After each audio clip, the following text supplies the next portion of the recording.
Oh, I have to configure my device. What's up, guys? Alright, what kind of day is it gonna be? No, the cape is not fixed. I'll show you. The cape is not fixed, actually. I should have started the stream with this. This is how I should have started the stream.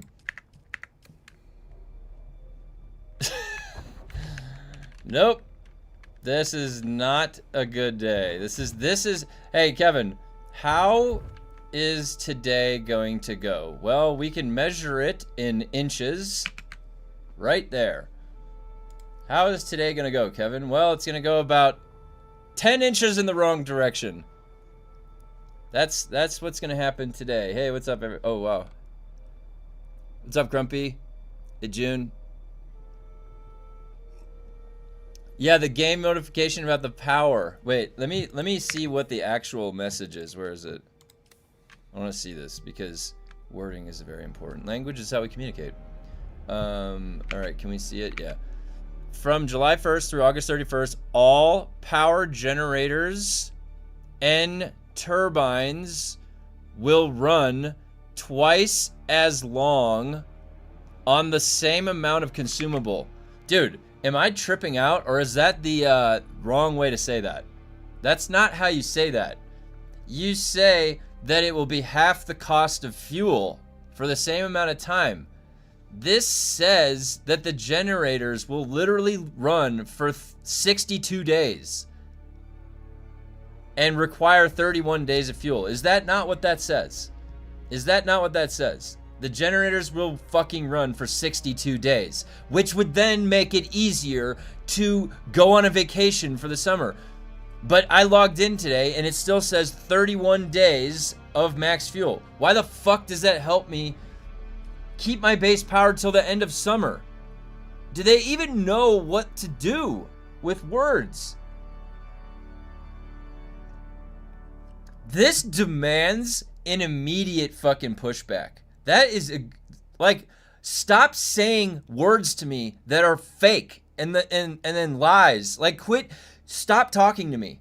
Like, stop giving me text. Stop sending me messages. It's very clear you're not following through with what you're saying.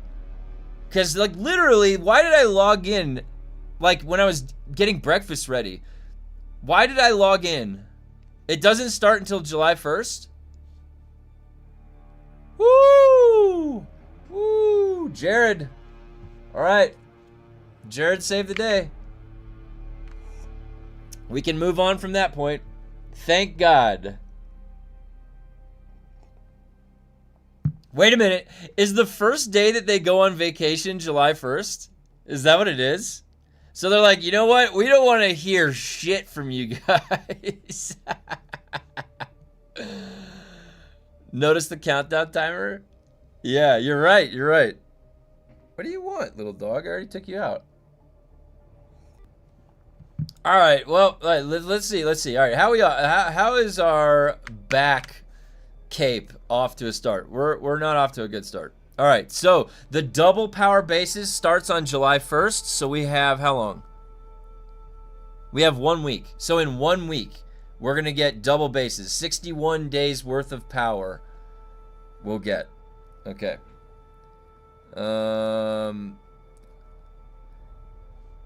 Boy, that was a roller coaster.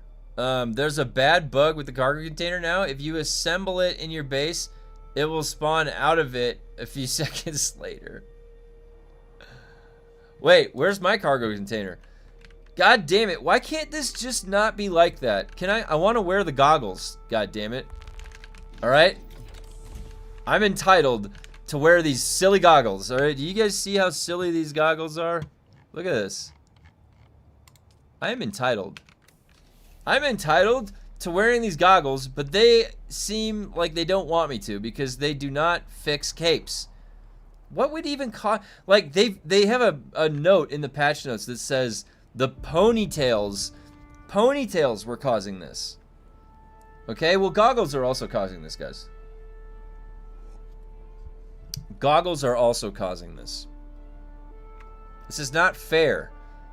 I spent a lot of time making this guy's face look like my face. I want to see my face with goggles on it, alright?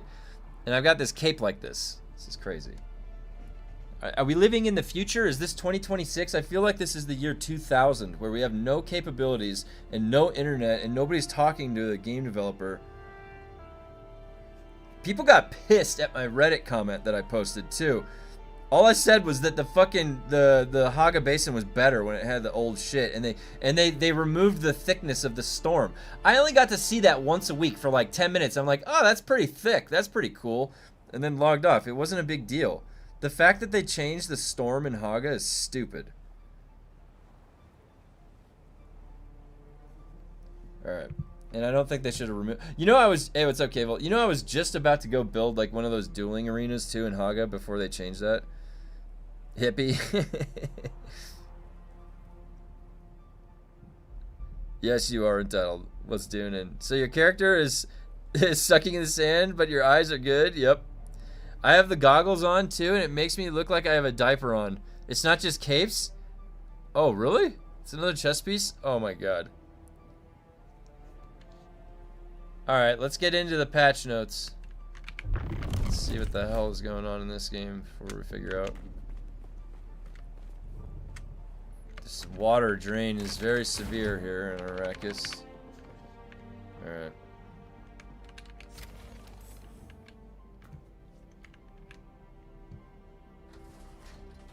Okay. I've sat in the chair. Where's the notes?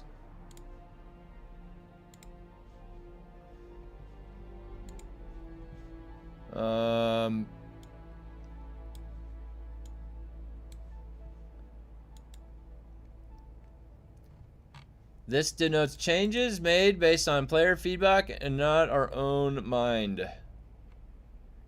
5 new Landsrad missions across Haga. You can go back to Smuggler's Run. What's up, Kip? Is the door to your bedroom called the Batman drop? It is. It is called the Batman drop. It used to be just a drop that went all the way down to the ground level, and so I was thinking it was like the Batman drop, like where he comes out. But then I put like a floor in an actual room, so I just never changed the name of that. So it's still the Batman drop. And every time I would fall through it, I would imagine in my head the theme song for Batman, and I was like, ah. They truly must not care at this point if they released it as is. They must have given up. They must have a completely diminished amount of care, like worry. Like they exhausted that part of the brain where they were worrying about it and they were stressed about it and they were like thinking they're gonna lose their job, and then they're like, ah, I don't care. We got something else we're working on. Or we got my job's safe. Like we're gonna work on something else. All right, so we got 5 new Landsrad missions. So there's the new content right there. There is something new to do.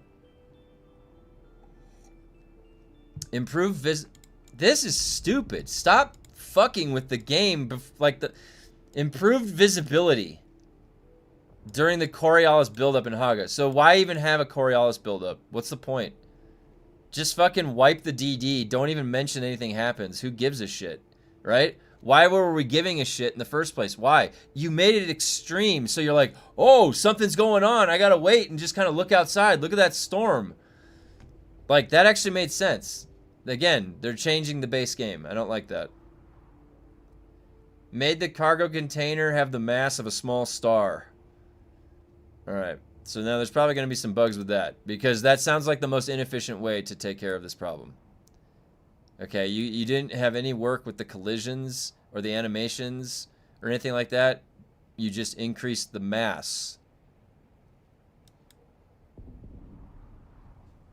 Just, or you made the effect of gravity on it more or something. Like, really? Because what's making it have weight? We discussed this, guys. What gives something weight? You have to have 2 objects of mass to have a registry of weight. By the way, the new combat mission, Clear the Run, is basically the same as Fremen Finds, except you have to kill. So we're getting copy paste. Players are now pushed off ornithopters at high speeds, standing on a flying vehicle enabled unintended combat tactics, particularly in PvP. So we're changing the rest of the game because of PvP. Alright. What would have been a solution to that? Like, is there any alternative solutions to thopter surfing? If thopter surfing is a problem, what would have been the solution? Like, you would have had to give in, like, think about, I don't know. The ornithopter that's under fire needed, like, a defense mechanism to knock the person off the plane. Or they could have just made it harder. Like, gravity is pulling you down, so anytime the plane does this, you just, like, slide off the plane. I feel like that's how normal games, like, handled it, right? You would just get on the hood, and you would drive, and it wouldn't maintain inertia. Like, there would be a frictionless interaction that would occur. But those are things that they thought of, those interactions. And usually those packages of interactions are...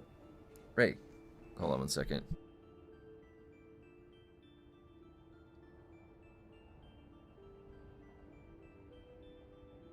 Hold on, let me just check that my dog needs water.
What she needed. Alright. That belongs in a museum. So do you. Oh, hey, thanks for this.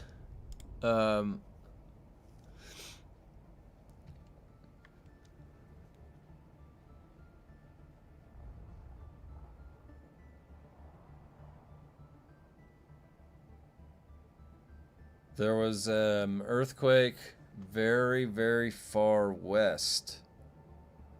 Oh, that's not it. We're not even going to feel that. Southwest from us. Okay. Looks like some part of the west part of California got an earthquake. All right, let me take a look at what the comments say here.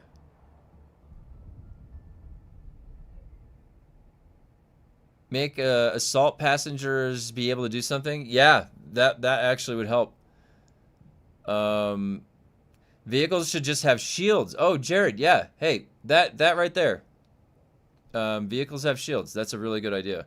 That having like a bubble around it, yeah, that would make it so you couldn't stand. You'd just fall off. Very good idea. I like that.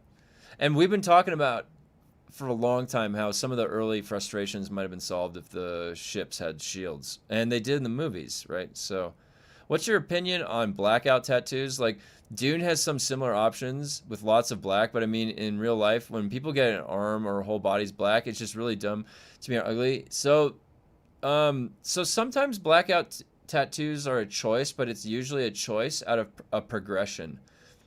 I don't know how many cases of blackout, there's probably are some obviously, but where somebody leads off with a blackout tattoo. Usually a blackout tattoo is when they want to have a cover up or something. It's some old part of their life and they want to, and there's really no fix. And actually sometimes the fix is like just black it out, just ultimately just black it out. Instead of just like thinking of a cover up or anything like that, they just want to get rid of that part of their life That's generally the case. So I don't, and if you end up with one, I mean, there's nothing stylistically that's wrong. It's just however you view it. You know, everybody's different for what types of tattoos they like, and you know, I don't judge. Thopter surfing was a big problem at PvP. It's good they finally fixed it. Replace scanner module with a long lance and narwhal spear them bitches. Yeah. Yo, I moved to Frostholm. You still there? Frostholm? What server is that? We're on Stoneheart in Dune, but that sounds like a World of Warcraft server. I'm on Darkspear in World of Warcraft. Yeah, I don't like this change. And people did not like me saying that on Reddit, by the way. I don't give a shit. I just wanted to say the truth. And so I go on Reddit and I'm just like, they shouldn't have made the cloud less dense and they shouldn't have taken PvP out of Haga. And I think that's probably what people didn't like. Yeah, covering it up I get, but rather think about your tattoos you get first. It's more beautiful still than any pitch black, in my opinion. Well, you have to look at it from a more zoomed out perspective. It's more about how somebody is viewing it looking on their body. And it might be a component, a piece of that, you know, and there's nothing wrong with how, like bands, I've seen, you know, very stylistic bands. Well, I mean, just make it a little bit thicker. I mean, it's just no different. Garrikulon Frostholm. I think you can still transfer though, can't you? Yeah, we're on Stoneheart. We're on well, no, I'm on Thar. Wait, where is it? Where does that say that? There we go. You can see it. You see? Right there. Siege, Stoneheart, Siege, Tharwa. That's where I'm at. Stoneheart, Siege, Tharwa. Yeah, it's patch day today. It sure is.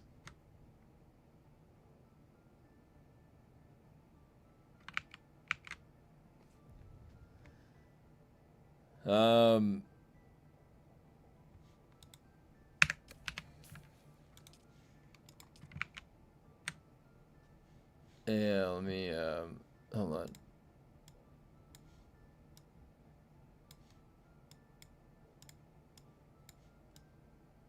There we go.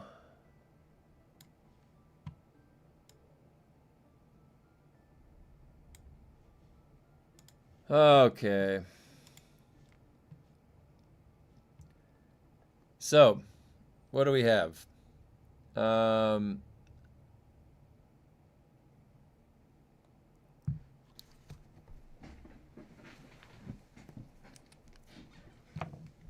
sec. This needs to get turned on. It's been getting hot here.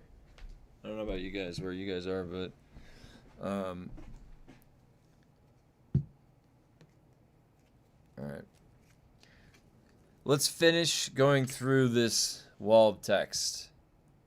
Do we have any reference to typos? No typos fixed this time. That's good. Stamina. Nothing related to stamina. Is this the fourth? It's like they've been trying to fix the repair bug since the game came out. Pretty much. Because I think it was in beta. 36 degrees, yeah.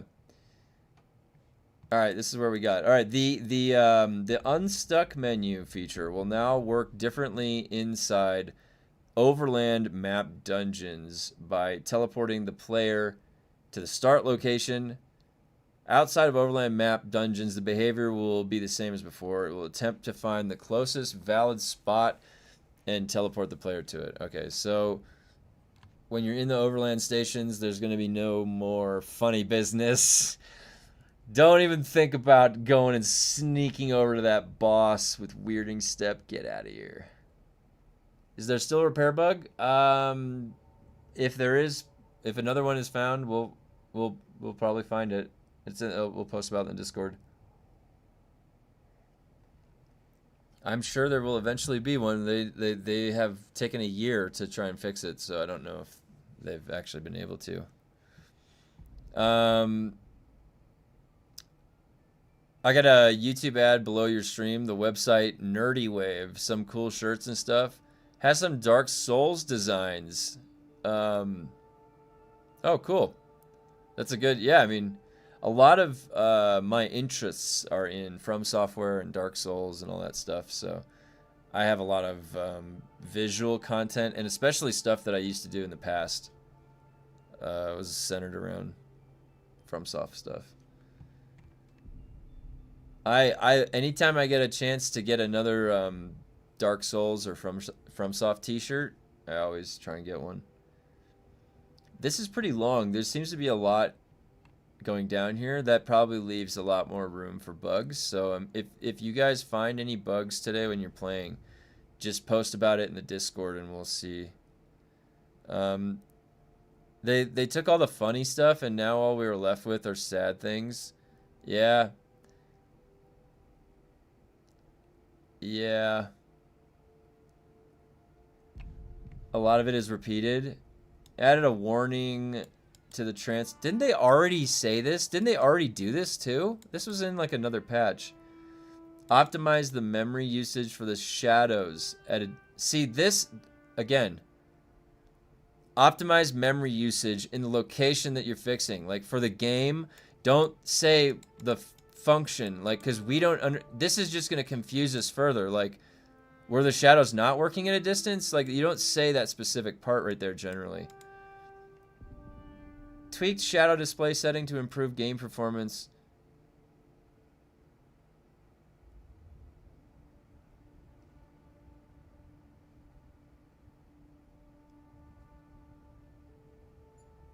I don't understand.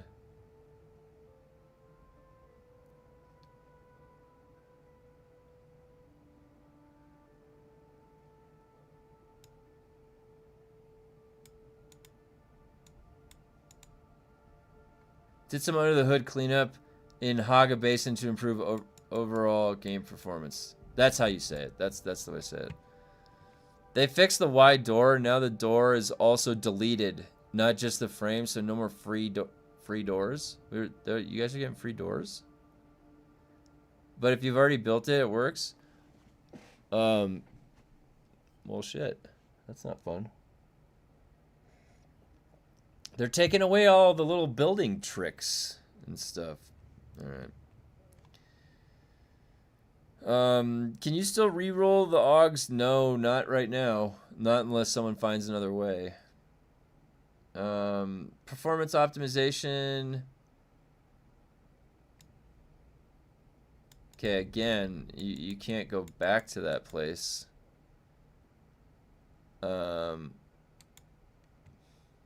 So you know what? It'd be funny if like there's like, imagine if there was like a couple lines of notes about the water shipper's place.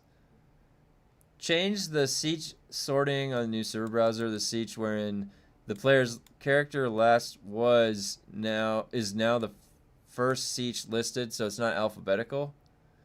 On closing worlds, the recommended server pop-up maintains the original world. So it's to ensure players migrating. Okay. Increase the stone cost. And health value of water shippers, arc building piece to be consistent with other foundation type. Okay.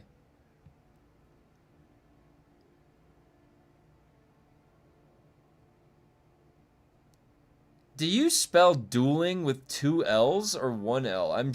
I never know, and every time I see it with 2 L's, I stare at it for a second. I'm like, is that the right way you spell that? It probably is. Why do I think it only has 1 L? I don't know. If you deleted the wide door, the frame got deleted. Then you could place 2 passageways.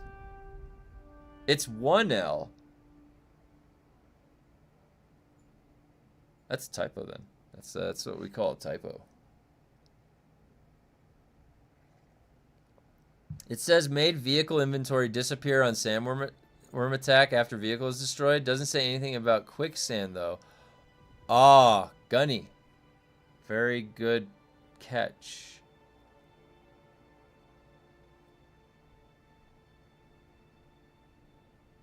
Ah, yeah, there we go. Very good point out, Ghost. Very good. All right. I'm glad we got to the bottom of that. So it is 1L. I knew I wasn't crazy. I still can spell. I don't need spell check. Okay? I've got my gut. I rely on my, wait, where's my gut? My gut's down there. Quicksand still didn't work on the PTC. Quicksand's not working. Okay.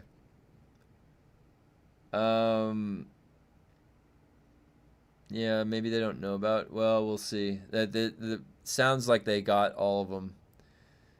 We'll have to find what's gonna be the new one. Like, you can't fall to your death and explode and then like go loot the body. They're really like, you know what it is? They're really like child-proofing the game. Like they're putting like that foam on all the corners of the desk and stuff. They're really doing that. You can't kill yourself, and dude, it's no longer the most dangerous planet. You can't even kill yourself. Like they prevent you from. I'm gonna nosedive my plane. It just bounces off things. I'm like, I can't die. Oh man, I want to lose everything. You nosedive in. They're like, here, have everything back. No, we don't. I wanted to lose it all.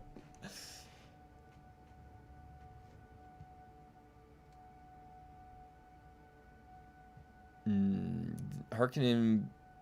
Fortnite removed fall damage? Wait, really? Fortnite removed fall damage? I'm pretty sure I died in Fortnite to fall damage, right?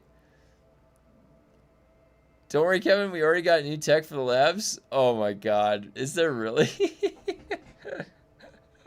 I wasn't worried. Don't worry. And memory typed the double L. Oh my gosh.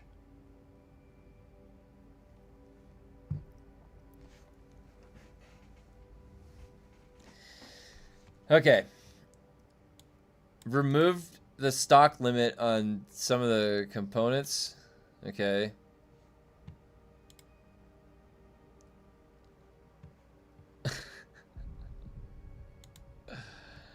That's so hard to... Yeah, it's right, like... Not on Arrakis! You can't... I can't even go test like the player versus player interaction at all. I used to go walk over there with Mantooth right by the Aegis and then I can't even do that. They like, okay. You know what's crazy? All right? Can a developer change the game so much that it's no longer the original game and it's after you've purchased the full game? Is that allowed? Is there any regulation on that? Like, literally, think about the extreme case of this. I buy a Dune game, and then... Man. There's a beverage here, huh? Have fun with this. I'm Hey, going back Tezza. to jump Oh, hey. space low. Jump Space, I told my wife about it. It looks really fun. I might check it out on one of these variety days or weekends. I appreciate you mentioning that earlier. Dune of Thebes. Oh my god. So, like, what if I buy a Dune game and then they, like, over the course of a year, they changed it into a Mario game? Let's just look at an extreme case, okay? So, can they do that? Can they change my game that I bought and then change it into a different game? Because if you buy something, what ownership do you have over that content that you just bought in a game? And then they come back to you and change it, your game, right? Because you're interfacing with a live service game, right? Or a game like that where you're just renting the space to come. So when you're not actually buying the game, you're buying a parking spot to go show up at their Disneyland, right? You're not actually buying the game. Is that the situation that we're in? Is that the way it is for all live service games? And they should label that.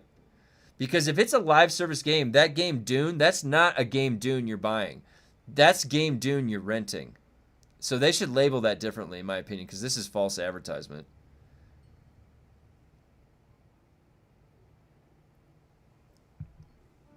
Dune, a game that might not be the game you bought originally, eventually. Yeah, Star Wars Galaxy is an example. Since it's live service, if they changed it so much, you can get refunded because it isn't what you originally purchased. Ooh, interesting. Interesting. Parking spot makes sense, yes. See, when they label the game then that way, it changes it, doesn't it? Because you don't want to buy a parking spot, you wanted to buy a game. So, there's a consumer law around it. Pretty sure it's covered in the EULA. Yeah. Hey, Sleeper's new patch. Yep, we've got an exciting new patch. Not boring.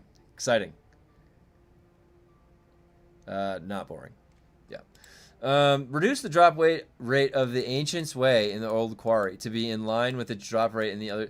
So they actually shipped it with a drop rate that was not in line with the other stations and higher, in fact. We should read this correctly for what it is. They launched that Old Quarry, and they decided, you know what? We're going to make the Ancient's Way percentage higher than the other ones. That's their choice. They decided that. They didn't label this. It was accidentally. It was a bug. No. That is implying that they chose deliberately to make the Ancient's Way drop at a higher fucking rate, even though everybody had been asking in those other 5 stations to lower the drop rate. They said, oh, lower? Sure thing, guys. Crank that bad boy up. No more fixed glitch or last gun running. Yeah, that's all done. No more last gun. You have to go really slow. So you could do like really slow last gun. Like somebody could not be paying attention and just in hover mode, and then you could still slowly come over and like slowly last gun them down or something like that. You could theoretically do that still. And maybe they then would further nerf and increase the mass of something. So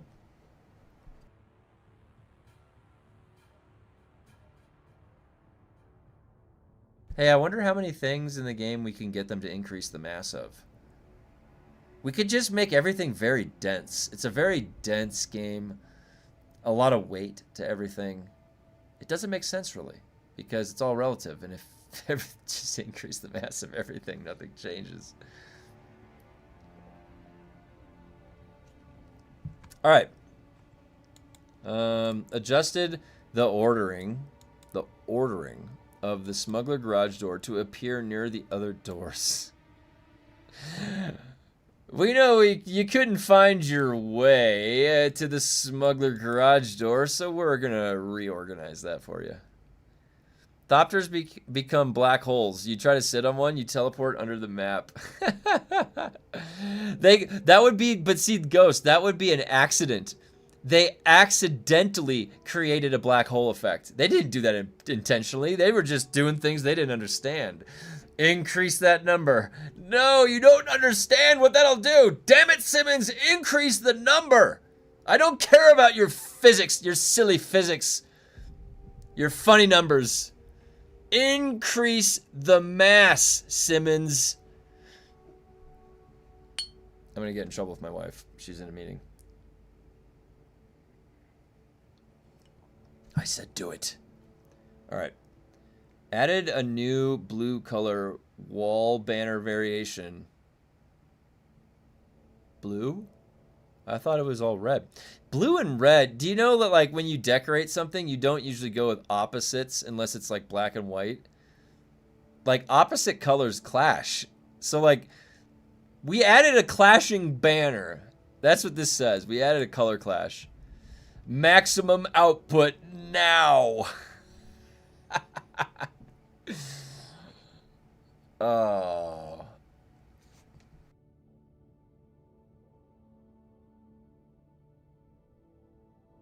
What's my opinion on the single player comment? You know, I think the single player should have been in the game the whole time, I think. And it's, you know, anything that comes out now where it's like a feature where you're like, you know what, it probably should have had that game when it, or had that when it launched. That just says that the game should have launched like a year later than when it did. But the fact that it's here now, well, imagine if the game launched right now. So you'd say like, yeah, that's the fact. Well, let's say that the game actually launched when single player launches. Then you would say that like the game launching in that state has these options like PvE and PvE, deep desert. You have some split, maybe a little bit less frustration happening there. You've got single player, you've got less frustration. Then you got options like, oh, I don't want to, I just want to play by myself. Is it going to be offline single player? We don't know yet if it's connected single player. So that's another big thing too that might be a disappointment or a relief. So I would say my critique on it of single player would be a lot different if like the game was launching, you know, and it had it, and this past year was actually the beta, which it was. Because I'd say that it should have had it in the first place. There's no reason why a game should not also have a single player version of it when you're a survival game.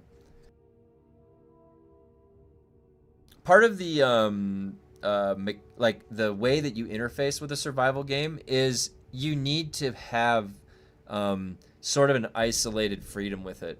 Let me just go explore on my own. Let me just build up in freedom mode. Let me just have some fun with myself. Like and that actually is usually there with survival games, almost always. And it's the fact that you blended the survival game with the MMO aspects of it that it sort of takes it away from that. So, but it shouldn't, not to say then because it's going to with a blended MMO approach that it shouldn't have had it. And they should have been thinking. So part of design, when you're in design, is thinking about the user journey. It's called the UX. The user experience, UX, UI. UX/UI, UI, UX is the role. There's usually a UI, UX designer, maybe a couple. And you're looking at the journey of your users. And you have different categories of users and different pathways that those users will go. And you really look at their full journey, the full journey of the user. How is the UX, the user experience? And I'm going to design the UI, the user interface that's going to have some type of a translation to a user experience. Those are usually connected. So single player, I would argue, is part of a pathway that you would have come to light as a user. And they should have known in the development, over the years of development when they're making the game, that it was going to be, you know, almost a pretty big chunk of a primary user group. And so they should have had that feature in. And you could have probably had a number of features said that would have fit that same label and should have been in there.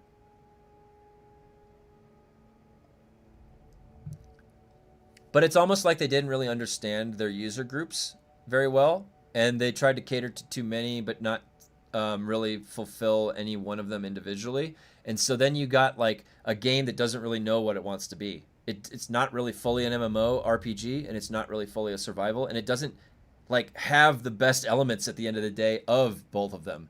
It half-asses all of those elements when it should full-ass one element at a time. That's what Ron Swanson would say from Parks and Rec. Never half-ass two things. Full ass one thing. Okay? So, let me get through some of your comments. The only thing exciting today is the base I'm tearing apart that someone let decay. Oh, that's funny.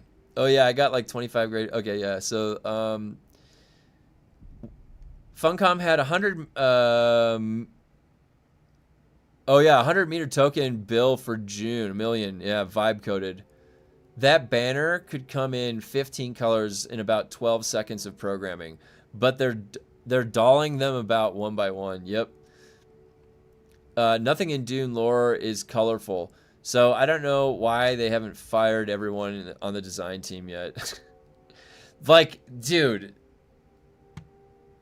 have you seen this? Like, look at this. And I know that this, like, just the helm, okay? Just the helm looks okay. But you tuck it into the freaking neck. Why? Why did you tuck the hood? And what are with these, like, patterns?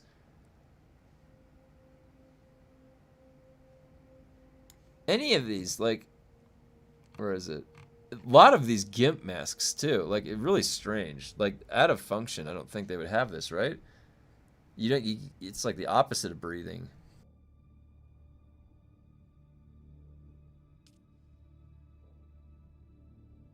This one's probably one of the coolest ones, but you can see the forehead right there. Like, come on, put a helmet under there. Again, tucking the neck in. Why is it and this? I hate that. It's tucking the neck in.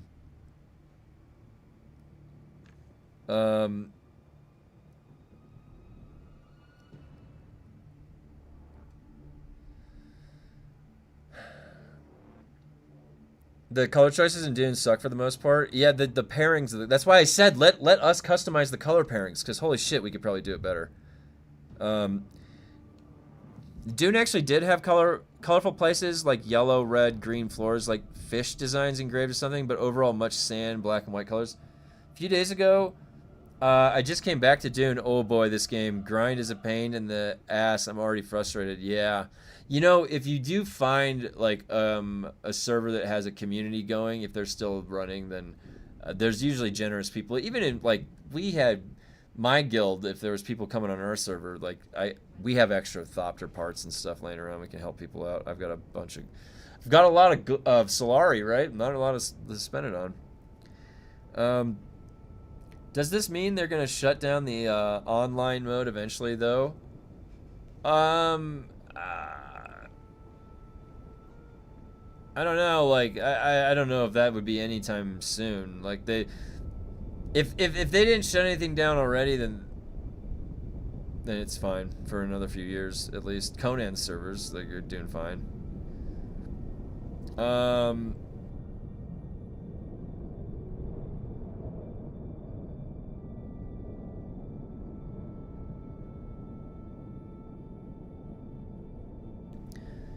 Is this what I mean? Tweak difficulty scaling settings such the following hazards are no longer scaled and lowering map stations: radiation, suit durability damage, stacks protect.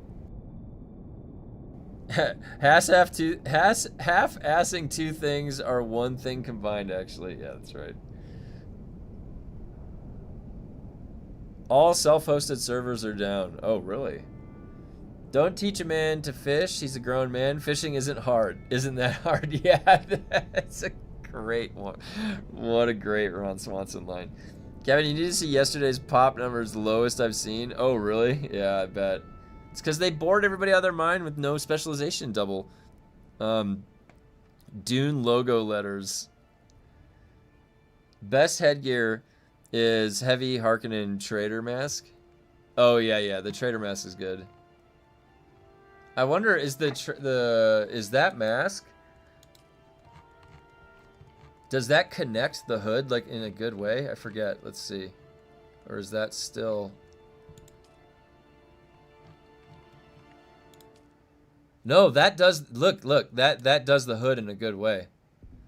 See, that's how you're supposed to do a hood. You know, I mean, that obviously it needs like a neck connector there, but this it goes wide. Why would you tuck the hood in the neck?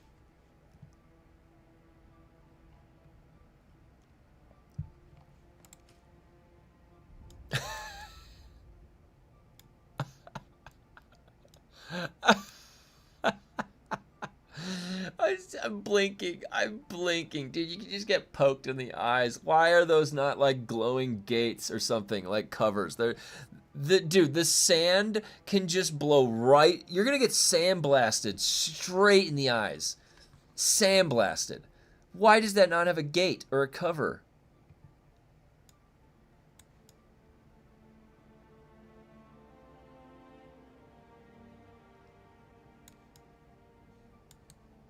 It kind of looks like Jeepers Creepers, doesn't it? The face design. It looks like that guy from Jeepers Creepers.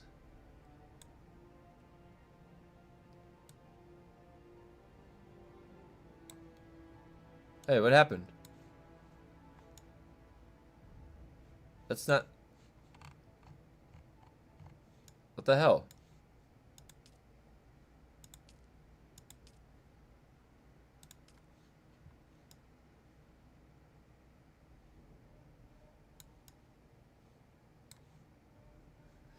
And because they don't know how to program this, like the mouse has to stay hovering over something. So I come over here to look. It's still this freaking giant wall of text. You know what that is? UI UX. This is UI UX. User experience. And then it's with the user interface. User experience, user interface is shit in this game. Like I literally am covering up. Do I have a mustache? I don't even know. Oh, there is a little mustache. Okay. Make it make sense. But all the GIMP masks with their fully closed helms and goggle eyes. What the fuck is this?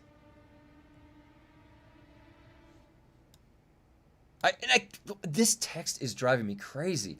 I'm on a 1440p resolution.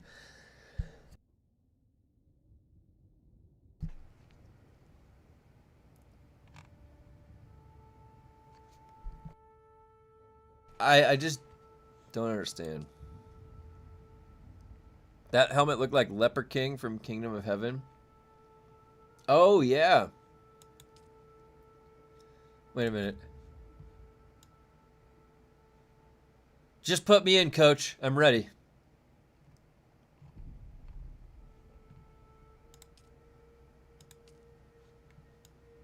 I do like this has a rust on it. That I like the added rust elements to that. That was cool, but then they got something like this. Who designed this? Why is there blue and red? Why would you like somebody's got like that ink dropper thing and they're like, this one's blue, this one's red. Dune is still in beta as it was on day one. I like that Sardaukar helmet and the Atreides one. Yeah, these two look great. These two look great. I don't know about this one.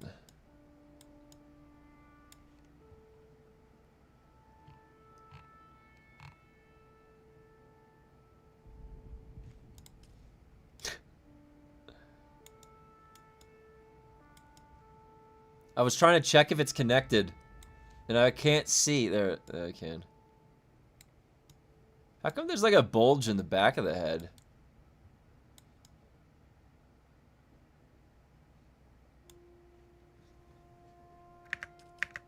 I swear these the designs of these skins just so you'll get bullied. Oh shit! Wait, I don't want that one. Okay, wait. If I'm sitting down, does that force the back to not stick out? Damn it!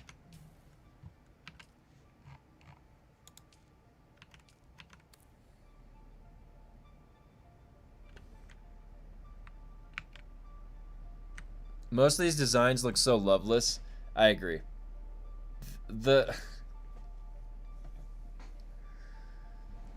It's so hard too, speaking into design from the outside, like our art, in like where you know that there needs to be more, but it's hard. You're not the artist, so it's like I can't sit here and I'm like, oh yeah, I could pound out like 5 or 10 of these. Like I could make a better hood or like a.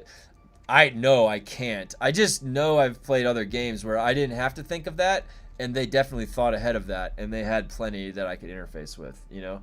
And there's a million different games with a million different art styles, and they all have differences, and there's plenty of creative juice to pull from for that, you know? Like, they're clearly running, they're clearly just not trying. They can't. Like, they don't have the talent to come up with those types of outputs.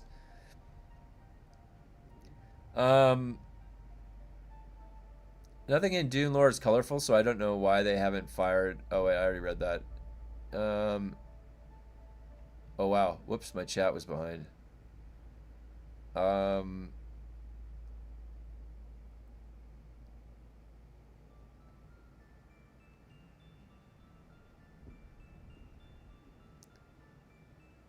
I like the Sardaukar helmet. Yeah, the Atreides one. I swear they designed some of these skins just so you get bullied. Most of them look loveless. Oh, there we go. Chat caught back up. Okay, sorry. Think it comes down to, again, that they don't care and are not invested. I don't believe these guys read the books.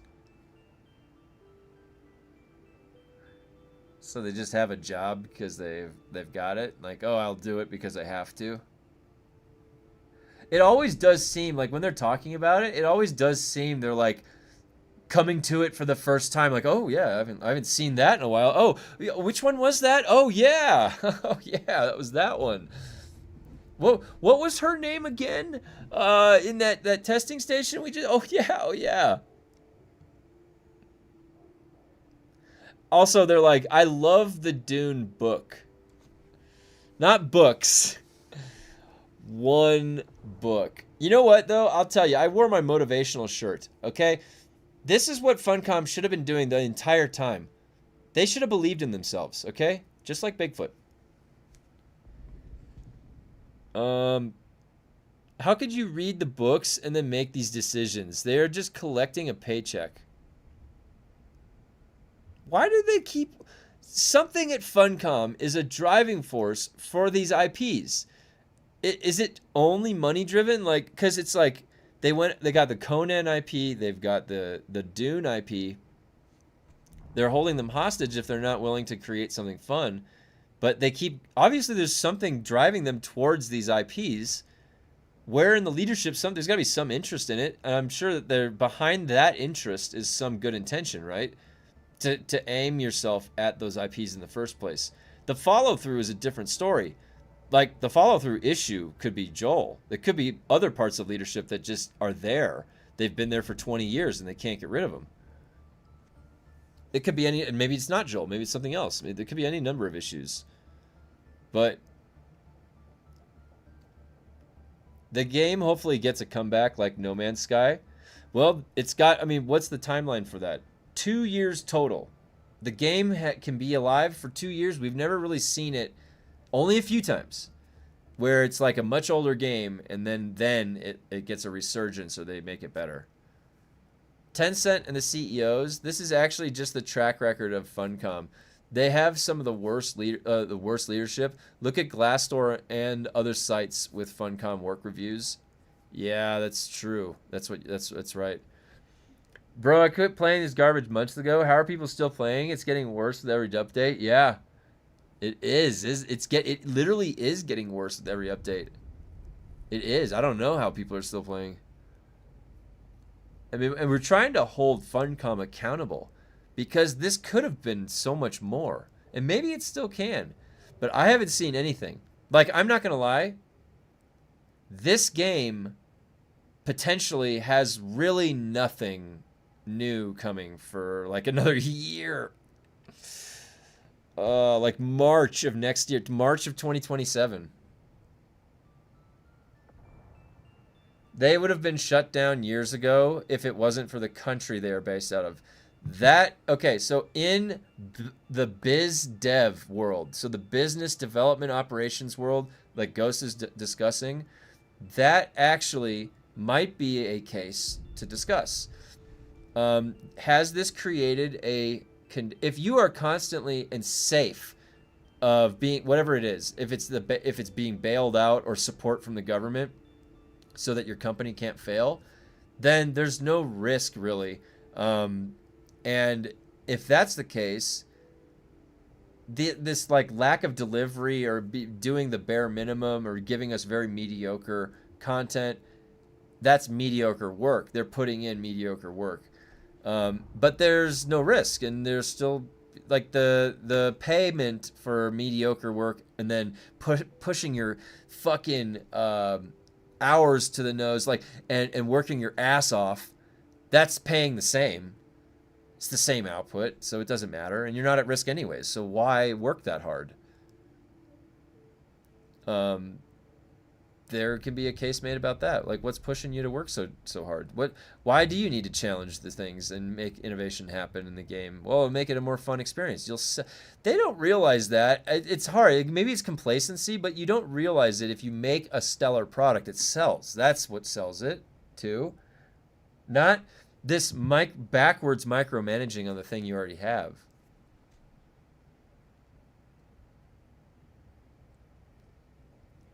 Funcom is just an incapable studio. These missions are so repetitive, they're terrible. It's killing the game. The missions are killing the game. Every morning after patch, damage reports. They went private to stop having to disclose their documents because it was terrible. Almost every investor lost money with Funcom. And that's starting to make sense then. Why can't they just make it work, man? They obviously have the motive, the drive to go towards games, to go towards interesting IPs. There is drive there with the company. Why do they keep fumbling it so much? What's going on there? Is that maybe it's not that simple. It's like a culture at the company, and it's been dominoing forward in time over decades, and it stems from some of the leadership. Could be a lot of those things, yeah.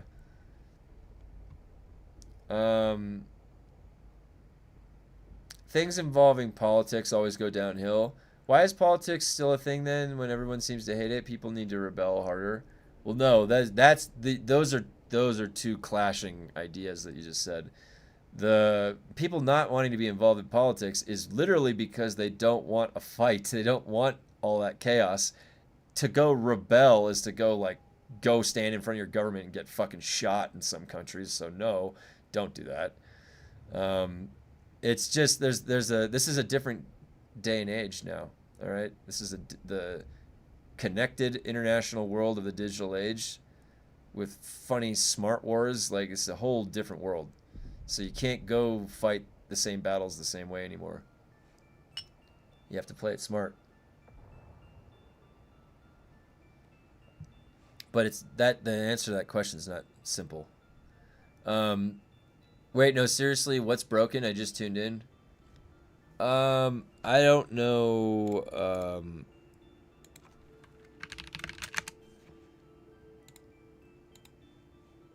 I'm a bit shocked the Herbert estate hasn't done anything. Yeah. Well, no, there's obviously some obfuscation going on, you know. There is a smoke cloud with like very controlled data points coming out, right? So from their end, if they're not pretty integrated into the gaming sphere, you're not going to know. I mean, they've been doing a really good job keeping it tight. Like, what is not, like, all the problems that are there with Dune, like, they have gone a whole year with not adding in. What did they do? Remember when they launched the game? They're like, we know the deep desert is empty. We know we need to get to it. There's nothing to do. And then we're a year later and there's still nothing to do in the game, like at the end game. They've taken the whole year to not add anything. And then now they're like settling on where the game is at. And what? Like, we're no content. There's no new content planned for like the next how long? After 2027. All because they have decided that what the team is working on right now is set in stone, and that's it. And it's console, which apparently needs its own dedicated shit for a year to get right, and then the people working on that cannot do anything else. You have to sit there and all you're doing is coding to make console work. Coding to make, that's all you don't do shit else. So for that whole time, those programmers that's what they were doing. Not like there's no design meetings. They're like, hey, all right, now's our time to add on to the base of the game. Let's add in the endgame framework. Let's come up with design ideas. Let's spend hundreds of hours over the next few months coming up with these ideas, that new outfits, new systems that they're going to engage with, both PvE and PvP. Do you see what I'm describing? This is what they should have been doing all last year. They should have been ahead of us. We are potentially in a situation with this game where we are literally never going to get anything new. They are okay with what the game is right now. And it might not last that long to go anywhere because it's not going to be fun. Like, all these people in console are going to get to the same place that PC got and realize that there's nothing to do and it's not fun. It's just a farming simulator with very bad social systems that are built into the game. Very bare bones, very limiting. And you'll get that front Haga experience, but that's all, dude. Why is that okay after a year that they've had to further polish and develop the game? Why is that okay? That's it still, that's there in the game. That's not okay. So again, we're not going to see any new content that I'm talking about that would be like sufficient for satisfying what I am saying right now until next summer. Like, seriously, just like if it's coming at all, which I would say it is, because they eventually got to it for Conan. In their country, their company is not going to go under. It's safe. So yeah, they are eventually going to get to it. When they finish bug fixing console launch, which is going to take 4 to 6 months, and then they've got Polar Caps launching, so they've got that. Whoa. Don't forget the janky building system.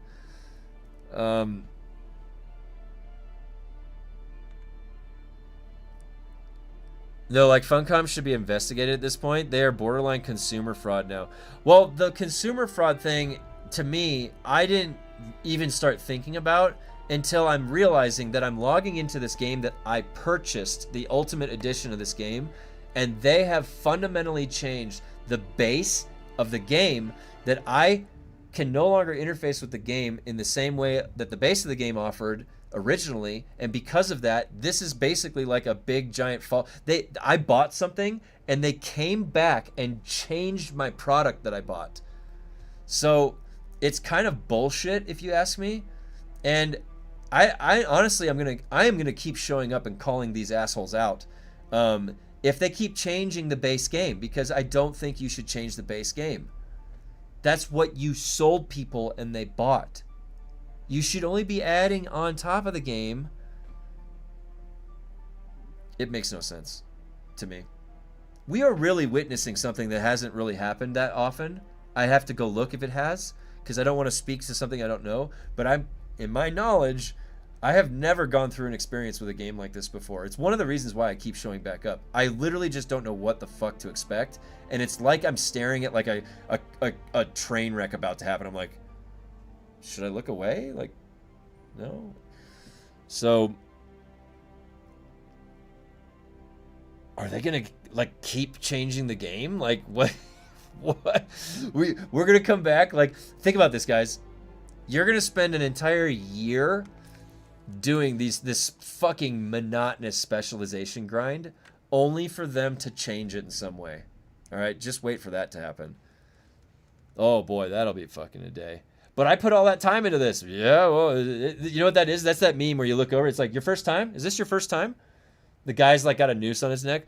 And that's that one movie. Like,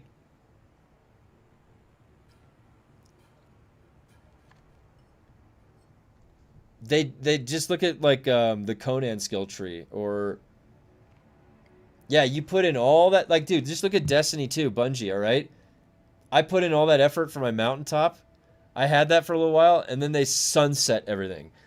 Nullify. Like, game developers can just do whatever they want for that type of shit. Live server. We had no way. Dude, when sunsetting happened in Destiny, somebody should have taken their ass to court. All right? I swear to God. Bungie should have been taken to fucking court when they sunset my mountaintop. How funny would that have been? Oh, you think you can do that and change the nature of the game that much? Fuck you. I'm taking you to court. It's really sad, though. Dune's reputation has been damaged. Yeah, absolutely. And they're actually going off of the fact that, like, too much time has passed and maybe people have forgotten or don't know. That's what they're relying on. Putting my eggs in Legend of California game. Cue the Eagle song. I'll have to check that out maybe on a Variety Day. Legends of California. I'll if you guys find any new survival games that are fun, let me know and we can check them out. Missing pieces, weird supporting mechanics, needs for glitches to do anything interesting. They spent a year MacGyvering single player instead of improving DD and endgame. That's pretty much it, Tez. Yeah. Do you know Ico or Echo? Yeah, he was beta tester, and he said Funcom well known all the bugs from the start, and yet some of them are still in the game after 1 year, like knee charge. Yeah, yeah, I do know who Echo is, and yeah, that's crazy. It's it doesn't surprise me. Kevin, did you go over that link in Discord? Can be helpful for people who want to know the specialization. But yeah, I won't go over it over the stream. But yeah, if people want to find the link that you posted, it's fine. It does look like a helpful resource. It looks interesting. Yeah, thanks for linking that. The most precious substance in the universe, and we can't trade or buy it. They've shown us all that the new content will be Landsrat missions and glitch fixes. Yeah, I mean, yeah. Yep. Sadly, I am the last man standing from our guild. We had 3 full guilds. I'm done. Only left to do dailies, like second job, and stuck with mostly Russians on our server. Speaks in Azbuka. Is that a type of language? Destiny removed DLC you bought. Yep. Oh yeah, that's right. That's the sad part about Destiny is that first. I remember when the game first launched, Destiny 2. The first like 30 minutes to an hour were pretty cool. Like that was a really cool like beginning quest, and then you got integrated into all the why am I fighting, like that made sense. They changed it, so it's like I wish it somehow reverted back. But did Star Wars Galaxies do the same thing? Cable would know. I was expecting the game to widen Haga Basin and DD maps. That would be nice. That would have been really cool. Yeah, because there's parts on the map that go wider, right? Yeah, like what's over more on that side of the planet? Let me go over there. But they got the overland map for that. It has to be a management issue at this point. Different teams on Conan and Dune, yet same issues on both. Oh, interesting, Sin. So management issues. Yeah. Yeah, that would be. Obviously they've got, talented people that work there that are embedded in there, and then so it's like the people above them. The management maybe is where the issue is. Yeah, this game went a direction I really never thought it would go. I thought it had good bones. They just needed to build on it, expand the DD, and be more interactive. They missed the whole plot. Yeah, I agree. How many people have you heard say this about Dune over the past year? It's got really good bones. Like, it's got a good base. It's got a really good framework for this. Like, they could build off of this. How many people have said that? Like, literally everybody. And what is that? Why is there a consistency of an overlap of people saying that? It's because it does have a good baseline, a good bones, and then you're not done yet, right? So then like keep going. Oh yeah, this is good. Keep going. Well, they didn't keep going. Instead, they turned around 180 degrees and only walked backwards or back a different direction.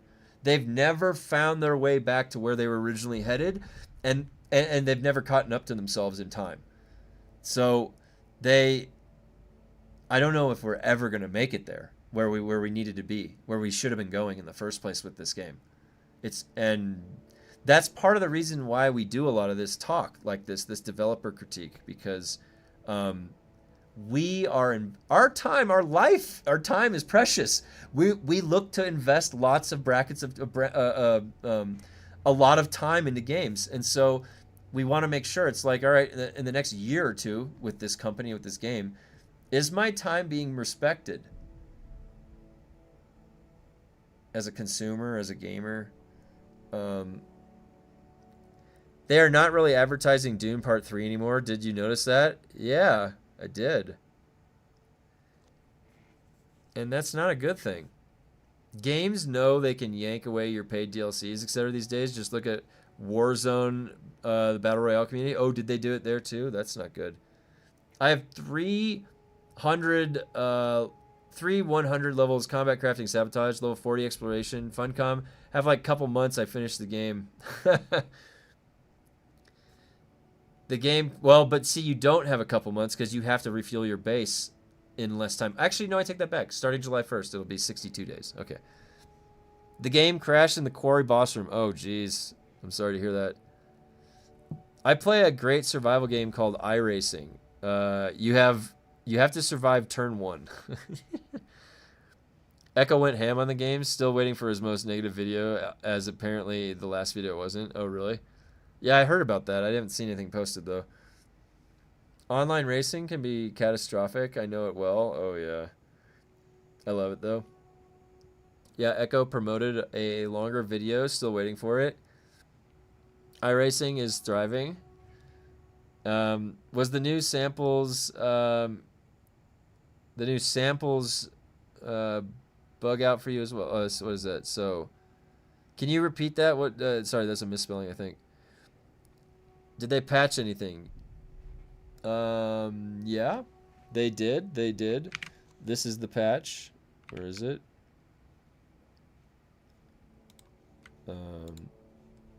We were actually going through this, and I got sidetracked.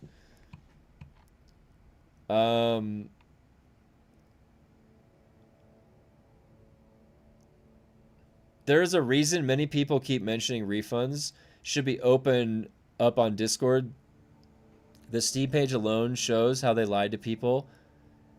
Yeah, no, not only that, they took away the word dangerous to say legendary. They took away the PvP tag. They have fully changed the product from what they sold us. There are still loading screens in the game for things that will never happen.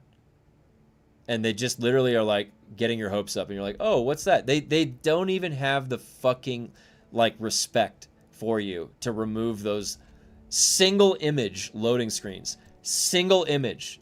We're not talking animation here, guys. You know how easy that replaces to replace the loading screen image? It's a joke how easy that is. But they won't even do that. They don't care enough. They don't think that far enough ahead. You know what? This game... You know what? Fuck this. This game should go through a mass refund. If people feel they need a refund from this game, even after like 2,000, 4,000 hours, fuck it. You should be able to get a refund from this game because of how much they've changed it. It's not fair as a consumer to treat a consumer that way. It's false advertisement.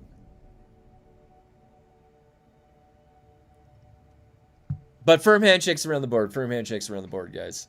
Making games is hard. It's hard. It's so hard to make a game. It's so hard to make a game that people like. It's almost like as if there was a process to go through development that would create those type of measurable outcomes for us. Jesus Christ, man. They're supposed to be professionals. Who the fuck made this game, dude? I need to refill my coffee.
Okay.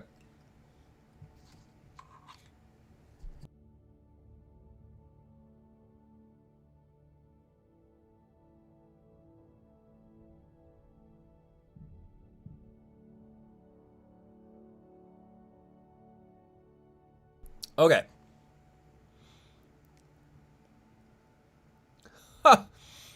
Oh my god, let me... Wait. Look at this comment. Airwolf. We have a guild that will be quitting the game because all they did was attack people in the DD with last gun surfing. Oh, jeez. I'll be on Destiny. Something's actually fun. Hell yeah. I'm glad that there's other people that play Destiny too, Ghost, including you. Because I've been playing that game solo. It's basically just been me and my brother that hop on for years. I love Destiny 2. As long as they keep those servers up, I will always be able to play that game. And I'll tell you why. I can just relax and go PvP. Some of the PvP is not that relaxing, but if I queue up for like the general PvP in that game, it's honestly relaxing to just go in there and smash. You know, it's just really fun. You want to know what to do? Like, oh, I'm done with the raids. I'm done with the quests. I need the weekly stuff. I can just go PvP. Dune could take notes, but we already know that they can't do anything and can't create anything. So you know what? Tencent should send in their A team. Like, just let Tencent go in and fix it, right? At this point, fuck it. Let them take over. Because they obviously helped develop the game and then left, and then they should send those people back. Whoever made this game, put them back in there. Because the people that are there, they cannot make a game. The exotic missions are so good. The exotic missions in Destiny 2 are probably the most fun. Like, I will tell you this, Ghost. Like, I don't know if it was the same way for you, but the first time that I ever went through the Whispers mission, and that music kicks in when you get over to that green room area, unexplainable the feeling that you get in your mind when you have all of those things synergizing, the ambient, the visual light, then the tone of music reinforcing that, and the fact that I had just died like 30 times on the jumping puzzle to finally arrive there, and you have a moment of tranquility and this good music queuing in. That creates such an incredible experience. And if you think about it, we may never get experiences quite like that again because they're breaking up the team. So, or if the team's even there that was doing that. What a remarkable experience that we got to go through to play Destiny 2 and some of those exotic missions, because they were so fun and so gnarly and hard. Yeah, Vault of Glass, yeah, too. The new patch is fucked up. It crashed in the quarry boss room, and now I can't Oh no, really? So wait, so should I start the list? I'll start the list. Where should I put it?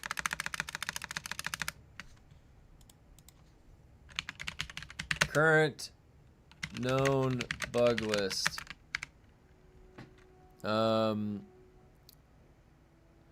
Crashing quarry boss room. Cannot re-enter. Quarry. You did quarry fine today? What else did we have? Cargo container.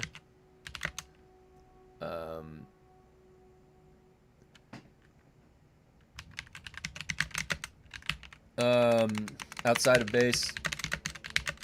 If assembled inside of base.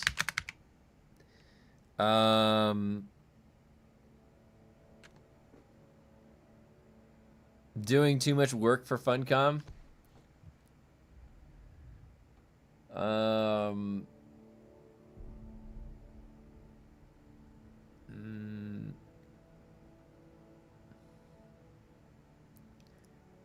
I'll just wait for the Dune Classic. Can you imagine? People, like, within the first year of the game launching, people are already thinking about, like, you know what would be really good? The original version of the game. Go back to the way it was. That was when it was better.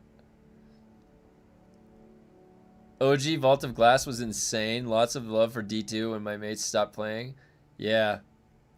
Vault of Glass was great. Those there's something about putting together such a hard puzzle of a raid that you have to run and gun and solve that puzzle with other people. Like 6 was just the right number.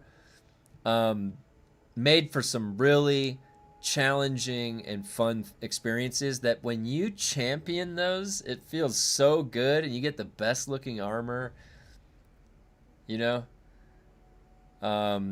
Yeah, patch is giga broken. The new samples mission, teleport. Oh, new missions, buggy. Be careful.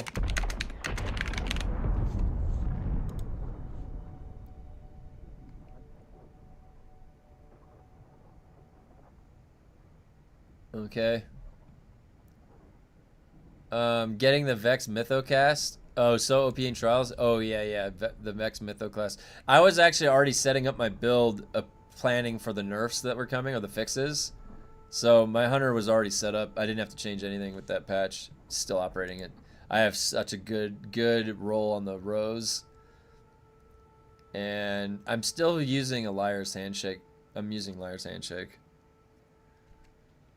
Honestly, those raid styles could easily be replicated with thinking machines as airborne enemies. Oh, I missed that. Often bugs even seem on purpose to annoy players. Like, how can they mess up so many things? I know zero about game making, but still, as their jobs, I expect simple quality.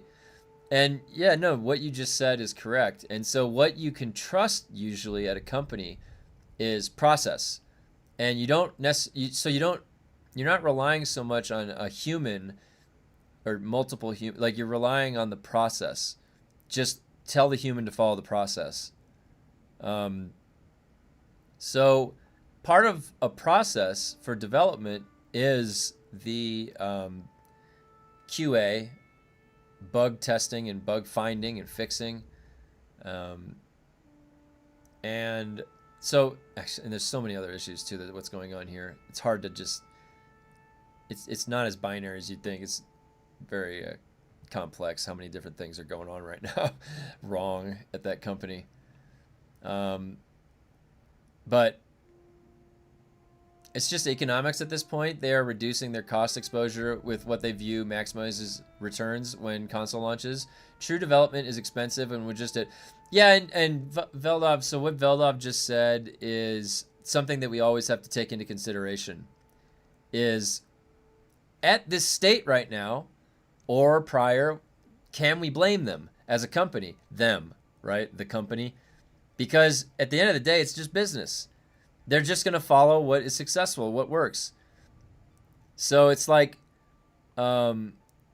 they really interpreted what the original vision for the game was as not working. And it's just they can't go back, right? Like I think that's what it is. And whoever that decision came from or wherever that came from, that's the limiter.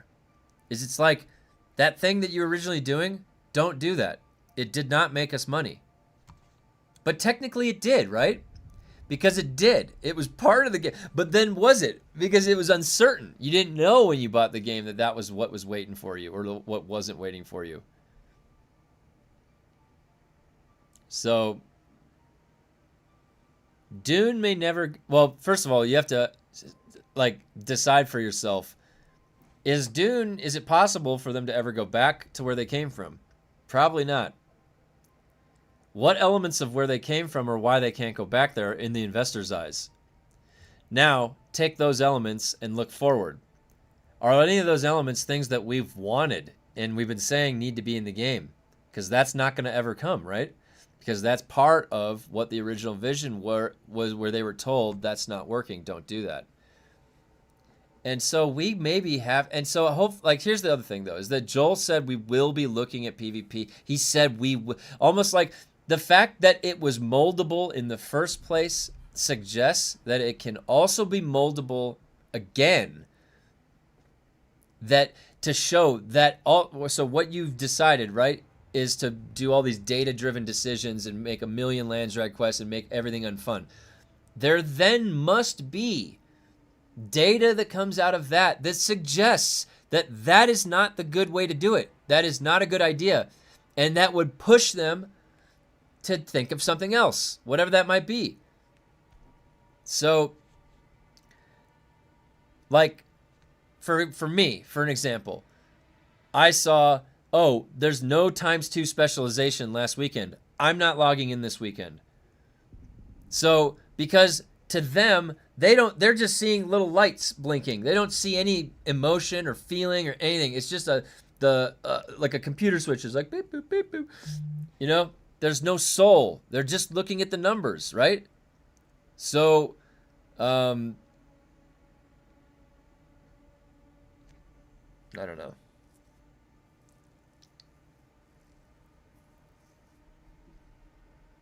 We have to contribute to the correct data points, or else it's going to continue shaping into a game that sucks.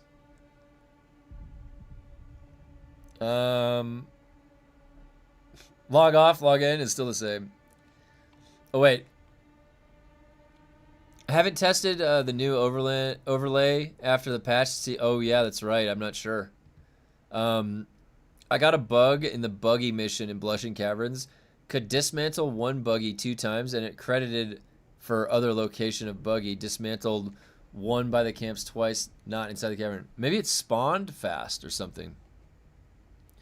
I log in to game, and I have black screen with all UI, but all I see is A. Oh, God. Oh, yeah, and then you said log off and log back in. Still the same. Oh, no.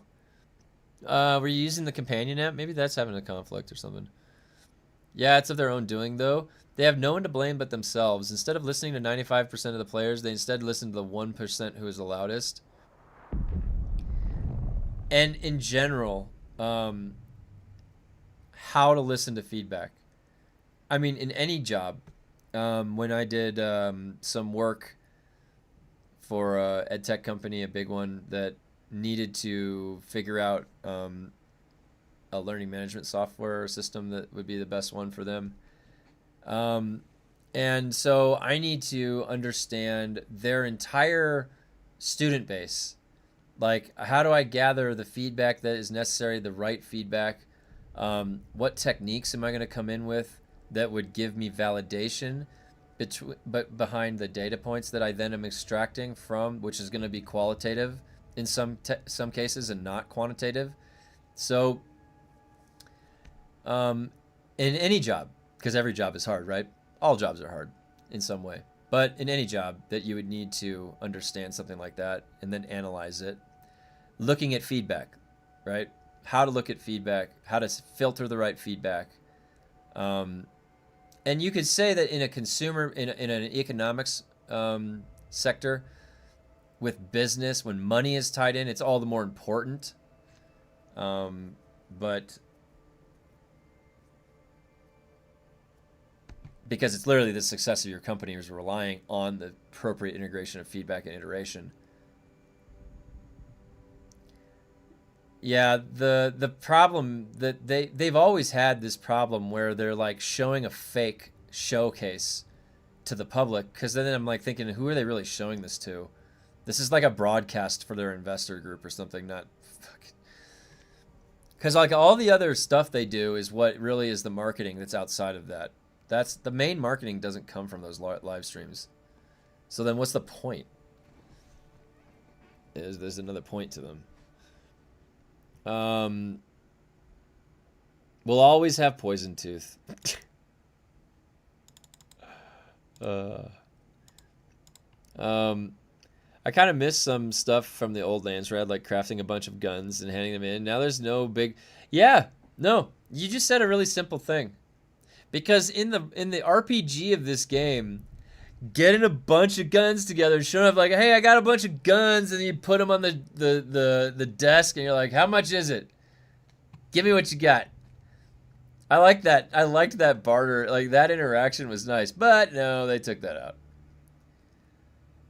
Again, like so many of these things that they do, they don't really think about where it's going, like, or what that might cause in a few months, or how that might feel in a few months.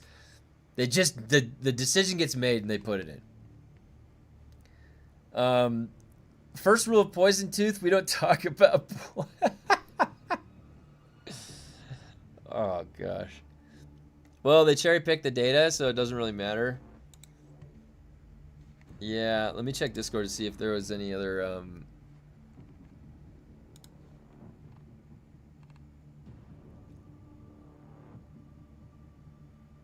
Oh my god, you guys, I just saw this thing that Mr. Oh my god, you guys, you're gonna want to quit the game after you see this. You're gonna want to quit the game after you see this.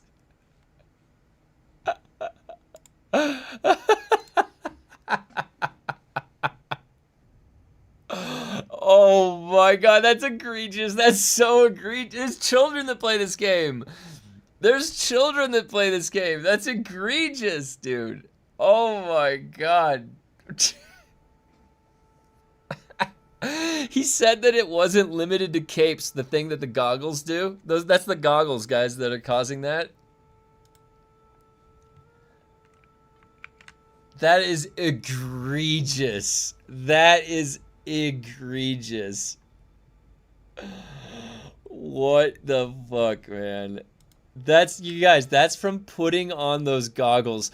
What a creeper. Like, they're like, you put on these binocular goggles and then you get this, like, hard on. Like, what? What universe is this game made in? Is this a joke? This is a joke, right? Like, you put the goggles on, you get a hard on, or it looks like you get a hard on in the game. That's fucking insane. Did nobody, like, this is actually okay. If there was ever a use case for that word, we're looking at it right here, okay? Because this is egregious. I need to get a Greg shirt. That's the egregious. Maybe that can be the start of my. I'm just gonna have T-shirts that people can buy that say egregious on it, but it's just a big print of Greg. And if you guys can't tell, that emote, there's a little sand guy named Greg, and there's a million copies of him. I pasted them all around to fill in the background. So there's actually a cartoon character named Greg in that emote, Greg. Oddly enough, but all right. Oh my god, that is even more egregious.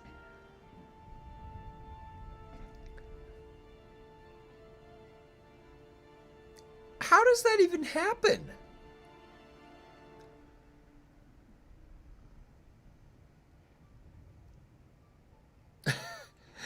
So it's like, it's normal, right? Puts the goggles on.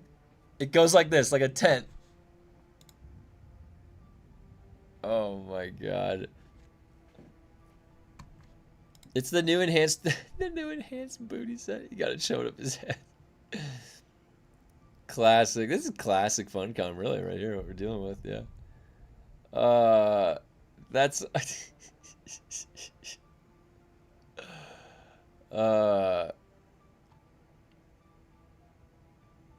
I just finished farming some spice in DD for the first time.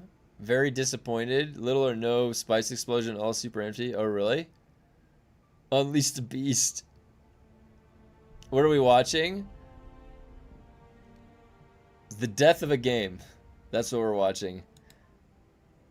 We're watching. This is right now live. If you put those goggles on, you'll get a nice bulge with some of the armor sets. Firm handshakes around the board, folks. Yeah. Maybe they added the girth meter from Conan.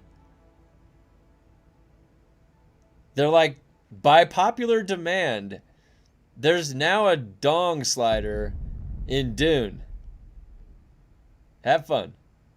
That's what they think of us. They're like, just give them tits and a dong and then they'll be fine. Like, and a slider. Don't even worry about it. Ship it. Send it. Congrats. You are also disappointed that PvE DD exists. Chode armor set. Kevin, you said there were no easy jobs. My daughter sits on her ass all day house sitting dogs. The most she does is make dinner and drinks. Okay. It's not good to speak in absolutes. Very good catch, DeWolfen. So maybe I could say that Most jobs are hard. Wait, can I even say most? Many jobs are hard. There we go. That's a little bit branched off of the vague, but not too loose, because there probably are a lot, you know? Because you got to have motivation. Like, if it's like a, maybe we have to think about the hours. No, because there's easier. What about that guy that makes those really elaborate chocolate things? His job's probably really hard, but he doesn't think it's hard. He's probably like, this is easy. And I get to eat as much chocolate as I want. Where's Cable? I have a lawn ornament for you. Is this a new update? No, this is what happens when you put the goggles on. So I'll show you. For those who don't know. You see here, I have a nice normal back protrusion. Okay, and then I'm going to go right here. Put the goggles on. And then you get a humpback. Yep. Humpback protrusion. Now, apparently, there's a front back protrusion, too, that happens. So, let's see. What one was that? This one. No, it wasn't that one. Which one was it?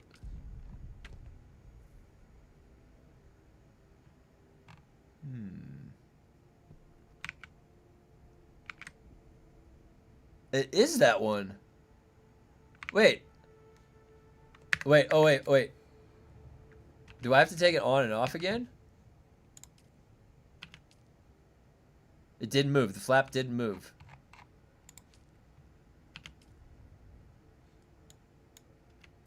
It looked like it wanted to, and then it didn't. Okay, wait, we're normal.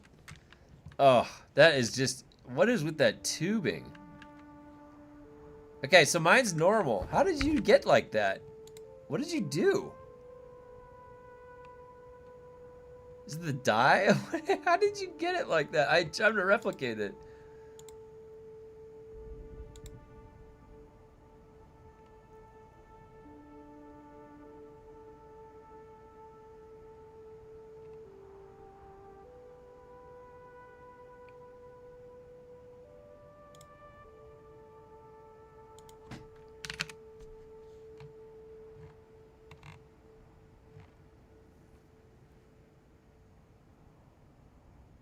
Uh, 62 days of fuel, yeah, starting July 1st. That's what it would, yeah, yes.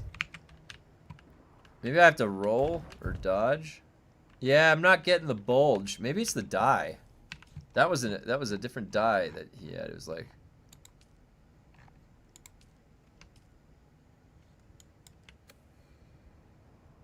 No. Hey, did we find anything yet? New player? No, nothing yet. Everything's fixed so far. I got 2 characters with 3 100 specs. I'm a solo player. Now I pretty much have nothing to do anymore in the game.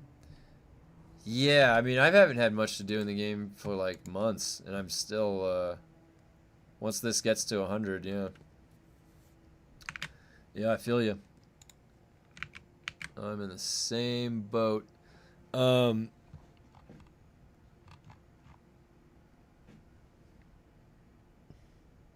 pretty sure none of the devs play Dune. The way they talk about the game when they do live streams is nothing like what the game is really like. Yeah, it's like somebody that just logs it, boots it up to do the dev stuff. They don't really play it. But you will have double fuel across the base. Firm handshakes. Making games is hard. We have a guild that will be quitting the game. Oh wait, I read that. Wait, how far back was my chat? Holy shit. Why did my chat get knocked back that far? Oh.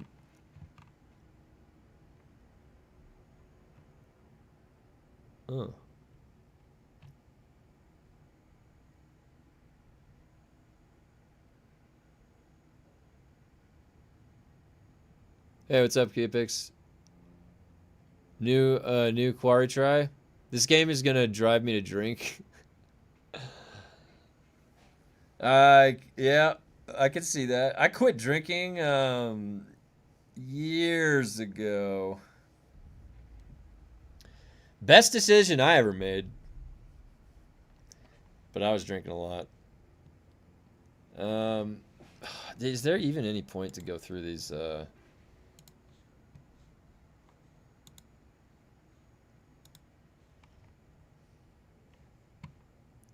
Update, make it better. Yeah, it looks like that.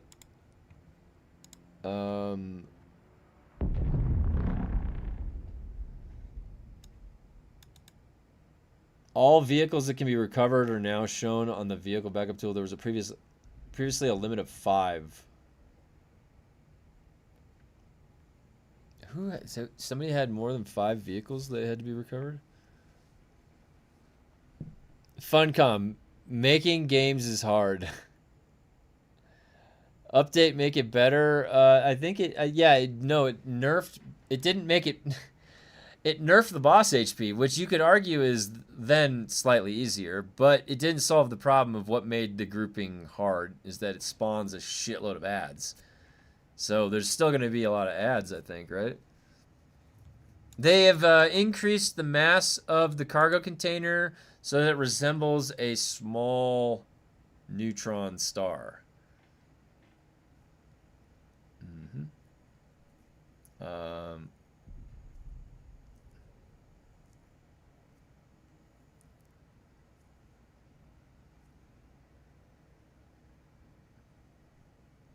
It's so funny. How did they change that in the coding? How did they change that? Ask yourself this. We increased the weight of the cargo container. So what did that do? What, in a digital sense, on the back end of the coding, what did they type in to make that happen?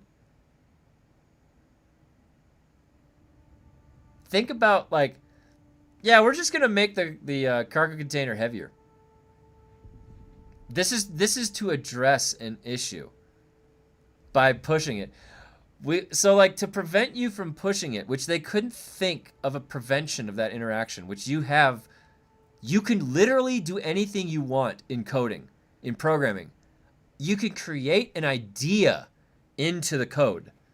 So the way that they thought of the solution was just to increase the weight, which is increasing the mass. Because it's not increasing the gravity of the environment, which is the only way to increase the weight, right? Is to increase, what's the only other way to increase the weight of an object? By increasing the mass.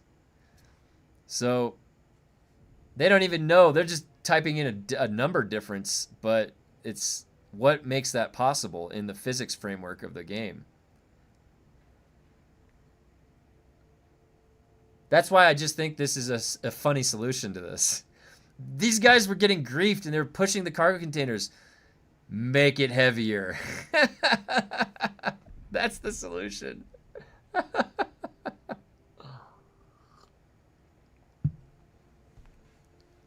So then you'd have to just get more speed or get more objects, right? If something has heavy, it's too heavy, get more objects then to push at the same time, because obviously there's some comparison interaction of weight. That didn't really fix the problem though, did it? Right? So, yeah, it just seems like a funny solution. The firm handshake is such a slap in the face.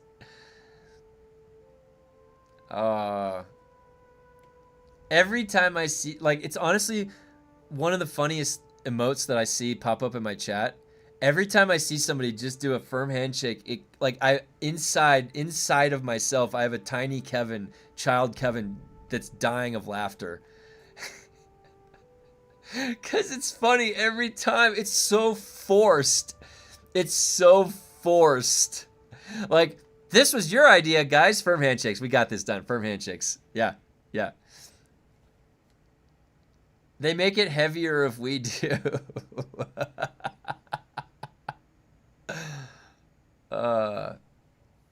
Keep increasing the mass until it turns into a black hole. Can we keep putting things of mass inside of it? Will it let light escape? Does that happen inside of a game world? Does it prevent light rays from escaping? Do the light rays in a game have mass? Does light in a game have wave-like properties or particle? Oh my god. Problem. People riding on scout thopters at top speed with last guns killing everyone. Solution. Kick them off the thopter. Don't look at the last guns versus people. Yeah, they could just, like, what's the purpose of a last gun? They just make the function of a last gun do what they want it to. Dude, you should have, like what do they call that? Like the tour bus. They should have, like, a tour bus of people just standing on the top of thopters with binoculars, like watching people do stuff, like play, and like, whoa, would you look at that? It's like a sightseeing tour, right?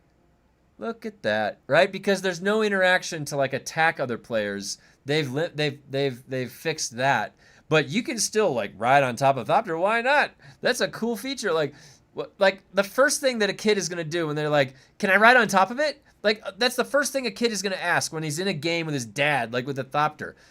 No, son, you can't. Not anymore. Not until they have vanilla, Dune. Mm-hmm. Yeah, those were the days back in the day when we could ride on the top of it. But son, you can't ride on top of it. I'm sorry. Your childhood is different now. These are different times. These are no fun times.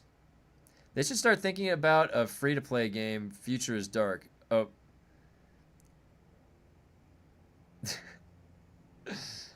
Despite the fact they were able to reduce last gun damage to bosses, but removing the damage versus players is inconceivable.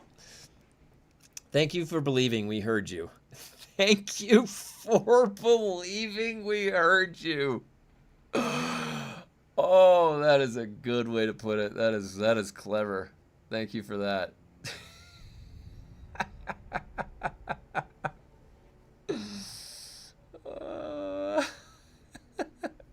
Hopefully the skill tree gets fixed sometime in the next decade. From what I'm understanding, we're not going to see anything with the skill tree until 2027. Yeah. No more games for Funcom, please. Please take the keys away from Funcom. Back in the day when the worm scared you, the sun burned you, and you had to look over your shoulder, now just grab a beer and press W for all the spice. Here's more non-interactive build pieces in the form of a tea set. You know what'd be really funny? They give you the tea set and like the stools, you can't sit on them. There's no like interact button. Like there's no interact button with the bed. You can't lay down on your bed. Why would you put a bed in an RPG? You can fucking lay down in everything in Conan, and you can't lay down on a bed in Dune?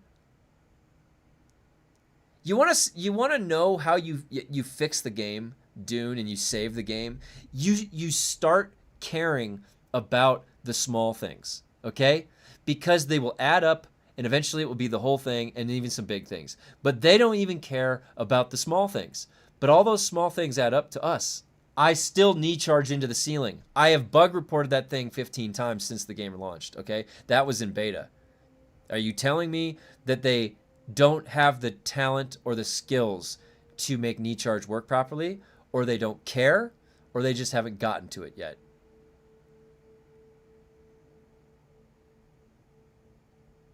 You can't lay on beds in No Man's Sky either. Well, luckily No Man's Sky has a lot of other good stuff going for it, or else I probably would have noticed that. So you really think it was okay that people could just ride on top and last gun the carriers down? Well, I didn't say any of that. See, you constructed that sentence, and embedded in that sentence is a lot of conditions that you've set up. So, personally, I think that the way around all of that is you just give ornithopters shields. Everything is solved. Okay? So, do I think it was okay people could ride on top? Okay, stop right there. Don't read the rest of your sentence. Do I think it's okay that people could ride on top of the thopter? Yes. Because it's the first fucking thought that crosses your mind. When you see somebody like flying, your friend, let me hop on top of that. So yeah, player choice, player freedom, always I'm an advocate for in games. Why shouldn't you? It's a sandbox. Now, the rest of your statement. Ride on top. and last gun the carrier's down, last gun the carrier down. Should that interaction be in there? Well, if it had a shield, it wouldn't be able to last gun it.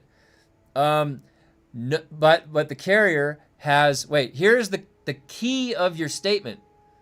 The carrier has no chance of escape and no way to deal with it. That's what they should have been addressing. They should have been looking at that and saying, here's our problem. Let's think of solutions. Why don't you give the carrier a way to defend itself? Why don't you give the carrier shields so the last gun doesn't work on it? I mean, do you see how shields solves everything? Makes everybody more durable. You won't be getting griefed in your Thopter because it's fucking... The movies have shields. So now you see then, when you put all of that together in your statement, that's not what I was saying. But if you look at each individual piece, I can make a comment on that. Backlog bug reports. You shouldn't be solo crawling to begin with. Watch their console player numbers drop too when GTA 6 comes out. They should have allowed crossplay.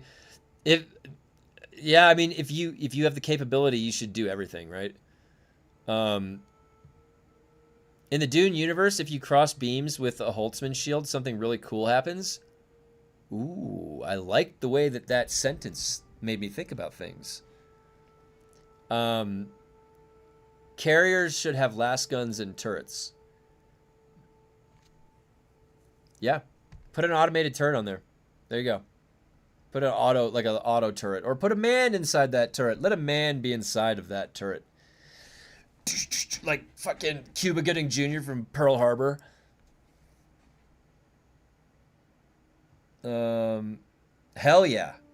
Why is that not a thing? Big bada boom. Are we Fifth Element? Lilu Dallas multipass. Oh, a massive nuclear explosion happens. Oh, cool.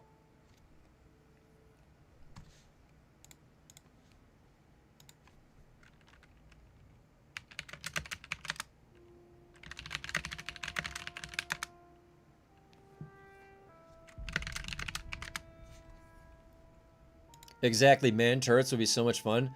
That would be such shenanigans. Because that's literally what those guys, the people on top of the Thopters, that's what they want to do. They're basically just in a self-made turret. They're just standing, right? So, yeah, just put a turret. And then they'll be sitting in it like, yay, I can go with my friend and have fun. And we can go shoot like, yeah, get him. He's off the fucking starboard side. It's in the lore for the game. Yeah, I wonder if, like, I'd love to be a carrier machine gunner. That would be so much fun. Imagine if you could have multiple gunners on a carrier because it's big enough. You had, like, 2 or 3. Yeah, they did nothing cool to encourage guild stuff. Assaults and carriers are so... Yeah, they expect You know what? You know why? Think about this. They did nothing to encourage the guild stuff. I agree. And they should have, and they could have, because they would have made so much more fun for the group interface. And instead, guys, what they think about you is go play with this inanimate tea set. That's what you want to do. You don't want to have any new guild interface mechanisms or fun with that. No, you will go play with this fucking tea set, and you will like it. Drink your tea. Contribute to our data points.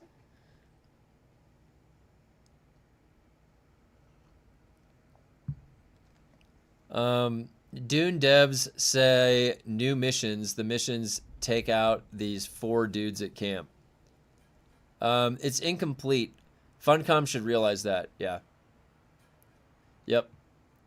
And instead of adding completeness, they keep going back to the incomplete thing and working on all of the component pieces of the incomplete thing.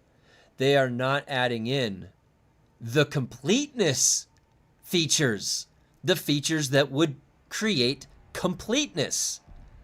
They are only working on the parts of the system that were already there. And in fact, what they're actually doing is like, it's like they're replacing like very sturdy carbon fiber base foundation points with like this weaker, shittier material. Like they're not doing good infrastructure work. The code arguably has gotten worse. The lag is worse. Everything is worse. It's like, and like I said, they're not like, imagine they're like somebody's building like a skyscraper and they're stuck like refurbishing the foundations before they've even completed the building. They're nonstop. And then we're like, okay, can you put in the fucking office, the mirrors and the glass, and so we can have a meeting in the office for once. And then like the next day we see them back down in the basement. They're like, we're back. Funcom is back in the fucking basement working on the foundation. Dude, stop replacing the fucking materials down there. You're gonna fucking ruin the building. Get up here and finish your work. Oh my God, this analogy is really good. This actually is pertaining quite well. It's like they just keep wandering back down and working on the wrong stuff. We're like, dude, stop, please. Fucking finish. Put the windows in. Put the walls in. This is, it's just the frame of a skyscraper. And then they keep telling people to go in and have meetings. And they're like, just go do some fun stuff. They're like, there's nothing in here to do. Figure it out. How do we talk to other people? Like, we have very shitty ways to do that. Don't be jealous. The tea set's not even interactable. I'm having a tea party by myself, Grumpy. I just saw a comment, sorry. Sadly, according to what Sin told me, him and other beta players asked Funcom this back before the game was in beta, and Funcom said no to all that. Yeah, I've heard that too, yeah. Sin's got some good insight on that. Ancient Way can't hit a moving thopter. Carrier can easily zip away from all rockets. Assaults overheat when firing missiles. Laser surfing was the only mechanic.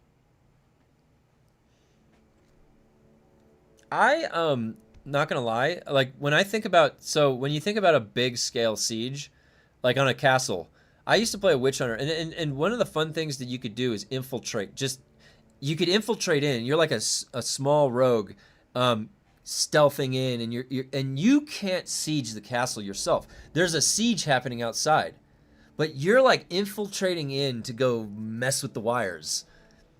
Now, if the carrier was much larger or something, and then it was like an actual ship, that would be cool. I would still want those interactions because I think that's interesting. Like, this is a massive ship. Like, I'm gonna come in myself, and I'm gonna try and mess with the wires, and you gotta come find me and fight me. But you have to have a way to go fight them. Like, the carrier should go like autopilot engaged, and it floats, and it's like turrets engaged, defense mechanisms, and then the pilot goes and stands on the roof with a rocket, and he's hover moding, like defending the carrier with a gun. Like, wouldn't that what a military something would do? You have the technology, but you can't do any of that. Like, you're basically a complete sitting duck unless you have somebody outside of that supporting you. So if you're by yourself in a carrier. Funcom, sadly, will never add new kick-ass weapons for Thopters. The real question that we have to ask ourselves nowadays is Funcom going to add anything at all that's fun anymore, ever?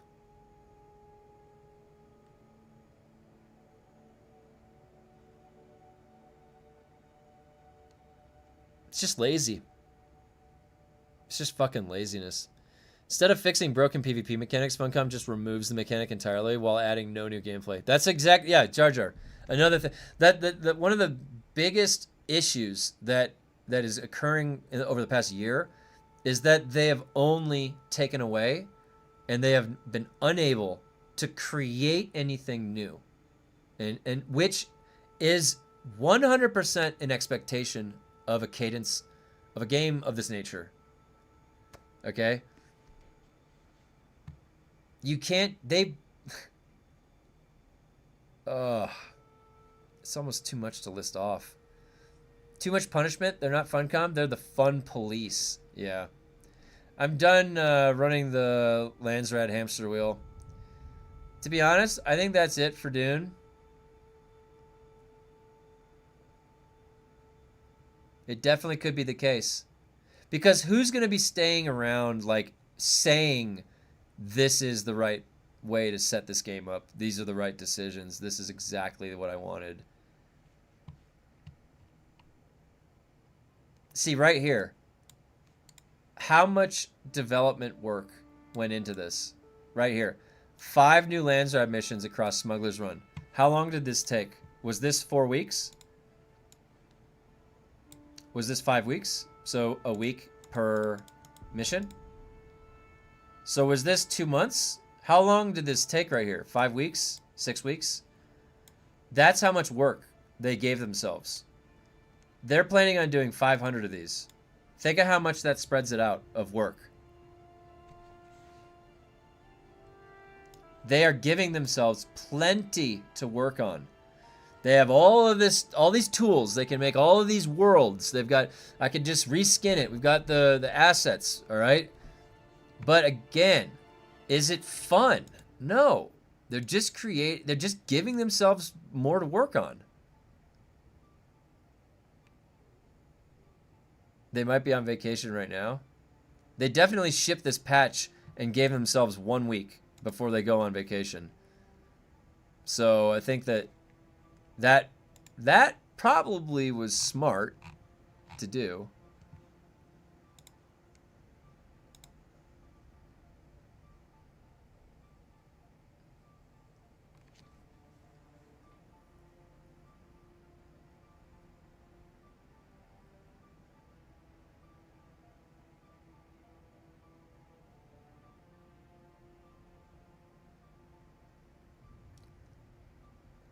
There is a patch notes here for the PTC client. Listen to this.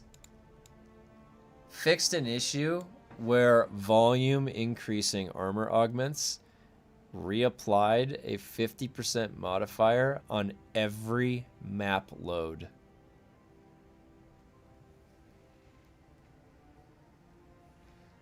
Oh my god, that's fucking funny. Wait, is my dagger susceptible to that?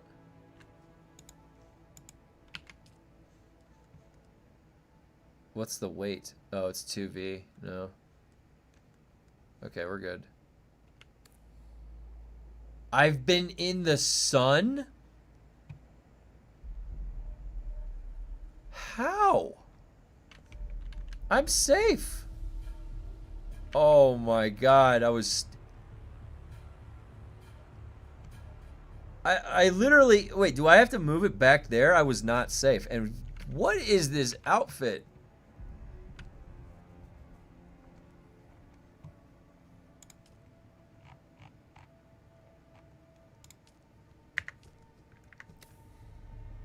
Come on, just fix that.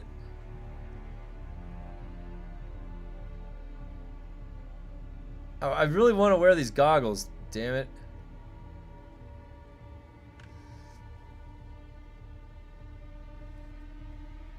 Says PvP is dead for good. I'm only waiting for single player at this point. I'll tweak the settings as I see fit before I'm done with it.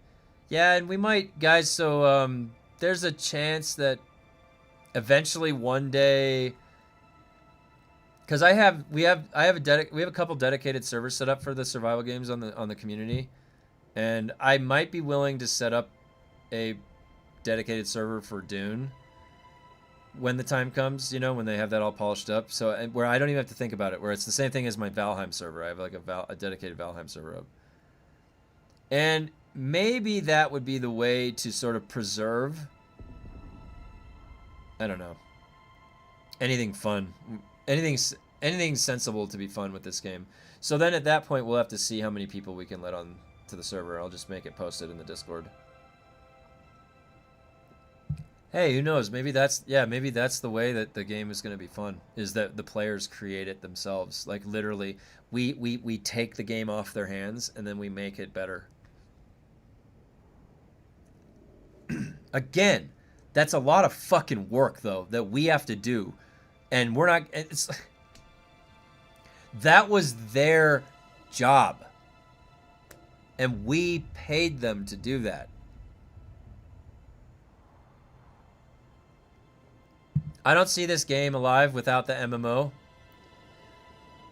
The thing that makes those games last is the MMORPG aspect. Like in Destiny 2, it's that you could go play with your friends. Or if you didn't have friends, you could just go group up so easily.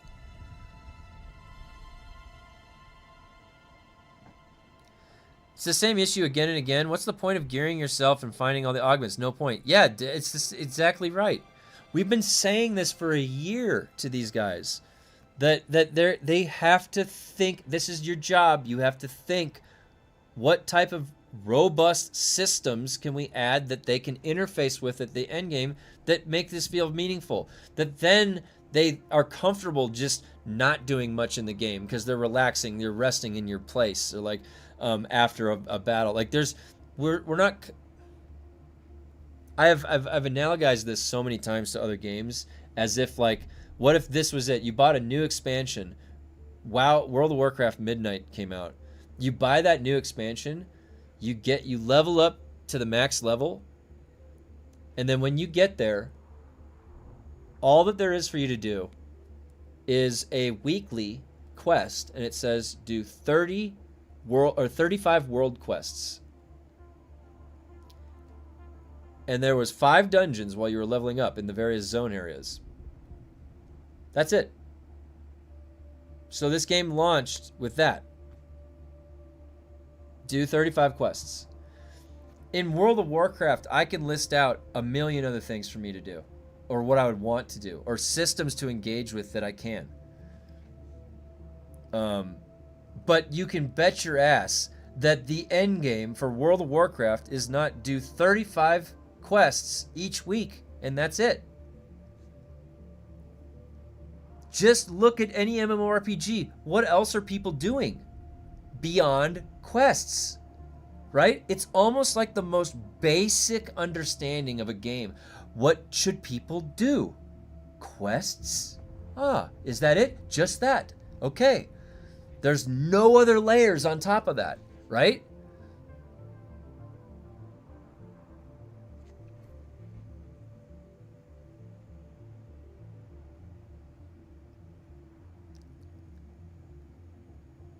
Their job is hard, just ask Joel. Player numbers are going to drop so bad during the summer. They are. Starting July, they're going to drop like crazy. No friends, old, grumpy, smelly, swears a lot, just unlikable. Grumpy. Yeah, that's the thing. I'm best in slot and have nothing to do. Nothing to use my gear on. Oh, wait, that is the herd of cattle grazing on my property. I would not have bought this if it were a single-player game. Only play online with friends. The thing is, I like I say this, you're going to hear this a lot, player choice. I like having freedom to choose what type of day it's going to be, and some games, you know what they are. So, there's some games that you just know this is just a single-player experience, and I'm not expecting anything outside of that. I'm going to play it through it for the whatever it is. There's other games that they go on to the stage of massive online gaming. So where it brings everybody together internationally. And when that is the framework for the game, in my opinion, at that point, you're already at the highest part of technological capability because you are able to contend on the worldwide international stage for game development on that market. So if you're there already, then you, in my opinion, have the capability to do what I'm about to say. It should be standard practice then that the online experience has all of the different options that you would expect, and they're nothing. And basically, think of it as like having no barriers for you as a user, as a gamer. Whatever you want to do. You want to play single player? Go for it. If you want to play with your buddy on Xbox and you're on PC, go ahead. Everything is possible because that is what is possible to code. So I think that should be standard. Now, we don't get that. What we get, in the best possible scenario, we get that. But that's not all the time, and that's not every case. And because of that, we're okay with getting, like, for From Software games, what you get is what you get. Some of it is going to be the best in the entire game industry, and then some of it's not the best, and the network coding issues, or some of the, and that's also an imperfect science. That's also very difficult to get right too. So there's a balance, right, with some of those games. For Dune, it's like they're making it one. They're like adding an ingredient one at a time, like this. Instead of making things all at once simultaneously with many things going on at the same time, which you should be able to do if they set up their agile system correctly. They should be more than capable to do this.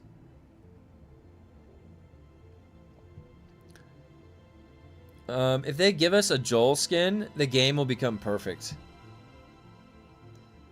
What would that even look like? A Joel skin.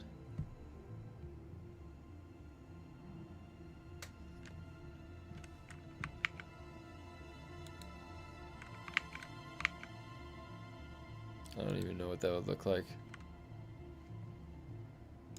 Alright, let's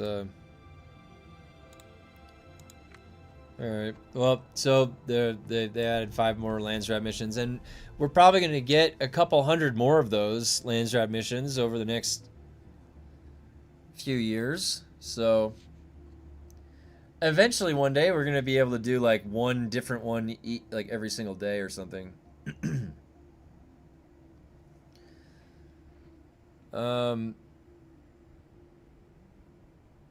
Let me play the worm in DD.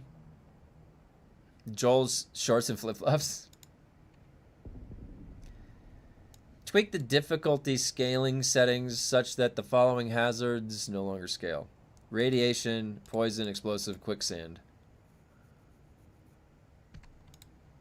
Okay. A worm strucky emote. Like, this again, guys, I'm not gonna lie. Quicksand. Okay, when you're about to talk about, like, don't even look at the next sentence. When you're about to talk about quicksand, what would you say? Like, makes it not kill you. Makes it not drain your HP as quickly. It's not as deadly. No, they said the sinking speed. So it doesn't even damage you. It just hinders you. So the sinking speed.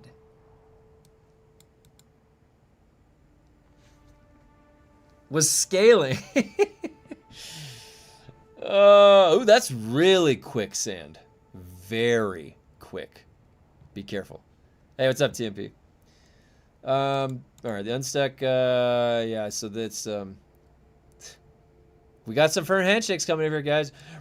Oh my, this is another one. You know what the firm handshakes actually tell me? We did this because we had to.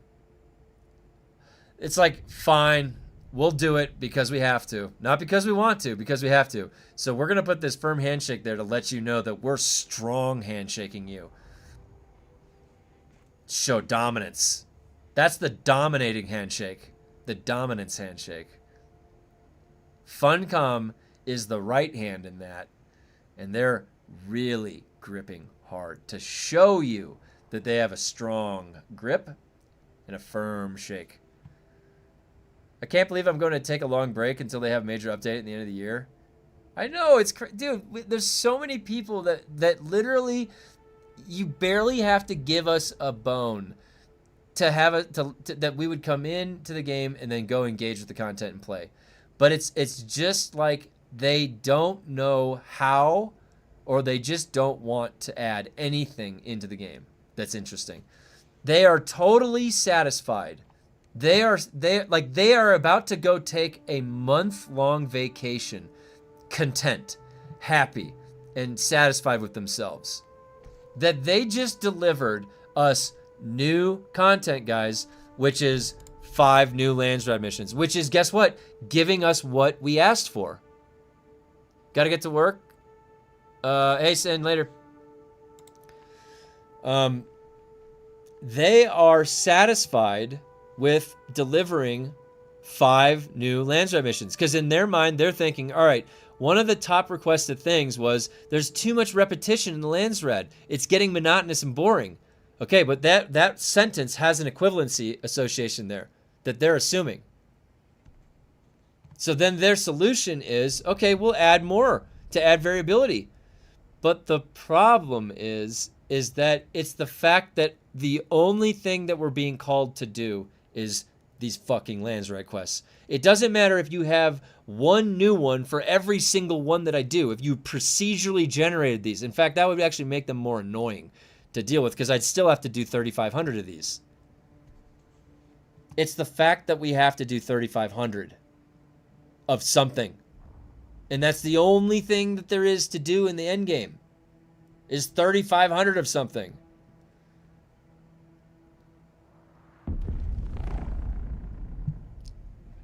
I just don't know how to fix this.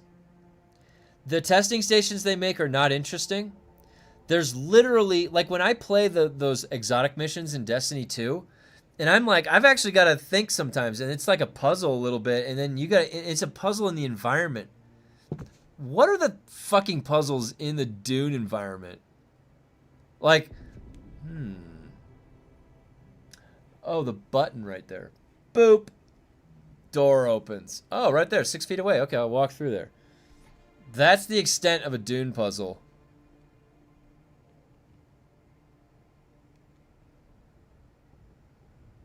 Firm handshakes and firm flip-flops all around.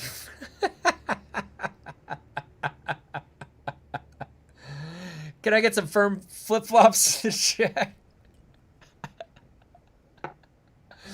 You know, let me show you guys what my flip-flops. So I wear rainbows because I was a body surfer.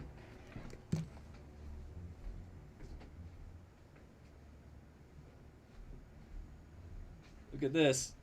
This is what we call a rainbow. You ever seen these? It's a rainbow sandal. These are actually only a few years old. I had another pair for like 16 years or whatever. That's what you wear down at the beach down in Southern California. Those things will mold to your feet. You should try one of the new Haga missions to stretch your legs. Oh God. Did they even give me it? Hold on, let me see if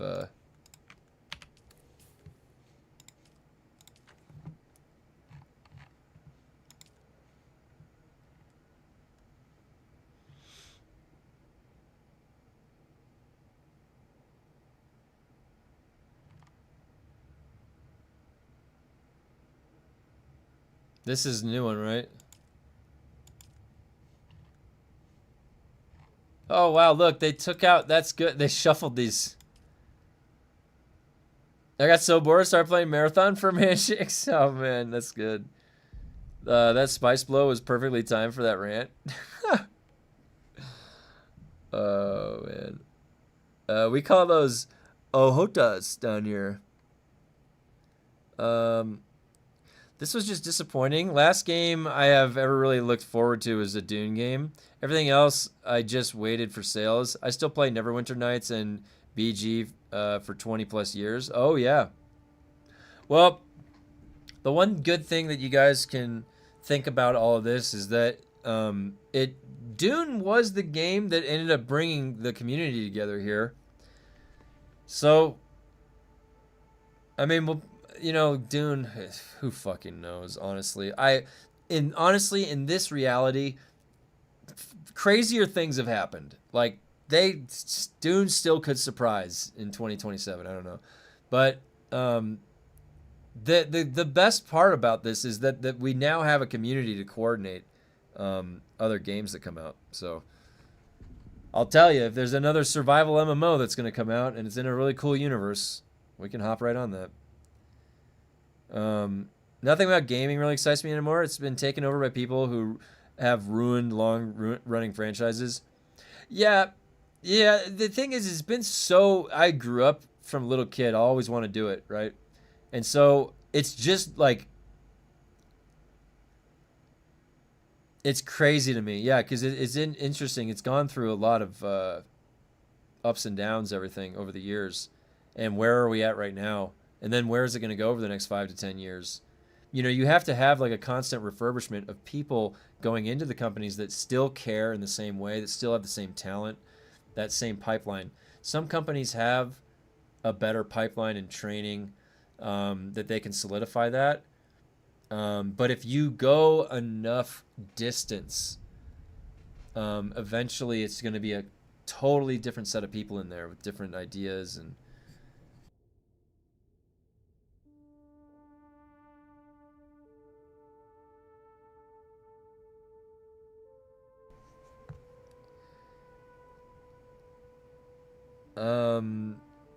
fix Sentinel lag. 3,500 quests. Boom. Been playing quite a bit of Guild Wars 2 since the Guild Wars 3 announcement, and man, that game is an MMO gem. Everything from combat to the quality of the open world to endgame. Why should I ever come back to Dune? Yeah, Rando, I actually have a Willbender I was playing on Guild Wars 2. Guild Wars 2 is a really great game. Also a remarkable game, the fact that it's got such a robust horizontal scaling and very little vertical scaling, and it does it so well. Nothing about... Oh, I read that, yeah. Yeah, they are cultural vandals, pretty much. Not true. There was a great puzzle at the end of the storyline. It had multiple rooms and a language pictograph puzzle to progress. Good point, Nad. I play a really good game, and I am like, please don't make a sequel. Oh my god. We'll be playing GTA 6 when they drop the good update, and no one got time for that. GTA 6 gonna need a quantum computer for that to run. Oh my. Or you can rent yourself the thing that can run that game. Anything good in the patch today, or just good? So the word here is good. Let's see.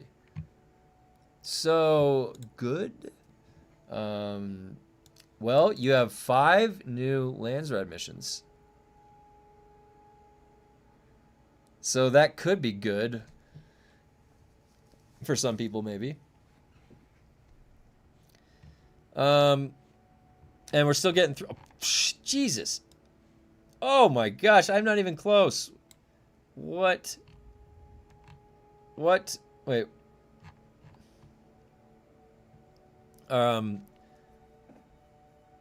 The murder mystery chapter in Dune Awakening was so disappointing. I wish it had actually some adventure game style puzzle solving. Yeah.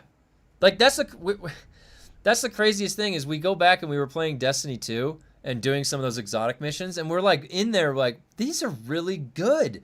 They're challenging. There's some crazy puzzles you gotta do that aren't just these like simple fucking stupid ass puzzles. They're thinking you're like playing checkers, children's with blocks or something. They actually respect the consumer, they respect the user, and they don't think they're an idiot. Sample recovery doesn't work on my Siege. Yeah, they had some actually adventure going on. Like there was, you know, it's Star Wars: The Old Republic. Even that game, all right? Those quests in that game may not be challenging, but they're at least fun. And you're like, where am I going? It's like an adventure. Why can't, like, what the fuck is with this Funcom shit? Like, it's just so basic and boring and not fun. It's like they don't have any creativity. Do you know where that should come from in origin? Creative director. The one directing the creativity.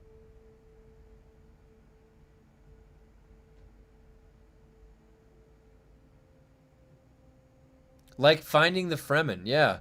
I think the only good thing in the update is the end of last gun surfing. Yeah, I could say that I wish they found a different way to do that.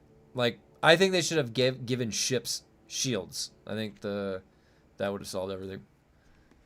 But yeah. The thing about Dune is I feel like they had on team who made the beginning of the game and then fired everyone mid-game. Joel went on vacation after the last stream. Oh my god. You could be right.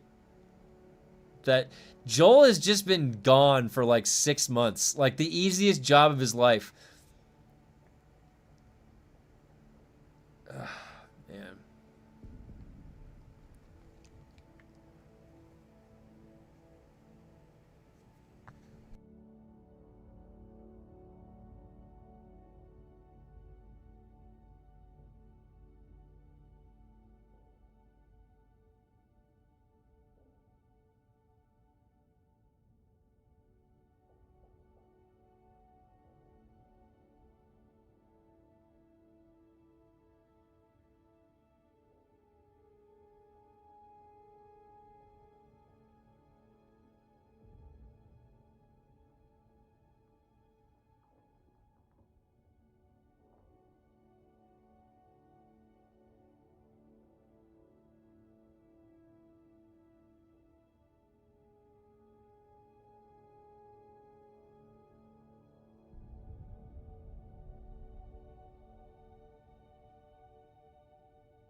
All right. Joel was on vacation since launch. The way that they described it seems like they had the mentality that they hit a home run at launch, and then they came back from vacation and they were all bummed out, and then they never recovered, pretty much, from being bummed out, apparently. Man, I wish that didn't happen. I wish they came back with a full steam ahead mentality and they just kept that confidence and then kept delivering, you know, like just, oh yeah, you guys like this game? Well, guess what we have planned? All this other cool shit for you. See, it's easier to say that when I just said that sentence, because in that sentence is hundreds of hours of collaborative teamwork that goes through strict design processes. And then is this, here's what we have coming for you thing, right? So that's not my job.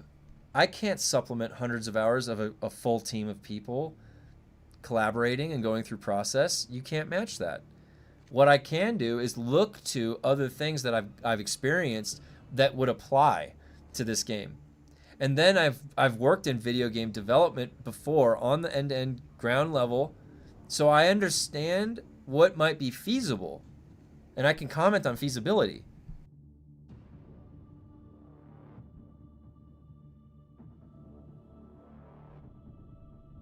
I found them behind my couch. I'm pretty sure they're south, but I have to check the polar caps. Anyone found the Fremen yet? Oh, they removed the sun exposure in places with no sun. Thank you. Yeah, that's probably going to be good for me when I'm talking. The Fremen are frozen in the polar caps. We have to thaw them out. The Dune Awakening Fremen are like flying bananas. Doesn't exist.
Well,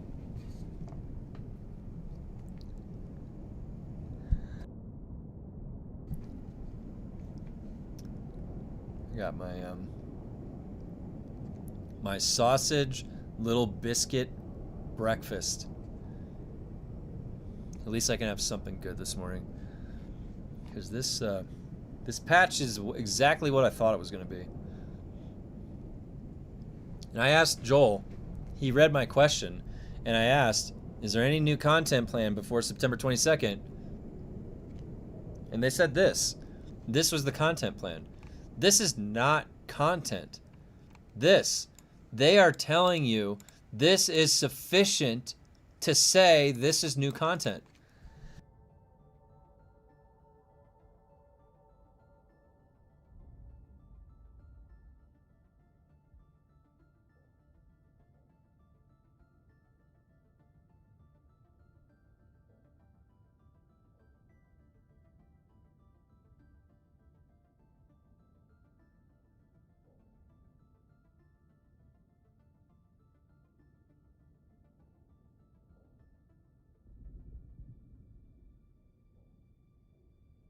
I had to turn the microwave on for another minute. I'm reading the Dune replies on Twitter. Every response is a reaction. Do I have Twitter? No. I don't have any social media. I used to a while ago, but I deleted everything. You guys are more than welcome to link me stuff, but the only social media I have is YouTube. I might start dual streaming to another platform eventually, but for right now it's just YouTube. I don't have one either, so I can't see replies. Yeah, honestly, I unplugged myself years ago. It was just it was like being surrounded by everything that was populating Twitter and all that stuff. It was just dampening my mood. Too much negativity everywhere flowing around, too many ideas that I'm like, I don't want to like tap into. It's just like polluting my the way I feel each day. And so I just got to the point where shut it all off. It's gone. I don't have shit. I've got my YouTube channel. There's some old Facebook somewhere along. I don't use it anymore. And that's it.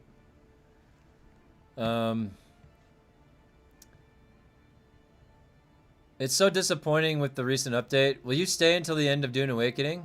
Yeah, of course. Like I said, it's not. This game is easy. Like, it's not hard. So, my brother and I, we said we were gonna last as long as we could. He's still refueling his base too. Even if we don't play during the day, we're still gonna refuel our base, and we still have plenty of resources for that. So, and a lot of the community, is really looking, you know, for when the movie comes out to gauge whether or not it's going to be a longer term investment for them for the game itself.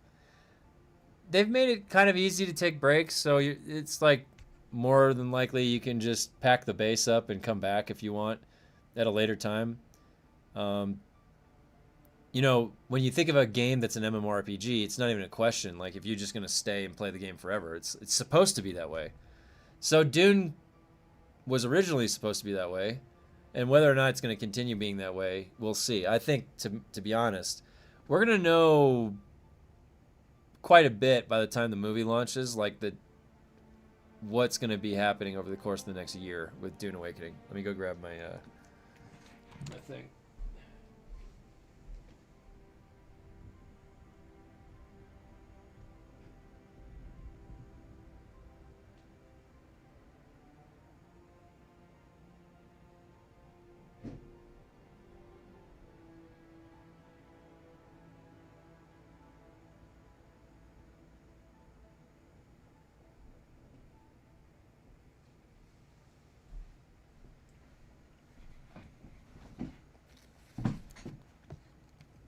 Alright.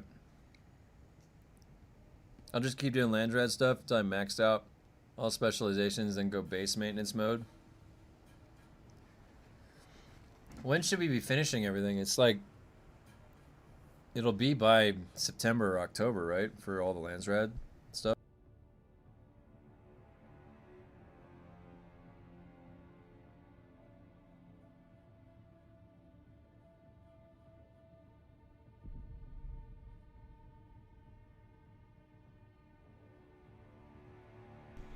The Care Bear's going hard on my Reddit post this morning. Oh, I haven't even looked. I forgot. I got up this morning and I was about to hop in the shower. And I made that Reddit post. I knew that was going to be flamed. People were going to hate that shit.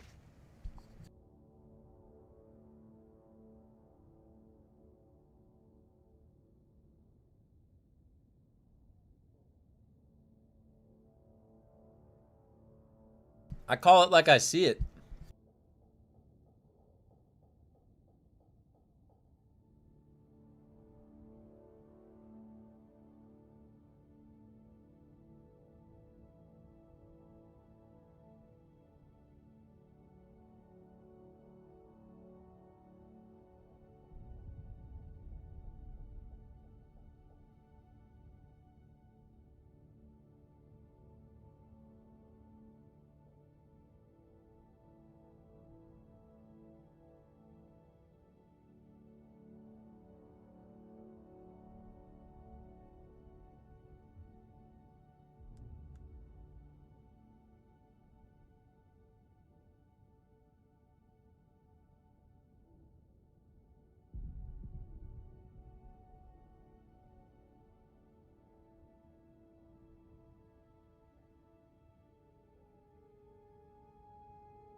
All right, sorry guys, I was talking to my wife.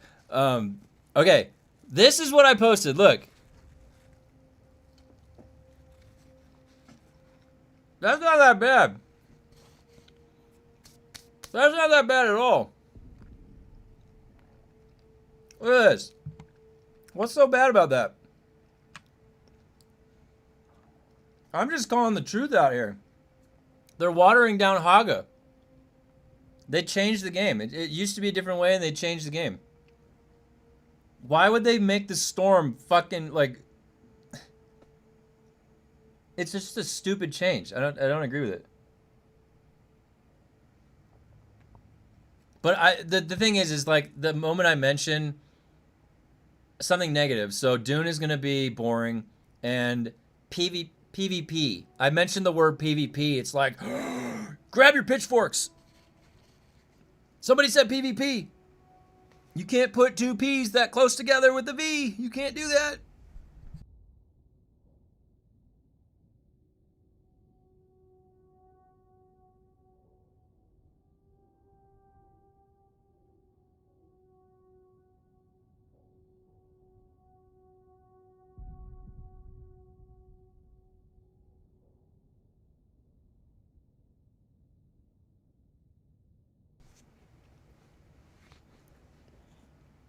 I know, I'm just like, why am I even sticking around anymore?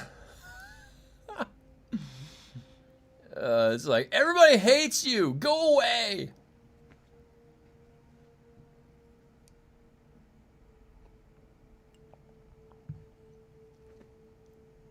All I'm saying is that, like, those two things stand out to me as unnecessary changes that that arguably just make Haga like feel not as good. It's just like, even it's not that you were gonna interact. It's like I have the option.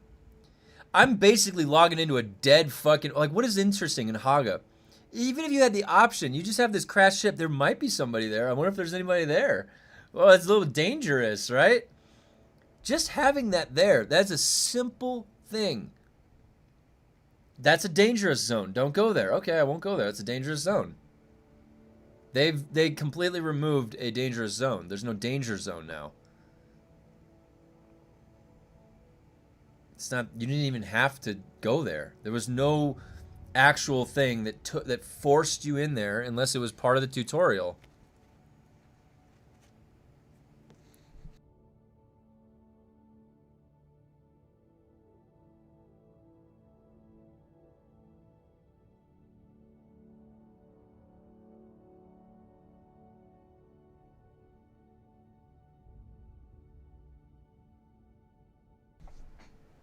So much complaining for a great game.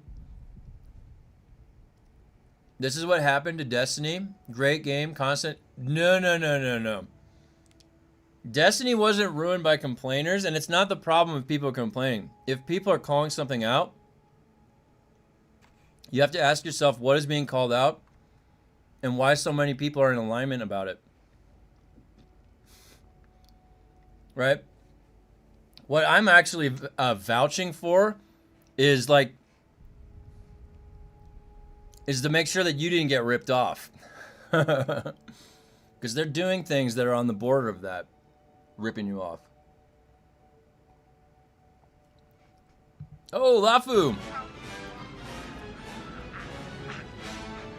Popcode, we've been here for a year, man, or more. Some of us more than a year. Thank you very much, Lafu. Giving feedback, trying to help this game. And this is not complaining just to complain. This is like a Alcoholics Anonymous meeting. Everybody's gathered here together for Dune, and we talk about our struggles.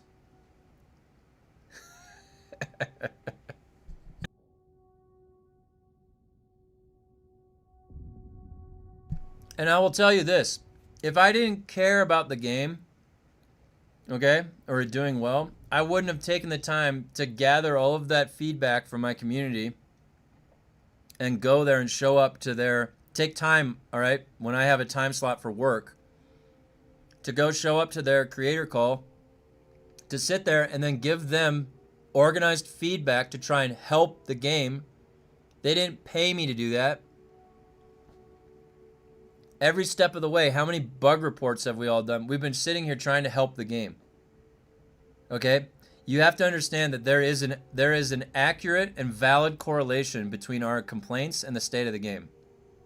This is not coming out of thin air, and this is not just some bundled grouping. YouTubers ruin stuff.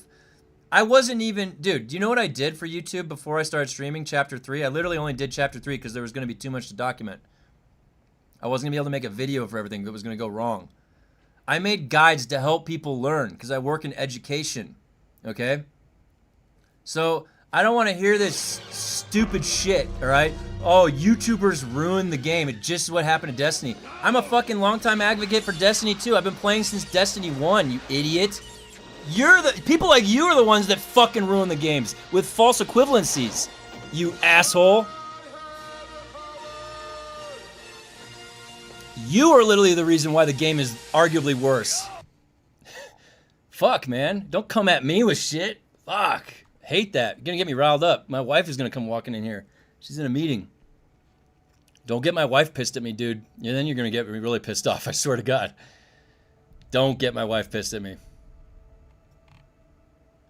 Alright. Thank you very much, Grumpy. I apologize. Sorry, I got riled up there for a second.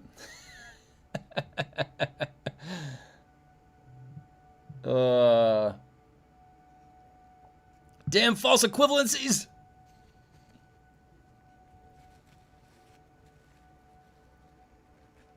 Well, if there was a misinterpretation, then I'm sorry. But it seemed like your statement... Well, let me go back up to your statement, because you said... So much complaining for a great game. This is what happened to Destiny. Great game, constant negative attention from YouTube, the YouTubers. If you don't like it, you 110% should leave. That was what you said. So was that speaking to me, or was that speaking in general to, like, in general, there's a lot of negativity about it?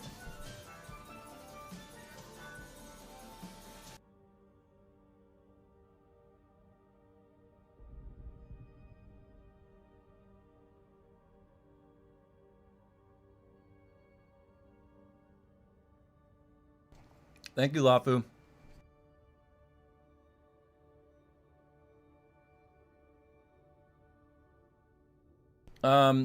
Any good changes? Well, we got 5 new Landsrat missions. I don't see any reason to make Haga Basin ships PvE, but there are several missions that send you to the crashed people. Fellow Dune Awakening anonymous member, I'm George. 2K hours recovering Duner. Hey, George. Wait, what are my hours up to now? Hold on. 1791. Oh my God. I'm getting up there, George. I'm right there.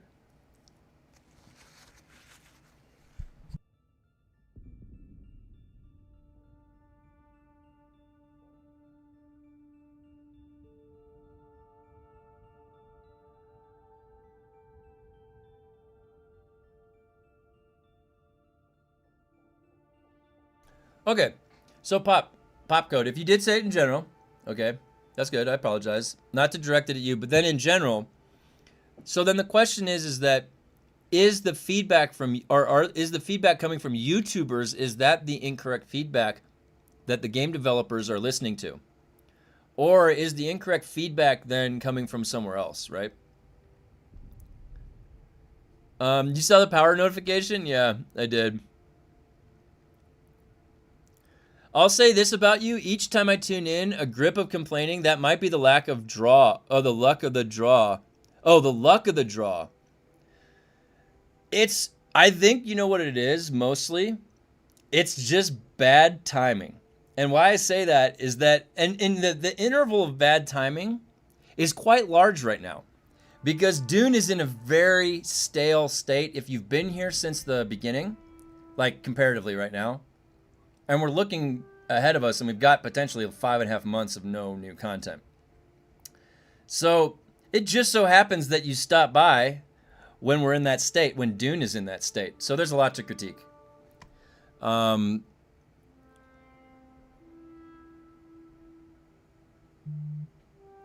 we also,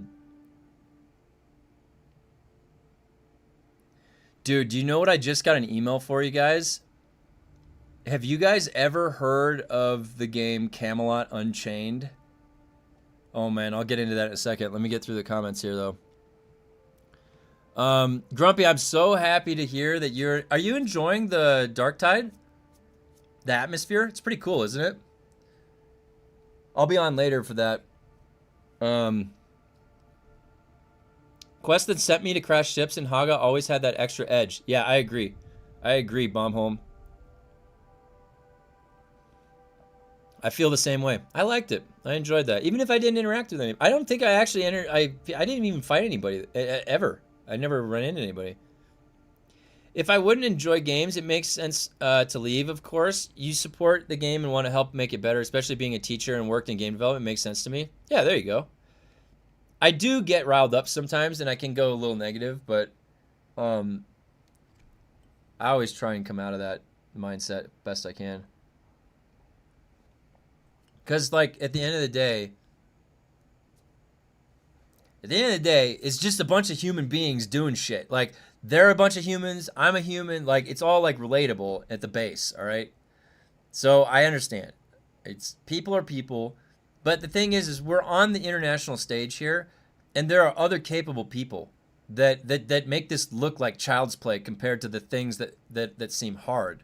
So my bar might be high, I guess. I don't know, like my expectations. And maybe that's it. Maybe I just have really high expectations for the games that I interface with.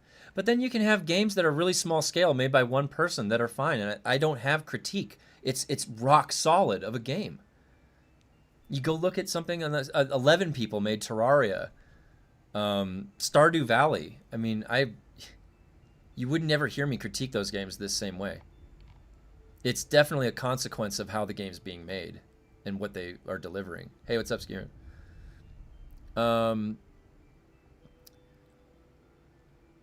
Those a-holes could have done it a year ago. The a-holes. Yeah, Funcom ain't listening to these YouTubers. I don't think that they do at all. They don't even recognize my name when they see it. These people got their heads so far up their ass they can't even step back and think this game is complete ass. Well, the thing is that you have to ask yourself at different intervals, are we having fun? Is this what we are creating fun? Is this a fun experience? It's qualitative, but it has to be asked. And you could probably think of like 10 different variables that are quantitative, but it's not going to really paint the full picture. There's always got to be some kind of extra element there that fills that fun hole. Not to mean it that way.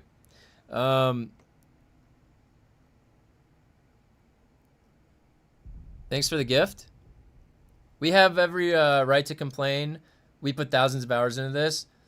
Check your chat, bro. Your chat is filled with haters. I don't think so. Everybody's pretty nice here. What I'm saying, you know what's funny too is like when somebody does that, like, just to let you know, bro, everybody in here is this certain way.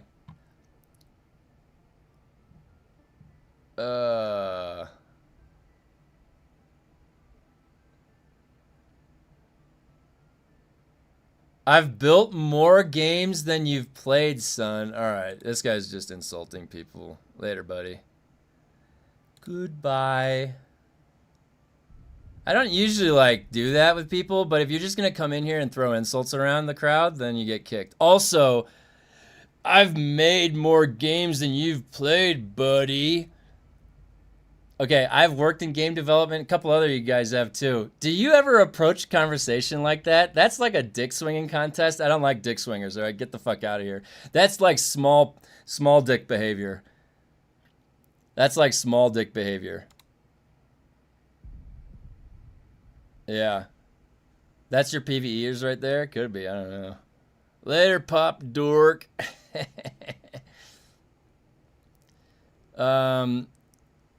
Yeah, that's a fast track to getting kicked, because like, if you just start like directly insulting people, I don't have the time for that. Come on, man. We're here to just like be relaxed. As we have enough stress coming from Funcom, all right? Yeah, wait, no, you know what it is? That's what the magnifying glass is for, was for him. Huh, we need one of these right there, yep. What do you mean there's not even enough PvE content? And I literally went back and I read his statement. It's literally directed right at me. He said that straight to me. And he's like, no, I didn't say that. And I just scroll right there. I'm like, nah, it's right there. Yeah, you said that. Hey, I'm a PvEer. We're not all bad. I used to PvP a lot when I was younger. I bet Grumpy was a threat on the battlefield too. I bet Grumpy did that real good. Skiron sucks. Oh, Nux. So we are not allowed to critique the products we buy and the games we have spent 2K hours in. How dare you have an opinion? Just shut up and leave already. What a weird champ mentality to have.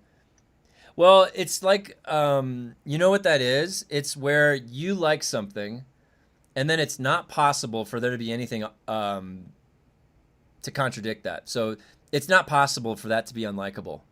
So I'm going to go seek out people that don't like it.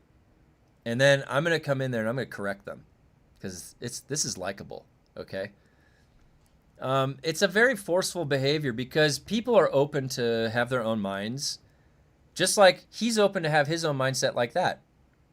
But where the difference is that you don't go in and then as soon as people aren't agreeing with you, you start lashing out. Like almost immediate, like that guy just walked into the center of a mosh pit, or not even a mosh pit, just a crowd of people standing, listening to the music, and then he just started shoving everybody around him. Like it was very obvious that's exactly what just happened. And as soon as I saw that guy start shoving everybody around, I'm like, you're gone. Get the fuck out of here. That's just like he came in looking for a shoving contest. If you're looking for a discussion, that's different. But if you're looking for a shoving contest, you don't just start off with an insult. He literally started off with an insult. If you don't like it, leave. That's what he said. He led off the discussion with that. That's not the way you have any kind of intelligent engagement. My impression of him started with his first statement. And already, then it was just downhill from there. It's only a matter of time. So that guy was going to get kicked because, yeah. That's the second person in the whole channel's lifespan that's gotten kicked.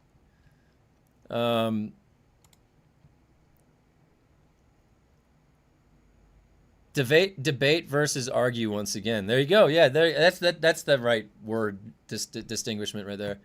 Maybe that was Joel. But the thing is I don't hate Joel. I've been trying to give Joel a backbone. Joel needs his confidence again. But maybe Joel is a problem. There is a possibility that Joel is the problem. I can't rule that out. I don't know. So either he is one of the problems or he isn't. If he isn't, then he's like there's something out of his control that's like forcing him to go against it, and he doesn't want to, and it sucks, and he knows it. That's a possibility. There's also a possibility that part of his like, I don't know if it's laziness or just like lack of adherence to certain standards that were even in this place in the first place. We're like, where's the creativity? And it's literally in his title. So that's also a possibility. I don't know. Yeah, so I don't want to go throw hate around like to Joel. Like, I don't know. Maybe he would deserve it. Other reason I'm still somewhat playing is because they're not charging more for stuff. If they were charging for building sets, I would not be here. Yeah. Or like some kind of expectation of a battle pass, like monthly or every few months you pay for it. Healthy PvP is all that would have kept the end game and economy going. Healthy options. Yeah, bomb home. Yeah, absolutely. And whatever that means, that's easy for us to say that word pairing. Healthy PvP, healthy options. It's actually quite complex, but that's their job, is to figure that out. And they could have. They should be able to. Yeah, Grumpy and I would have wrecked that guy.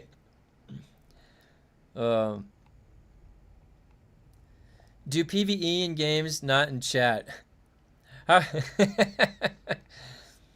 crazy is the PvPers are the most disrespected thing when they don't like you criticizing their game, or at least believe it to be his safe space. Yeah. I literally haven't gone into the DD since Chapter 3 dropped. Yeah, I've only been there a few times. I did a little bit of titanium resource farming. I literally I want it, but I can't. I'm addicted. It's like that guy pushes up to the bar, then waves at the bartender until they're served. I was in the next room. Someone gave their opinion as a way to invalidate giving opinions. Yeah. Oh yeah, you missed it, Veldov. Oh boy. I ended up kicking a guy. Some idiot got kicked. He started picking fights with people in the chat. I was like, you're out of here, bro. You're out of here. There are weekly events in the DD on several servers, big events on Stoneheart in particular. That's the only endgame content keeping me playing. I barely bother with this land strat. Yeah, and that so that's an example of a good organization inside the sandbox of the game, which a lot of the game was left to sandbox, and a lot of sandbox games do that too. They weren't coming up with like the narration of a story and the voice lines and all this taking you through, but they'll give you the mechanical features of all these things. They'll be there in the game for you to go find and interface with. So they leave it open to sandbox. And if you have people to play with, sandbox environments are really fun. And if they give you enough fun toys in the sandbox and mechanics, it's even more fun. You can do some really stupid shit. It's really fun. So, I do, yeah, the what he just said. So, Father, the organization of events at Stoneheart are great. They're massive scale too. They're a lot bigger than you might think. The different things they build for the races, it's really cool. Joel is definitely the problem. He's not a leader and has low standards. Just look at him since launch. He doesn't take care of himself. Doesn't care. Yeah, I agree, and I wouldn't normally comment on that. But I think that it all plays a role. You know, it's it's a representation of yourself. Yeah. Even like he just like let's just comment on the fact that when we first saw him when the game launched to now, he doesn't look as healthy, like as you know what I mean, like being as respectful as possible talking about it. Does that resonate from mental state, a mental health? Yeah, and if he has just low standards in general, that's like, yeah, I'm not gonna lie, guys, it's unacceptable. Pushing out some of these patches the way they've been in the state with the types of bugs that were there. To me, that would just be unacceptable. Like there, it would be hard stop. Like, how did this even? Who like pull that person aside that was the reason that this shipped like this? This isn't going to happen ever again. If it ever happened again, this person would be fired. We're on the scale. We're on the stage of making money. So.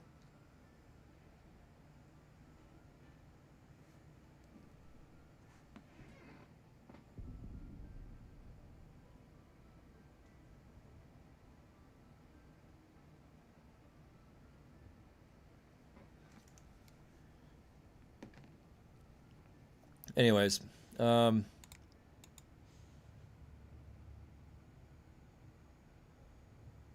you see that Joel definitely a problem, just there to clock in and clock out?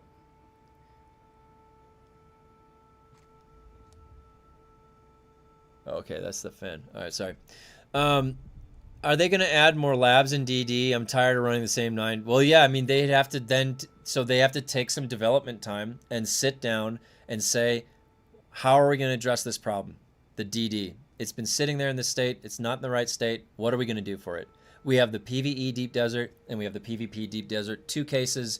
How do we work on this? Is there something on the top that goes to both? They actually have to sit down and do that and put the development time in. The problem is we are so in tuned with what they are doing that right now we are almost like, are they even working on anything? Like all these things that we're talking about right now. Is that something they can even do? Like it needs to, DD needs to be revisited. That should be on the top of the board. It was supposed to be done 6 months ago. Backlog. It's on the backlog. Joel may not be the problem, but doesn't seem to be the answer either. That may be the nicest way to look at it, Veldov. Because I do want to respect the fact that he was on our side originally with like the original vision of the game, which was good and dangerous. If that was him, so there's respect to that. But man, did it get derailed and it changed, so and it's not fun. I was defending him, but after the last 2 streams, no. Yeah. I'm basically just grinding the labs and selling schematics and doing dailies. Stroke your worm, Joel, and complain about how hard your job is with second vacation in a year coming up. I know. That's so ridiculous, too. He's literally about to go on another vacation. He already took a month vacation. And he's talking about how hard everything is. Dude, how many jobs do you guys have that you could take a whole month off and not lose that job? And then have another month off and not lose that job? Have you... How many of you are working in a job right now where you could do that and be safe? And he's calling his job hard, you guys. He gets fucking 2 months off a year or more. His job's hard. He has literally no risk of being fired for bad ideas. His job's hard. Holy fuck, man.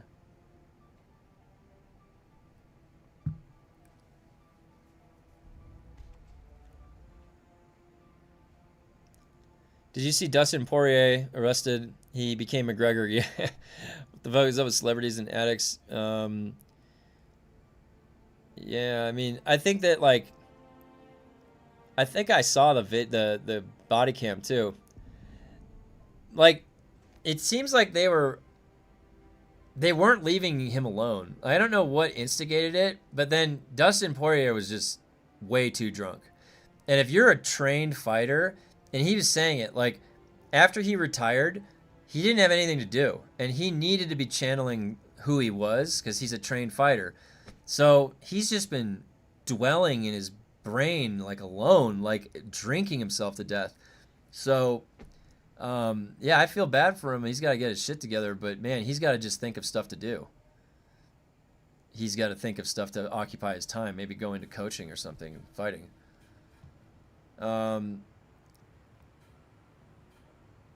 The funny part is, you know, that dude is going to take getting kicked as a win over the evil YouTuber and post all over Reddit about you. That's all right. Let people try to have their way. Some people go brag about getting like banned from places. I don't understand that. I think I would have engaged in PvP if the base raid and defense mechanics mattered. Yeah, I agree. You said it really good, Bombholm. I think that would have made a draw immediately into a mechanic that you're engaging with. Absolutely. My Mary Poppins challenge is not taking off. Yeeting yourself as far as you can from high places. It's kind of fun. How can you be happy when you lose 95% of your player base? Yeah, I agree. Yeah, it's cool. The collab is great. There's a death race from F to the wall and back. Crazy challenging go-kart races with sandbikes. Maze. Oh, maze sometimes? Dirt tracks. That's cool. Survivor bias. 5% of the remaining players are PvEers. Let's improve PvE. Oh, yeah. Everyone assumes Joel is even qualified for this game because he did it for Conan. Does he even have qualifications outside of this? Yeah, I mean, what would be those qualifications that would be sufficient for us then to look at? Joel folded under pressure. I can't hate. I would fail even more. Making games is hard. So, but isn't he like a 20-year veteran of the company? So did they get themselves in a situation with the company where they have ownership from something even above him? And so he isn't the chief creative officer of anything, because there's actually in this other structure something above him that is controlling him. So in my other job, a long time ago, 10 or 15 years ago now, my creative director, he would have, if he had something that he knew was part of the vision for our development and the CEO was like not seeing it and he knew it to be the best and what we needed to do, my creative director would have walked away. If it was something that he knew was the best way to do it and it was not something the CEO understood, he would hold to his ground and not budge until he could help the CEO understand, or the CEO would budge, or he would walk away. Plain and simple. You have to be willing to walk away for your vision. You're holding to it that strong. That's how much of a leader you have to be in the creative space. If you're on the international stage here, it's where the most critique is. So, and I think Joel, before the game launched, it seemed like he had confidence. He had a lot of speaking confidence towards the game. And his tune has completely changed 180 degrees now when we see him talk. And you just can't have that. I don't think that makes success. I don't think that he is going to make success happen that way. You have to take risks. You have to still be, even now, you have to still be taking risks, making decisions to take risks. You have to full send it. Not everybody have that kind of balls. But see, then what do you get as a result of not holding to what you know to be in the best interest of something, the project you're working on, or because the creative director is already the boss at the top. They are in charge of it. That is the creative director. The creative director reports to the CEO. Now the CEO is detached. The CEO is always traveling. They're always getting money, getting new deals in. They're never in the office. The person that is right there on the ground floor all the time, every day, I worked hand in hand with my boss, was the creative director. Joel is the chief creative officer at Funcom. It's him. He's the guy that's the leader. He needs to be a leader. That's leadership. That's how you get stuff done. Otherwise, we're not going to get anything. It's just going to be the 500 more Landsride quests over the next 5 years.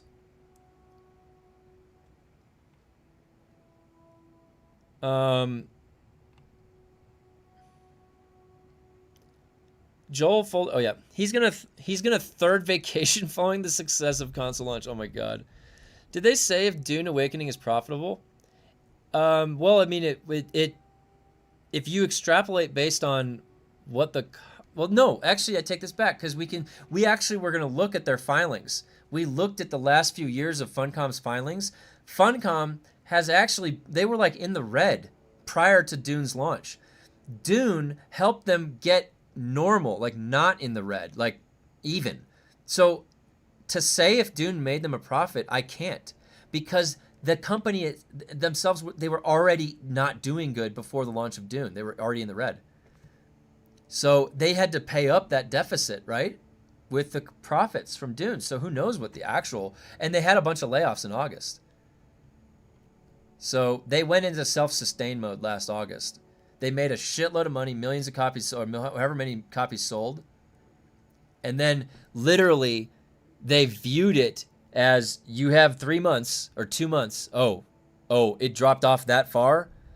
Go low fly mode immediately. That's exactly what happened.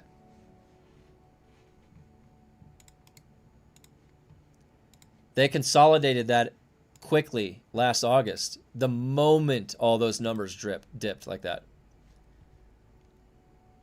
70% loss to player base. Within 3 to 4 weeks, that was when the top down, trickle down got to them.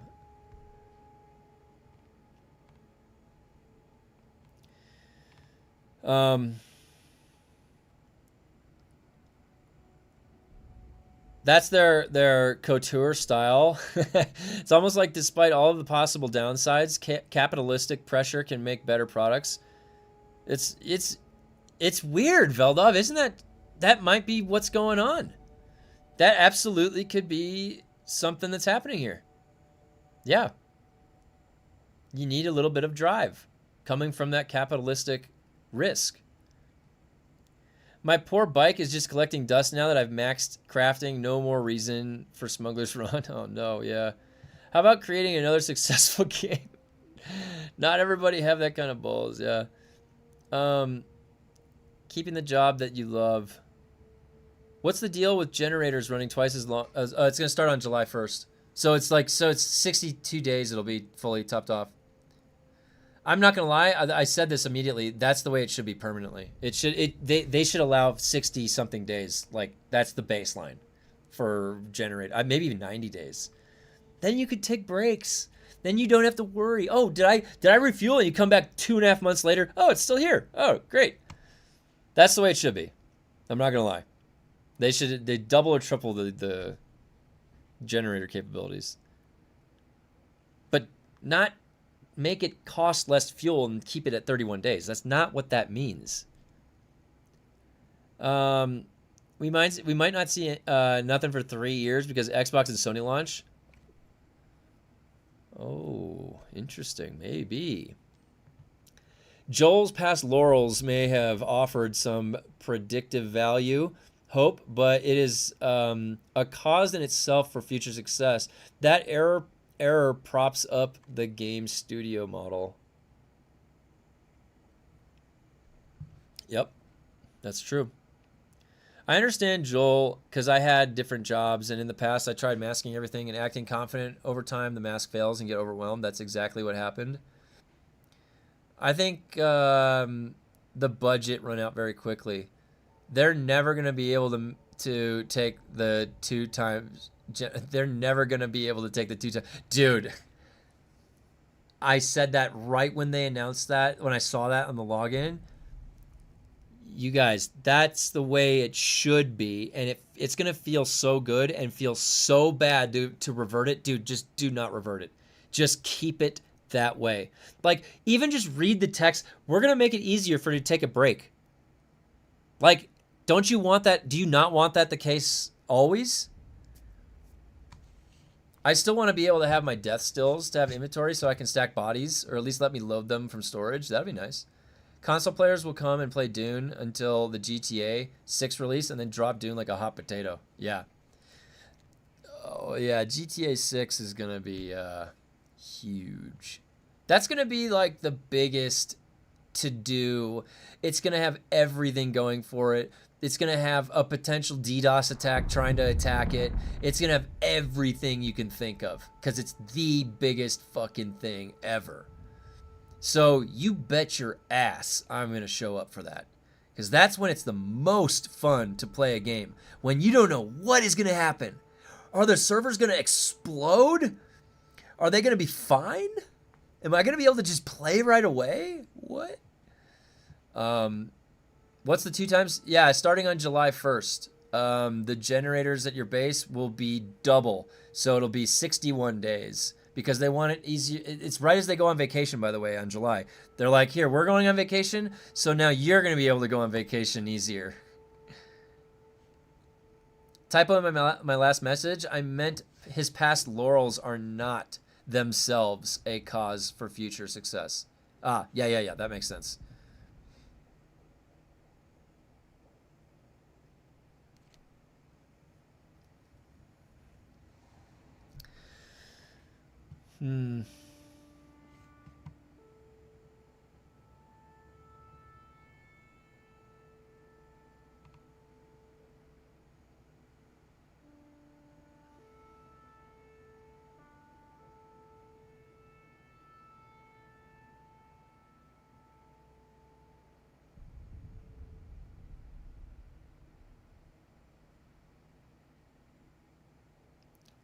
Dude, did anybody even one time get griefed inside of a crashed ship? Like, he just described what it is we were saying.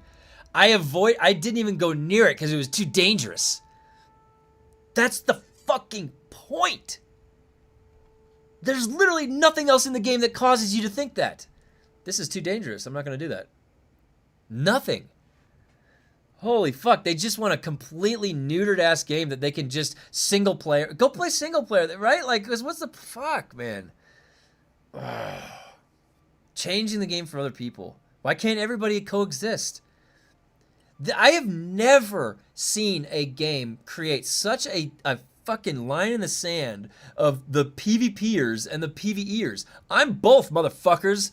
Holy shit, I do both. I'm not one or the other. Draw a Venn diagram. Learn about how overlaps work. One day I might like to do one. One day I might like to do the other. It's whatever I fucking want to do. It's my choice. I don't have to be one or the other only.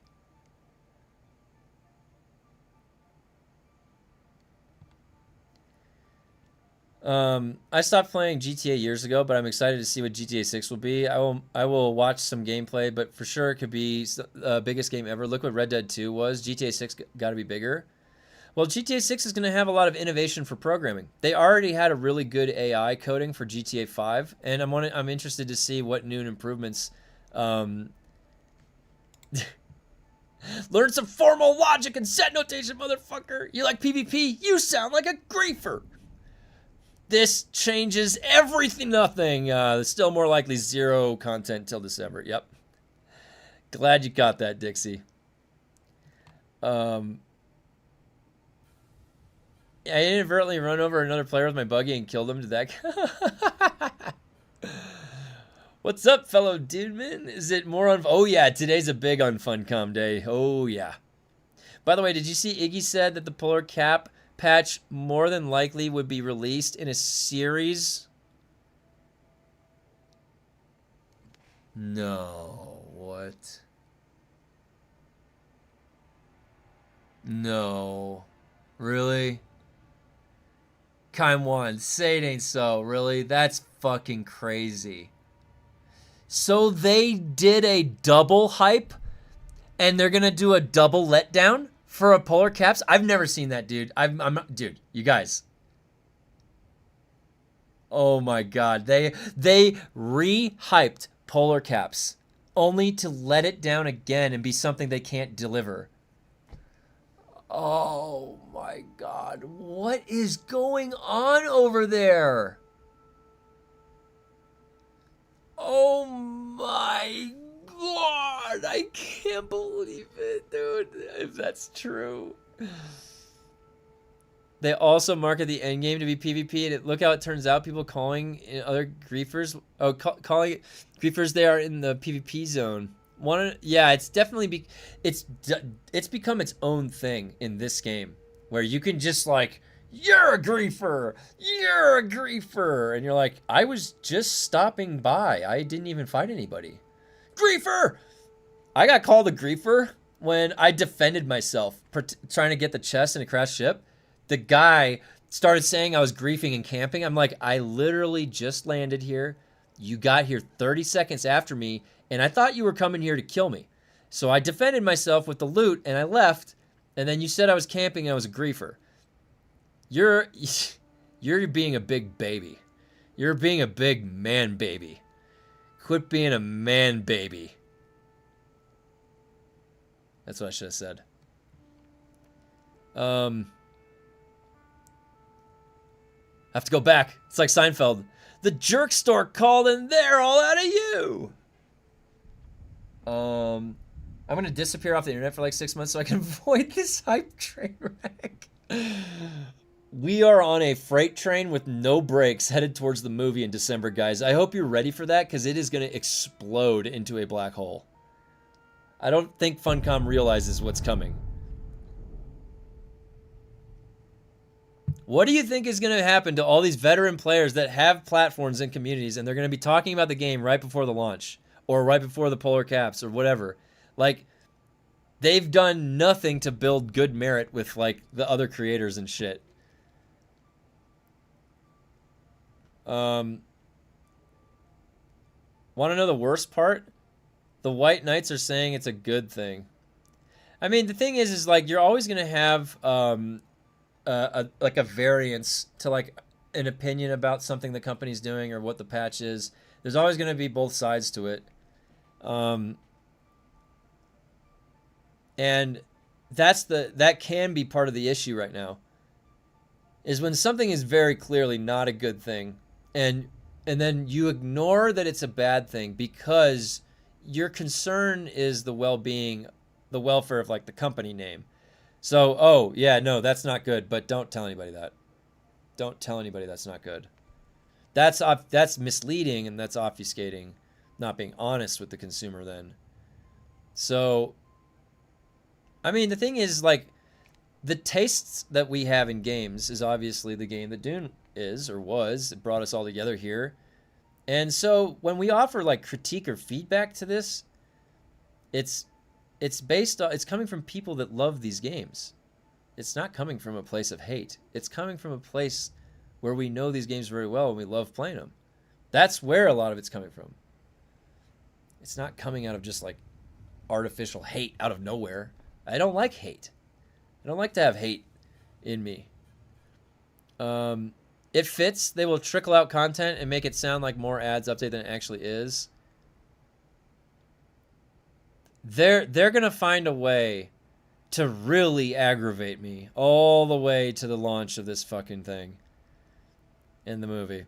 I said I'm lasting to the movie, and Joel was like, oh, we're going to put that to the test, Kevin. You said you're going to survive in this game? The most boring planet, you said, Kevin?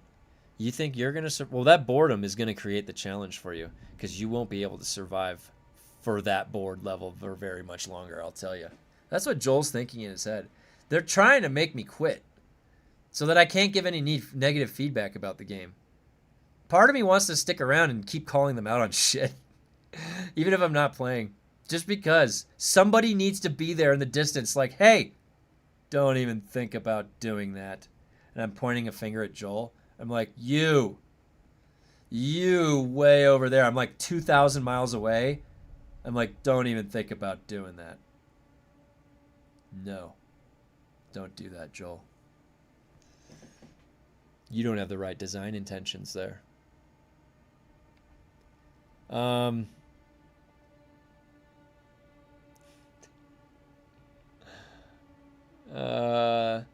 exact quote.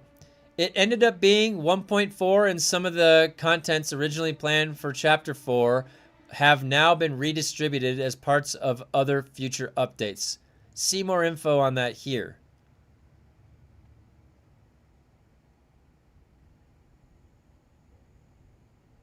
Oh. Huh. They're going to trickle. I wonder if that's going to be probably maybe those new weapons or the new... Oh my god, man, I really don't know if I could just bear with that. Victim mentality caught up to gaming. Maybe, yeah. Maybe that's what's going on with Joel. Yeah, the potential of the game Dune is why I bought it after a closed beta. The current version, not so much. I gotta be honest. Like I like playing games that have both PvP and PvE. Both. I like having the option to go PvP if I want to. Battleground, a joined space like Cyrodiil. My brother and I used to do that all the time when Elder Scrolls first came out and vampires go wreak havoc in Cyrodiil. When I first played Dune, I knew I was like, oh, I'm going to be able to go set up a build and potentially go find people in PvP. That'll be fun. So from the get-go, I always liked the idea because I wanted to have a character that wasn't just strong in the PvE game. If I was tough, if you came up to me and you're like, I can fight you, I wanted to be able to handle myself, right? How can I do that? I set up a PvP build, I can go fight. My character then in my head, it feels well-rounded. I can do all of that in this game. I didn't log into, like, do you know what the most intense PvE only game is that I play? And that would be something like Neo 2 or Neo 3. Is Dune even on the fucking same level as Neo 3? That's literally a game that is only PvE that I can interface with, that I would want to willingly. Is a game like that. Dune is not like that. Nowhere even close.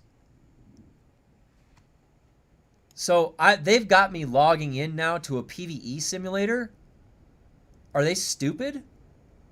That's not a game that I play. That's not a game that I would want to play.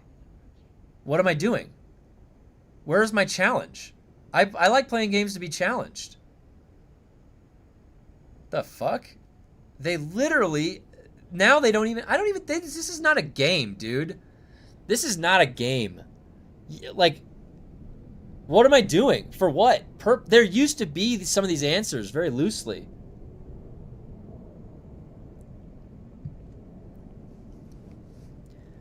You know what's crazy? There could be a book. How to create a game and how to kill a game in less than a year.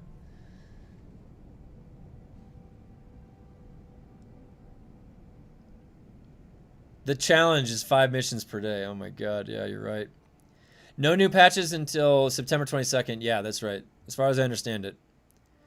Unless anything's broken and they have to hotfix it. I defended this game since the beginning when people were hating the combat so much. I still defend the early to mid game, but that's it. Yeah, I'm in the same boat. We criticize because we care, otherwise we would have left by now. I agree completely. I mean, I really came back into chapter 3 and I dove into the specializations. I was powering up my character. I had some motivation to keep doing that. And then it was like, you know, it was sort of a step in the right direction because it's just more layers on top of what was already there. And then you just keep layering, you just keep putting the layers on. And eventually you're going to have this network of systems that all works really well together that you could have never seen unless you get that 3-dimension happening from stacking all these layers on top of themselves. Now they can coordinate with themselves into the system. So they can't keep to their own schedule because of their constant holidays and not staggering the workforce schedule. They definitely have a really, really bad process set up for time scheduling at the company. They do. It's just taking way too much consideration into like mental well-being than saying, hey, this is what needs to get done to cause success. So let's figure out how to meet that instead of the other way around.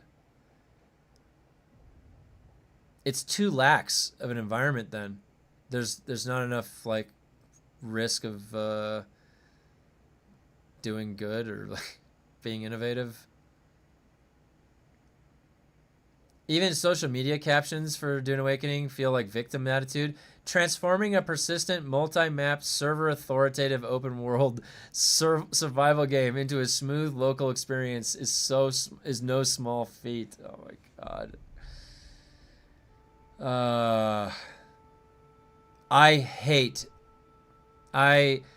I can't tell you how much that unnerves me to read stuff like that. It's so unprofessional. It's such a weak ass mindset to speak from. It's really is. It's like weak. It's a weak mind because everything always is interpreted as a victim in that way. You're eventually going to overlap that to something that's annoying as fuck that you're claiming you're a victim for. Like, oh my God, we get it. Okay, everything you do, every step of the way is difficult. It's a challenge, implying that nobody else in their life has challenge. If I just went through challenge and I just showed up at the door, and then I have somebody coming to me and they're going to go the next 10, 15 minutes telling me about how hard their fucking day is. Do you think I care? I've got 10 other things I'm worrying about in my day. My life is hard. Relationships in your life are hard. Everything else is hard in life. The video game part of our hobby of life was supposed to be the easy fucking part for us. And if you're working in a job that you really enjoy, it's not like showing up at work. When I was going into the office, when I was working at this video game developer, the ed tech company that I was at, and I got to have a day where I was on the 50-foot whiteboard, do you think that I was not looking forward to doing that? To showing up, to forging more mastery in my brain, to having this creative experience on the whiteboard at my own control, to have full creative thought, and I got paid for that? Fuck yeah, I loved what I did. That was the best. That was the best. I had so much energy when I would come into the office, and when I would go into the around the pilot school with the kids, I had a fire in my chest. I was so happy to be there.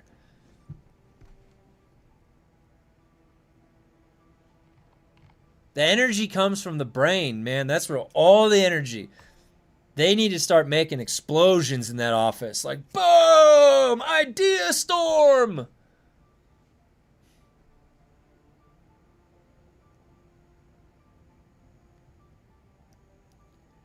Not feeling compelled to finish those specializations. Yeah. I think I'm going to get to 100 sabotage, and then I will log in and sit in a chair in the game all day, and I won't even play. I don't think I want to do those other specializations. I'll see. I'll decide.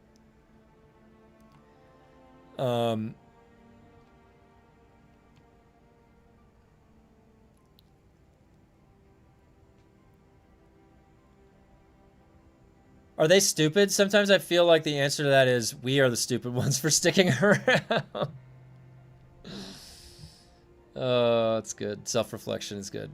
The challenge is 5 missions per day. I accept them adding stuff and failing. My core issue is them taking away what I bought and failing at what they're adding. I agree with that. Yes, what Veldov said, that's what I was getting upset about earlier, was that they changed the game from when I bought it to when I could say that it's like not the same game at the base level anymore. So I bought something and then they came in and then they changed it after I bought it. Now it's not the same anymore. And I had no way to stop them from doing that. My product I bought from them. So then we talked about this morning about it's more like I was renting a parking spot. But you wouldn't have bought this fucking game if you were thinking you're buying a parking spot. You're renting a parking spot, right? So you're going to max out sabotage this weekend? Yeah, I'll do it this weekend. Yes. It should be able to... What is it at right now? Oh, 75. Yeah. I think it can max out. I think it can. I want group content. I want a reason to group up. I want friendly identification and friendly fire being off. IFF. I want stuff to fight over other than just sand, though I'd like that to continue. Yeah, I agree with all of those statements there. I agree. That's really... Yeah, and Kaiwan agrees. And you said it the best. Yeah. It's what it's lacking. However you want to phrase what it's lacking, yeah, but group content, sure, that could be an accurate label. Labs being better solo is such a massive oversight. Well, no, and the thing is, it's not an oversight. It's from the design board. So they started here. This new dungeon area we're adding. First, you have to be able to solo it. So they start there. And then second, if you can solo this, all right, then if we were to leave it alone and you came in with a group, it would be a joke how easy that is. You would smash through, because everything is 4 times what it's tuned for at the minimum. So what they then decided, because the decision is it has to be able to be soloed. So then the whole, all from the base of design process working up is all these things and thoughts structured around how to make that work. How do we make it not such a pushover for them once they group up? Because you can just solo it. Well, make it a little bit more challenging. Throw in more mobs, like more ads. That's more challenging. Give the boss more health, like with group scaling. The one part they left out, though, is if they had looked to other games that do that, like Diablo 2. Okay, so your party expands to 8. So the difficulty of the mobs gets higher. Their health, their damage goes up. What else happens? Huh? What else happens? The drop rates increase. The likelihood of you getting loot goes up.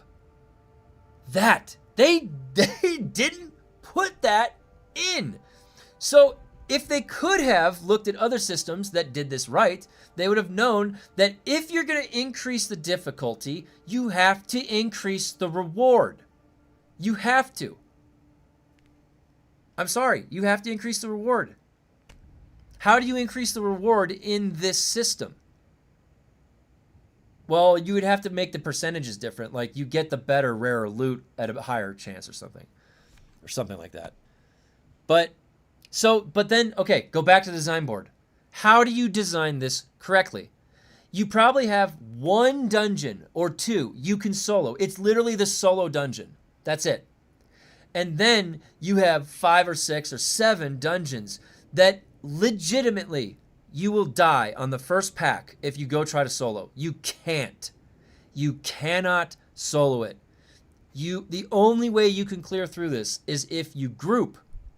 So now the loot can only be achieved if you group up. Do you see how these 2 pathways of design, and they start way back at the design board, they're different. They chose one of them and it's not the other one. And they're different pathways of development. But then they didn't even get that other one right. They should have increased the loot percent chances. If you group up, that would have solved the problem. So,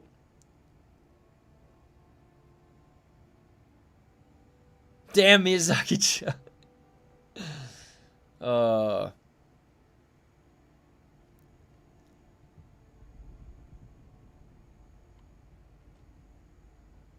Let me see where I left off with the comments.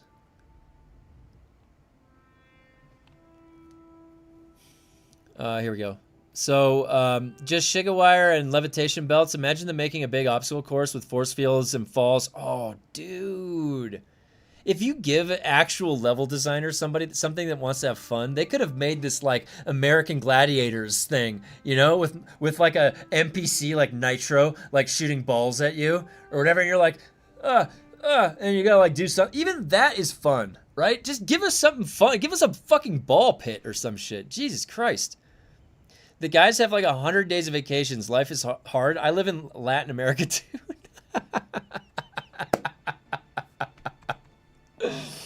Oh.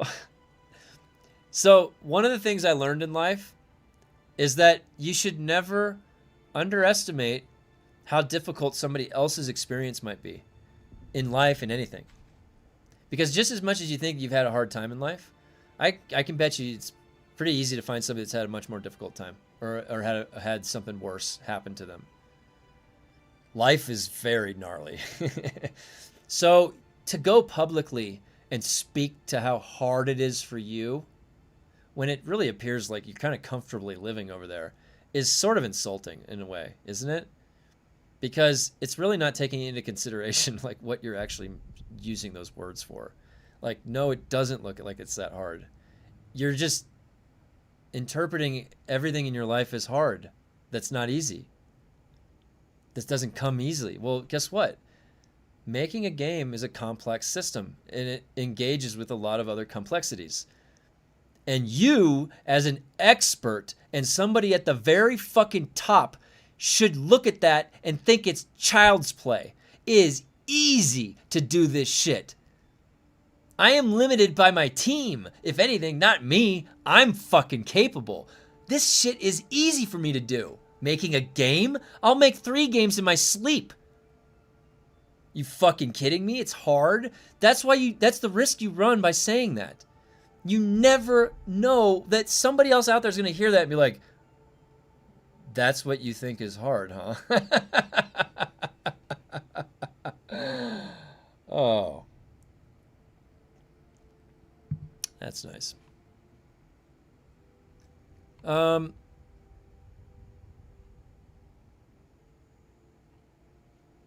loyalty for this game keeps it going. People could literally stop their misery by playing other stuff, so the game can't be as bad as Dune fans would still enjoy it.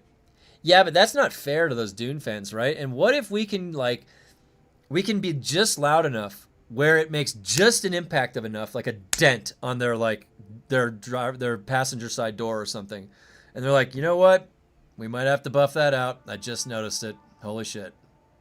Let's buff that out. Simmons, buff it out. Yeah, we're making just loud enough a noise that we're going to put a dent in the passenger side door of the rich executive or whoever it is, this Dr. Claw with his cat somewhere. We're going to make an impact by making enough of a case. We're forcing them to use Bond. Oh. I got to 100 in combat, sabotage, and exploration. My alt is 100 in crafting and gathering. I'm taking it easy from now on. Oh, man, George, yeah. Greater loot, yeah. Greater risk has to equal greater reward. Like going to the DD now and getting untiered gear. What? Yep. Sorry, yeah, and the chat isn't that delayed. I just have been going on rants, so I'm making sure I get to all the comments. So if it seems like it's, like, it looks like I'm 7 minutes behind, but it's actually, I'm just making sure I'm going back to all the comments to read through them, because I am ranting a bit. Mind-boggling oversight, I agree. Their counter would be, but the loot is 4 times because 4 of you gets items, but that's just stupid. Oh, that's right, Kainwan. They could say that it's embedded.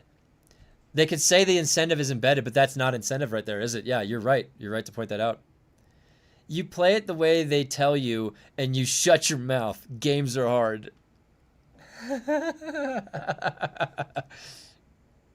67. Wait, what's the... did I miss that? What's the 67 thing? Is that, like, just some alternate to 69 that was a joke from something? Wasn't that in Minecraft or something like that? I don't remember. Nope, that would change everything, and I want to solo the game. Absolutely, Greg. I tried to make a Shigerwire course, but the building restrictions space required was too much for my... Oh, so you tried to make like a Shigerwire course. That's really cool. Oh, but it was... Yeah, I can see how that would be an issue. Remove instance loot and go back to rolling for the high... Yeah, I agree, Airwolf. That's what funneled people into certain areas, you know, and that was step 1. Okay, we need to get people to go all into one space. All right, step 1. Step 2. Needs to be good enough loot there they want to take it back. In the books, the Fremen carved their sieges out of the rock. Imagine... Oh, wow, that's cool. Imagine base building where you tunnel into rocks. Dude, that would be really cool. You would need like a whole new game though. Maybe in like a new, like, because they did the polar caps. If they're making new areas, they would have to make the entire terrain destructible in some way. That would be really cool. That was one of the first things I noticed about No Man's Sky that I thought was cool. Because in Valheim, you can't have a tunnel under. But in No Man's Sky, you can just go any which way, tunnel in. That was awesome. Everyone here wants to play this game solo. The most requested feature is coming. Yeah, maybe. Actually, I want to play as part of a faction. I want other guilds in my faction to be mostly on my side, with the one exception being Spice Fields. Yeah. I actually thought that if they had set the game up, if they weren't going to split the servers PvE, PvP, I thought this game could have done well set up like World of Warcraft, where your faction is Harkonnen or Atreides. You pick it when you make your character, maybe, or a quest. I don't know, whatever. Who fucking cares? But what happens is that you're automatically like safe from your faction. So you would have gotten to the deep desert and been by yourself, and you'd have been like, I don't know anybody, and you get all over there, and there's a couple other people, and you start getting ganked, and they help you because they're grouped up with you. So they didn't really like my Reddit post. That's fine. Where like, Your video uploaded. oh, did you put a new background song? No, I just left it. I just didn't add ads to it. Oh, okay. Well, I'll It was find. affecting the ads, and that's what suppressed it. So I just re-uploaded. Okay. If I was gonna add in, I'll do it after my meeting today. I can add in a new song, and if you want to, we'll try it. I don't care. I do. I want to make it sound good. Wait, it's up right now. You said though. Hold on one second, guys.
All right.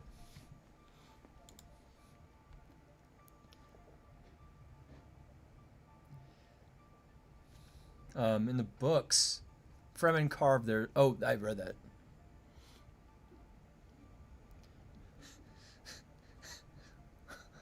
It's easy, Kev. Go on then, make GTA 7 by yourself. I can't. Guys, listen. You have to understand that what I did at work, all right? I'm the idea guy. And I did do. I had the role of director. Believe it or not, I was director of course production. How long ago now? Almost 10 years ago. So I can't do this myself. You can't have one. Actually, one person can make a game. I'm not that guy. One man band programmer. I'm an idea guy. You'd put me in on. You'd plug me in on the design process, and I could help out at every step of the way from end to end, and ensure delivery. I could ensure delivery on time. I could ensure the vision and strategy stay stable. I could ensure that the KPIs are met. But I would need a team of people because you can't do that alone, especially on this type of a game. Kev GPT.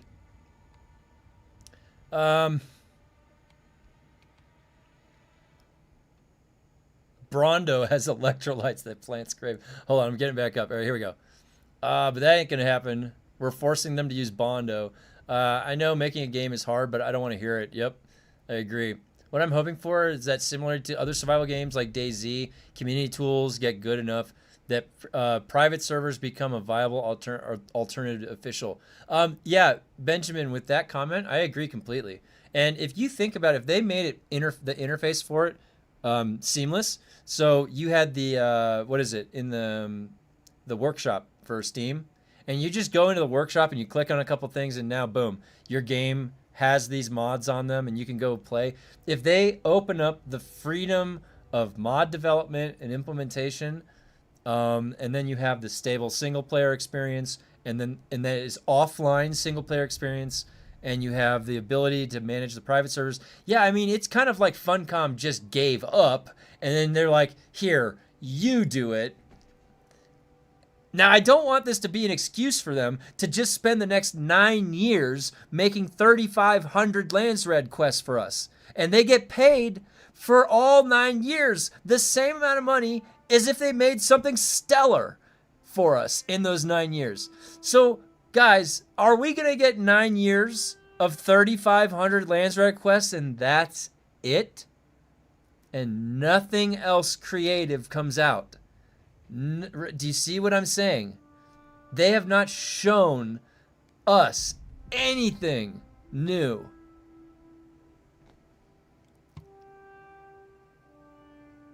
It's and no, I'm not talking about the polar caps. Go look at how they describe the polar caps. If you liked Haga Basin, you'll fit right in right here in New Haga, White Haga.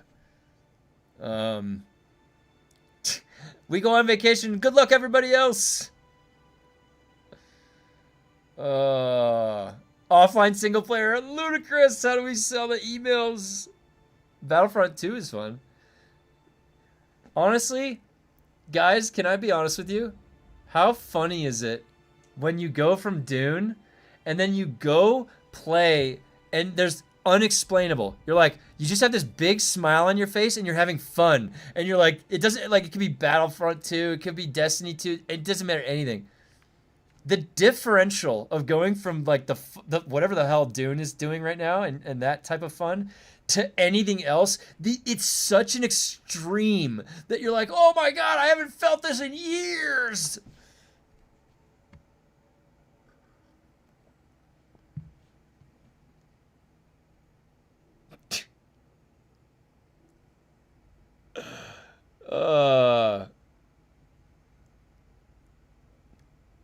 Battlefront 2 would be a standout example. Has full modded servers in spite of IP. Oh, okay. That's why you brought that up as an example. Okay, great. Perfect. I do like that example then. Imagine proper tools. That's super lame that a team of people paid to create games can't compete with a couple of customers dissatisfied with mods. Mods would save this game. People are having fun doing death rates. Dude, yeah, Hawk, what you just said, perfectly said. And it's kind of one of the that's kind of the one of the frustrations that I have a little bit is that I know that a giant group of human beings can be very capable to do crazy shit, all right? Trained, talented humans grouped up can do some amazing things. And so it's really frustrating when you've just got some random person that, like you said, that's just dissatisfied with something, then they end up doing it better than the whole team of people getting paid for that. And then because you did it better, they get to then maybe even promote your thing unofficially, and it makes their fucking game sell better and play better. But they didn't do that work. You did. That's not fair, man, and that's kind of lazy. And that's why that's the importance of these discussions like this, because the companies should not be getting away with doing that behavior. And at the end of the day, what is it that we're demanding here? Are we even demanding anything? How about you just do your job? Make it fun.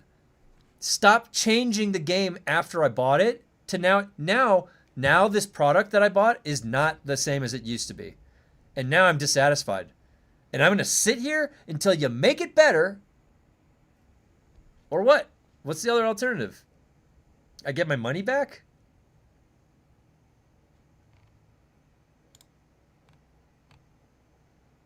Yeah,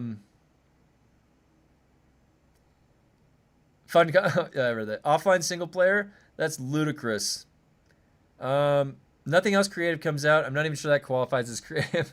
The monetization of the game is a massive issue. Yes, it doesn't incentivize the devs to produce good shit. So maybe, yeah, there's definitely a combination of things that when they are combining together, there is really no motivation to work harder or less creatively. That variance it doesn't matter. It gives you the same output, the same money, same motivation. The harder you work, you won't see anything out of it necessarily directly. Like in your pocket. But you will, actually. That's what they don't realize. Like imagine just doing a good job and then it's like it pays for itself. There's no convincing. There's no extra work.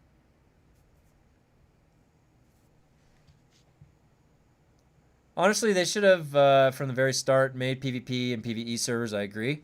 Made a Holy Trinity-based combat system, I 100% agree with that. And communicated better with the community. Yeah. Oh, yeah. Honor for all. Hit all three of those right on the head. Real good. I like that. Yep. I got full frontal wax. That felt better than Dune. Oh.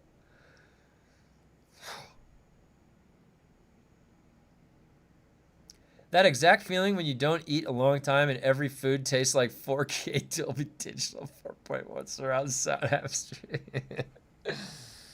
Yeah. Like, you know, when you're so hungry and you're just like, I will eat anything right now. Like, just give me 2 big handfuls. I forgot how much I love old school RPGs. I love old school RPGs. I don't know if you guys remember, like, N64 had a game, Quest 64, all the old Final Fantasies. Like, I was always looking for those old RPG, like, well, they weren't old then, but turn-based RPGs, stuff like that.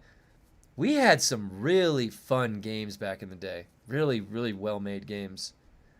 And they didn't take long to make. They were going to make more of them too. The development team wasn't that big. There is now like so much bloat. Like here's what, like the case for what I'm saying is very clearly seen with Bungie.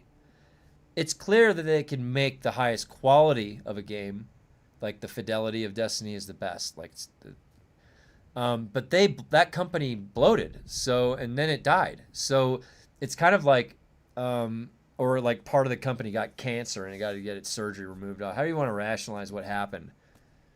Instead of just staying optimal the whole time through, perfectly efficient, any growth is exactly what it needed to be. Nothing beyond it, nothing else outside of that. Then, like, if it was a good game and a good company, it should last forever.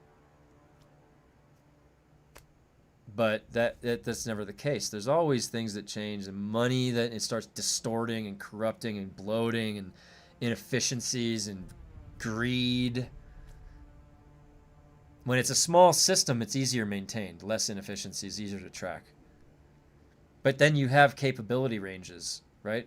And so, and then the final fidelity of the output too is also limited in what you can make.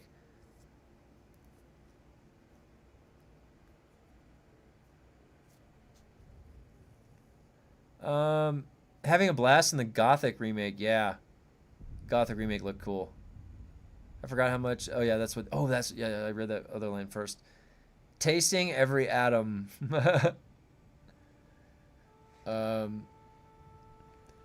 When I got Dune last year, I was hoping to visit Lush Cities and maybe visit the Imperial spaceship. Oh, that would have been really cool.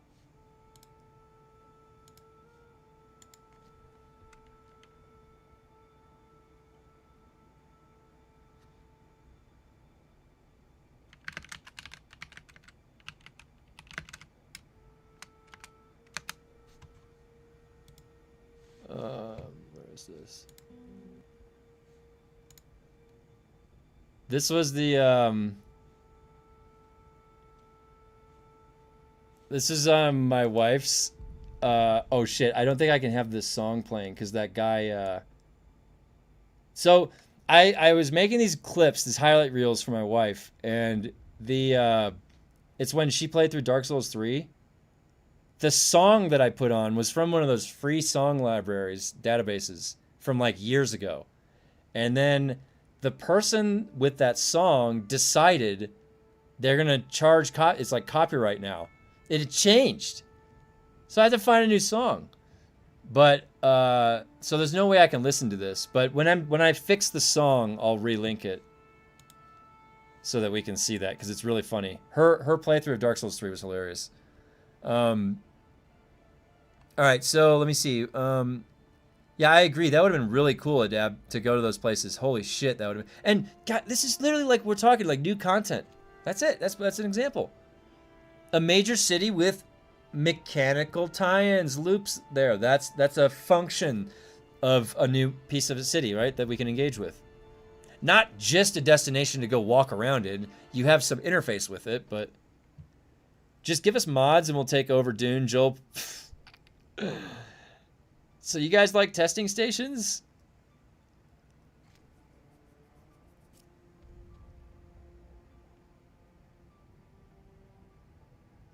No amount of people get paid will ever be able to surpass what the community can come up with. That's why games support mods. Dune doesn't due to IP restrictions. Where was it said that the IP restriction was why the mod support isn't there? Did they actually say that? What's the risk? They were So are they worried about the visual? Like it's not going to look like Dune anymore. Hello, America. I haven't played Dune in a while. Glad you're still feeling positive. I'm always going to be positive. Don't worry. Life always has something to look up to, right? Being alive in the first place is very special. I'll always have that to be happy about. Testing stations would be fun if they had elements of PvP. Decent missions like securing a body. Anything creative, it feels like poop looting him. Yep.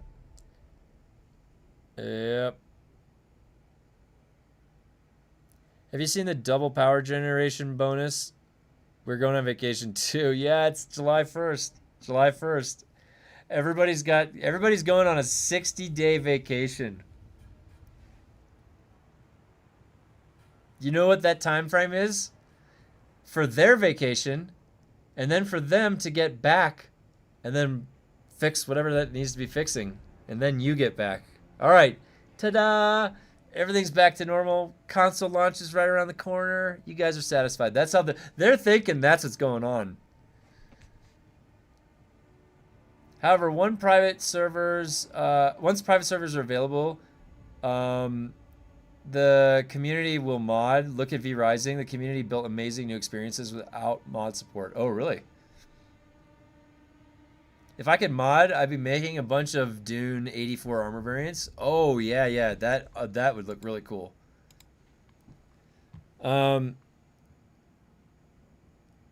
just that, with smaller teams also comes the feeling that your work matters more since you're not... Yeah, kind one, absolutely. I agree with that completely. I worked at a studio with at the most, it had 60 people. So that's a pretty small studio. But what you said about how you feel that your work is more of an impact, you're absolutely right. My idea, talking right with the game designer, I go right over to the creative director, I go sit down in the CEO's office, and I'm talking about my idea, get the CEO's approval, go back to the game designer, that loop, like right there, I feel like I am 100% in there. It's like, it's important.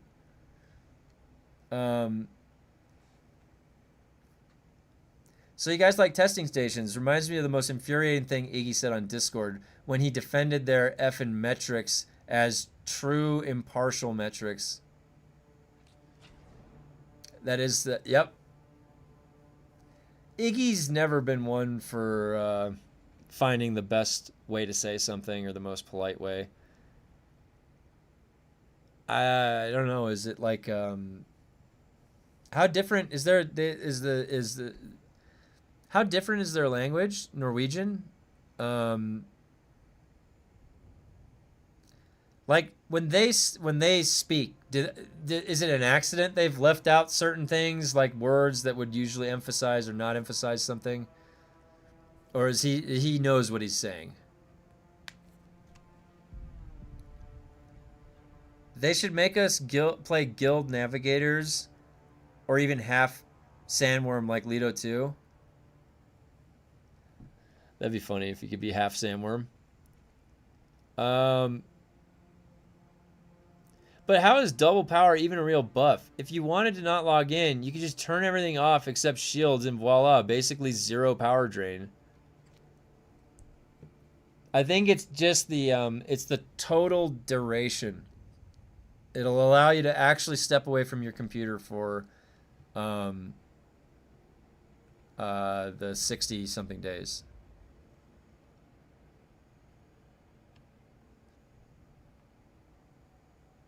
I loved Biomutant, and that game was made by like 20 people or less, passion project. Even when the game was a bit bugged and not being the best, but still a masterpiece to me. That's the developers we need. Yeah. Oh, and that game, the Biomutant, I was actually I saw that. That looked pretty interesting actually. That's cool. That was only that many people.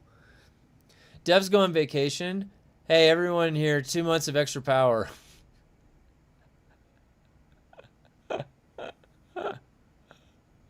They give us the amount of extra power that they get in total vacation time in the year. Norwegian is much like Danish or Swedish, and for most of us, English is the second language. There is zero reason to not master English as a Scandinavian. Yeah, it was because you know how like some languages, like there's either differences like in the alphabet, like they're missing a letter, or that word doesn't exist in that language for that necessarily. They have like a conjunction of words that mean sort of that concept. And so I was wondering, I was like, what are the chances that this is just, you know, something that's lost in translation each time? And he's not actually trying to be offensive or deliberate with that statement. Something I don't know. Looks to me like they just don't want us old timers here anymore. God damn it. But I still want to have fun. I didn't even get through all of these. Oh, God, you guys. Look at that. Look at that firm handshake request. I can't see. I can't see during the Coriolis storm. Change that. Post haste.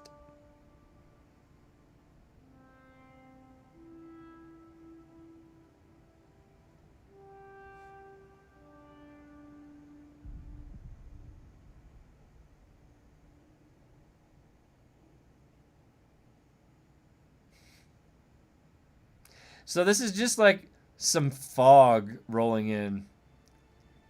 They've turned this into like downtown LA on a foggy day or something, or it's smog. Did you see Mouse PI for Hire? It looks so unique with that black and white cup head. I'll have to take a look. Did someone post about that in the Discord? I could take a look if you post a video in the Discord.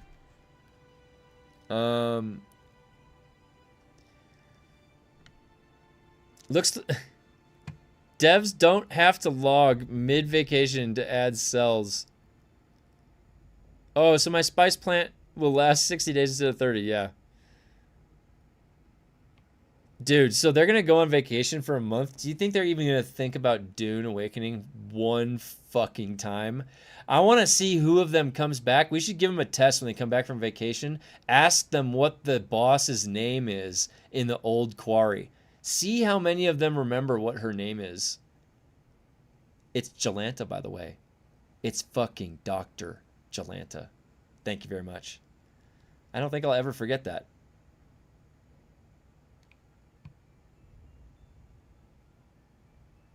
The patch notes read more like a chat GTP readout than anything else with all those weird emojis.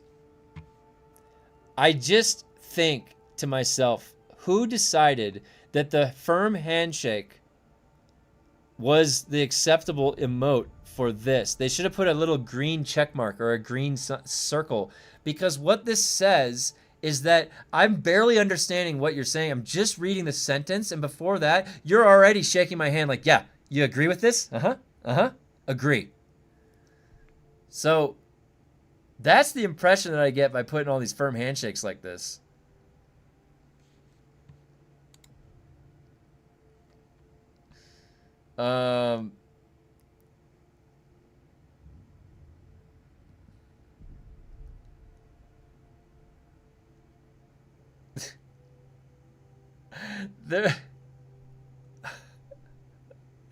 There's a storm on my survival game that doesn't let me see.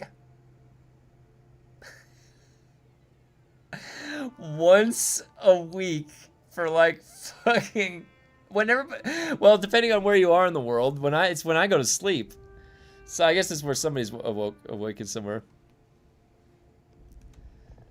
Joel couldn't remember Joel and Ole both did not remember Jolanta's name. Both of them. I don't understand that. We just got that old quarry. Like a couple days later, they were on there and they're like, what was her name again? Huh? I don't remember. Yeah, something it starts with an S, maybe? Like, you created it. Did you work on it for any amount of time? You didn't see Jolanta like burned into your brain trying to test her and make sure she worked properly? You didn't even one time fucking test against Jolanta to see her name up there? You would have remembered her name? Like, am I going crazy about this, thinking that was a weird thing that they both didn't remember Jolanta's name within 5 days of when they launched that fucking content? I'm not the only one, right? That was fucking, that literally is why your game is failing. There, like screenshot, like clip that reaction. What name? Yeah, dude, Quarky just said it. Like, if you ever want to strong arm any conversation digitally, lead off with that firm handshake.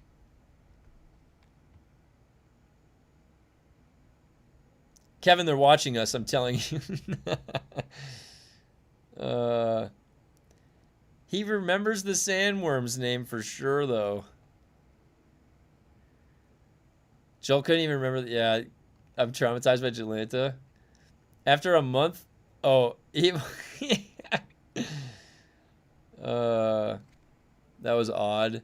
Yeah, he remembers the sandworm's name. Zero actual connection to their project. Yeah. Yep.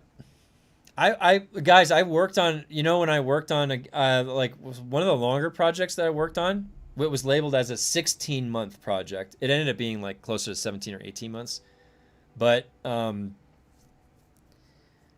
dude, do you think I didn't understand every little fucking under every little digital pebble on that game that I was working on for that long? That game, when I actually sat down and they recorded me for the tutorials, it was like 8 hours of tutorials for the game.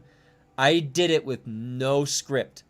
I just sat my ass down and I'm like, hit record. And I just talked the tutorials through all the levels, no script, because I had just been working on this game for a year and a half. It was in my mind. It was revolving around my face, like as I slept.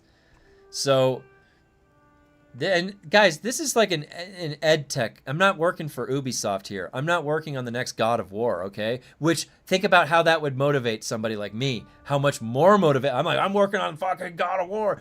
I was working on a game that was going to go into a pilot school around kids. And I'm trying to make as much of an impact and then go around as many kids as I can. More schools, international schools, plugging into the districts and the administration. I understand the game of expansion. maximum impact. The game I was making was trying to make impact like that. Same thing. Same way a regular video game for entertainment purposes. So, like, you're right. You said zero connection to their actual project. And that's a shame. Because I've worked on projects where I'm deeply immersed in it, and you just don't behave that way. I don't know. Maybe we're like reading too much into certain things. I don't know. I feel like there's a bunch of things that are adding to this. It's not just one noticing. Like, they didn't remember Jalanta's name, but I feel like that does speak larger than what it's saying. Jalanta, there's no reason you shouldn't understand that name. Unless, like, it got labeled last. Unless the name Jalanta, like, she was just a blank. There was no name for a month of development. And then, like, the name, they created the name somewhere else, like, put the name last. They didn't get a chance to see it. They had been testing it on, like, a blank dummy with no name for a month. Okay.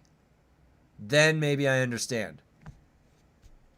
But the naming, we did the naming in the process of things. We did that fairly early because it was really easy. It just took like 2 hours with everybody together, and then we brainstormed a cluster diagram of the name ideas and concepts, and then we put them all together.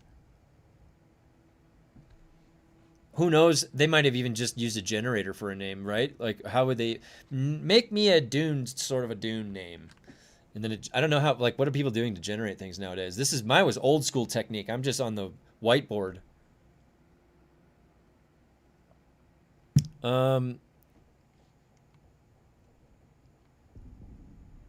She never shuts up for 15 minutes and her name is the middle of the screen the entire time. What if it's all a facade to deliver the best game that ever existed? Firm handshakes. Well, I think they have an hourglass of sand, right? No, they don't. Because according to them, like, everybody could just forget about them. And then they're going to be like, here's a Dune game. And then everybody just sells copies of it. And then it's like nothing happened. That's what they're banking on. Things go really bad, they just ignore it.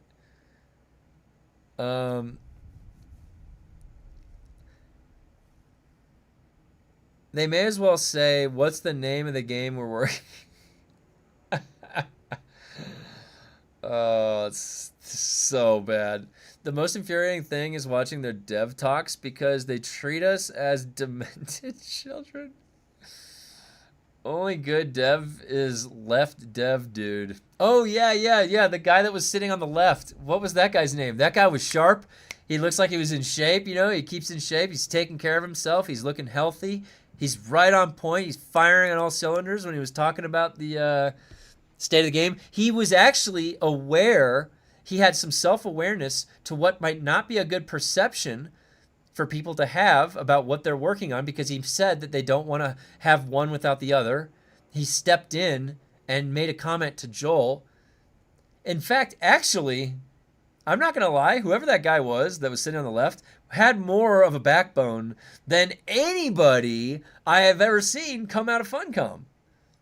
Get that guy in charge. He's just a community manager, right? So I don't know if he's an actual dev. Is he a dev? Yeah, put that guy into some of the leadership meetings. Seriously. That guy's got leadership written all over him. If I was in charge.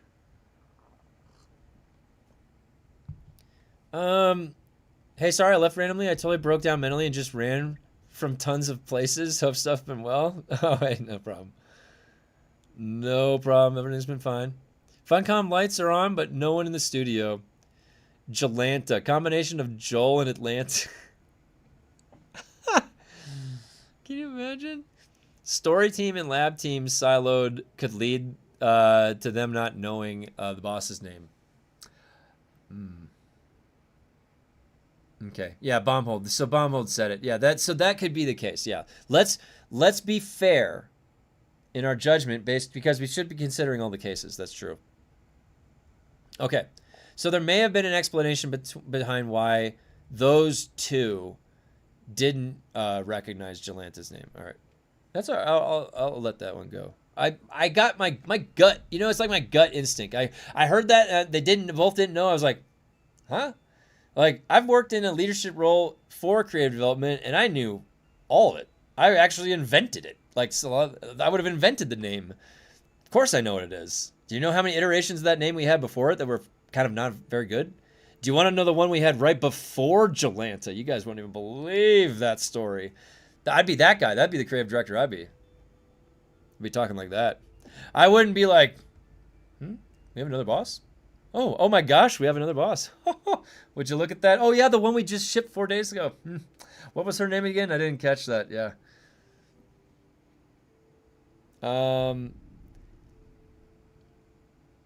It speaks miles about the commitment levels. This game is going to hell in a handbasket. Or it's just going to like stay alive and it just won't be that exciting, you know? Like Funcom also has the potential to keep their jobs, create nothing exciting, and then just it's what it is, you know? The lights are turned on.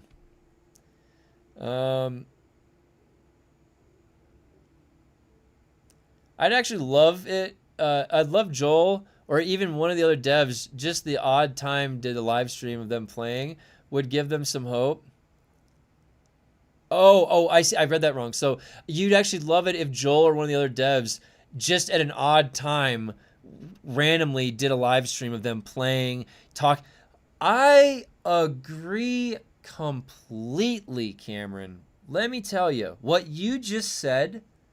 Now, because you just said it, it's already now put the precedence of it first. It came from your idea, not theirs. But yes, like think about what that would have done for taking care of your consumer, making them feel good, right? So you just randomly go live. No, don't even worry. Do you know how many people would show up to you? Like, wait a minute, Funcom. You'd be like, dude, Funcom's live. What are they doing? And it's just like Joel in a testing station at difficulty 40, and he's dying as he's progressing in. Come on, man. I would turn that shit on. Hell yeah. But what would that do if that was his idea to do that? He's showing interest in it. He's going into the depths of the game. How did he get there? He knows how to get there. Did he earn his way there? So he's understanding. So maybe he's going to start noticing some of the same things we do and give feedback on. Does he have knee charge equipped? Maybe he'll see when knee charge sends him through the ceiling. And then we'll get some feedback on that live when he's showing that. I agree. Yeah. The devs or Joel or somebody should just turn it on, go live, randomly playing the game, start talking about some of the insights, some of the stuff's coming, any of that stuff. 100%. Impromptu. Because the expectation is low. Left dev dude was more of a leader dev than Joel. Yeah, I agree. You saw that kind one towards the end of the stream when Joel was saying something and he came in and he had to, in conversation, you have to have some strength in your voice, in your tone to kind of shove your way in sometimes. When other people are talking and then just going to let you, they'll just walk right over you talking. You have to come in and be able to control the conversation with language and redirect it. That guy did that really well. He had the confidence in knowing what to say, and he also was very actionable to it immediately. Very well practiced, you would interpret that. And if that's just his normal demeanor, then it probably also speaks to the fact that he has a really good work ethic too, in whatever job he has. You can tell these things about people. You can, it's not forming a stereotype or anything. It's just interpreting what you're seeing and trying to predict output. He was in damage control mode. It feels like he's been in damage control for months. Now I want to see Joel in Atlanta, maybe hang out with T.I. Imagine if they add a final boss in the final chapter or so later and it's the Baron with Joel. If Joel, maybe, some part of moving on is like acceptance. And so like maybe when we start to see things like that, it's him accepting reality and we're going to then start to see something good. There's hoping. See, but the thing is that if whatever that final boss is going to be, are they going to be a challenge? They're going to I'm going to do 14,000 slow blade. There's nothing that can even, what are you going to put in a million HP final boss. No one, they didn't build their game right, man. They fucked it up with that graded gear. They made too big of a differential now. Now there's nothing they can add that's ever going to be a challenge unless they add that super difficult shit. What were they thinking? I don't care about what silos things are in. There is zero excuse for Joel not knowing her name as the lead dev. I agree. Well, that was my gut. I'm a man in my gut. I operate from my gut instinct sometimes. You know, like it's like a spidey sense. You know, it's just like, wait, I don't know about that. It doesn't feel right. That was one of the things that flagged in my head. I mean, the chance of one of them not knowing it, but then the chance of both of them not knowing it and then showing that. It was just like, come on, you don't even care anymore. You're not even trying. Joel isn't a dev. He's the creative director. The team in charge, well, I think it's even beyond that. Joel is the chief creative officer at the company, and that is even more responsibility than a creative director. He's like number 2 or number 3 at the company. Joel has a lot more say in the company that he's letting to believe. So I don't know who's controlling him above him. It would be the CEO of Funcom. The team in charge of names, let them ship Wind Pass.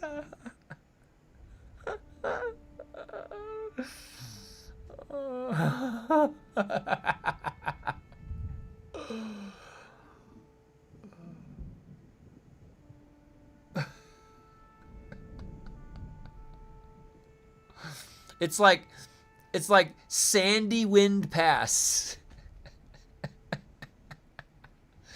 Dude, it would have some kind of a fucking like Tlilaxu name or some weird. We're on a different planet.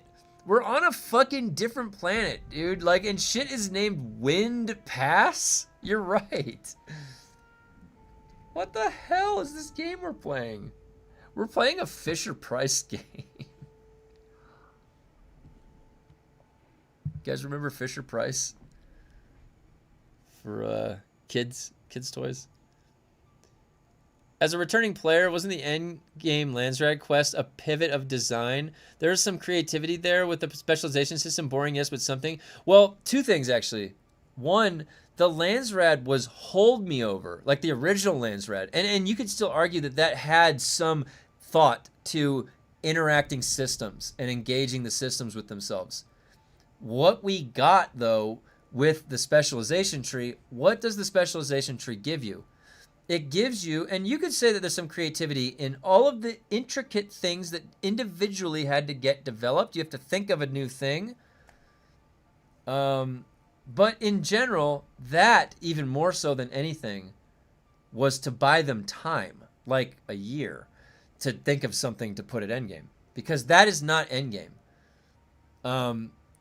And also, when they launched Chapter 3, very quickly, within a few hours of playing the campaign, you immediately get to a quest that says, come back to us when you've cleared difficulty 20 and then difficulty 30. When you first start Chapter 3, the first day, that is so far. You're clearing like difficulty 3 and then 4. And then, so they again put something in that right away is like buying them time, buffering out the time till they figure something out or whatever.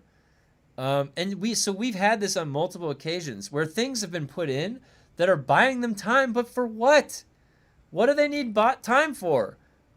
To make something that's interesting or rebut. Why I keep saying these words? It's like, what is that though? That's not my fucking job. That's their job. It's hard for one person to think of what 10 brains in 100 hours is trying to do. There's just it's just complicated. There's a lot of parts. And but I can still think of ideas still because I've still worked in that environment. I still did think of ideas. Because you take the idea through a whole process to get to actualization. There's still an idea coming out though, and it's still a part of the process.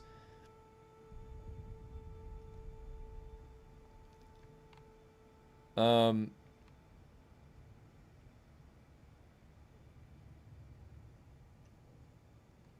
I bet the game will stay around 4K-ish until September. They have a minor spike, then we'll go back down polar caps. Could be right. Be fair, Joel's job is so hard. Just ask him. He will tell you over and over.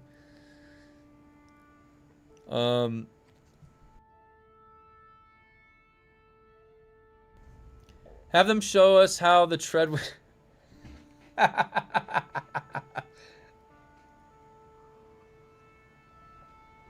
Have them show us how the treadwheel works and explain to us why they created it and why they thought it was a good idea. I want answers.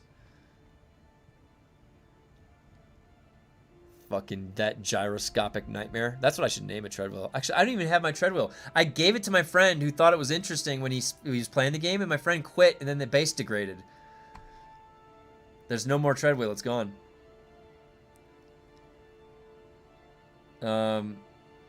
If they add Jolanta as a boss, I'll commit another... I like that mentality. I like that attitude. Make Joel a loot goblin with a sack of tier 3 spice steel. Oh man, that's funny. Yeah, that is really funny. Holy shit, dude. Like Steve from Warframe Soulframe, that guy has an aura that tells, yes, Diago, I can't say enough good things about Steve. I don't know him in personal life, but like, you know, I just know from like how he shows up to the job. I've seen a bunch of his live streams years ago, like when he was installing this new tech. He's a programmer and coder, and he's installing this new tech to the game that's gonna like revolutionize how the particles are interacting and bouncing off of walls and shit. And it was so good. That tech was so well it made the game run so much better. So much better. And he was so excited. He's like, guys, he was on a plane flight somewhere on his laptop, and he's like, guys, wait till you see how cool this is. I cannot wait to show you how cool this is. And he starts showing some of the example animations with the sparks and that is how you get, that's leadership right there at a company where it matters in a gaming. You need leadership like that.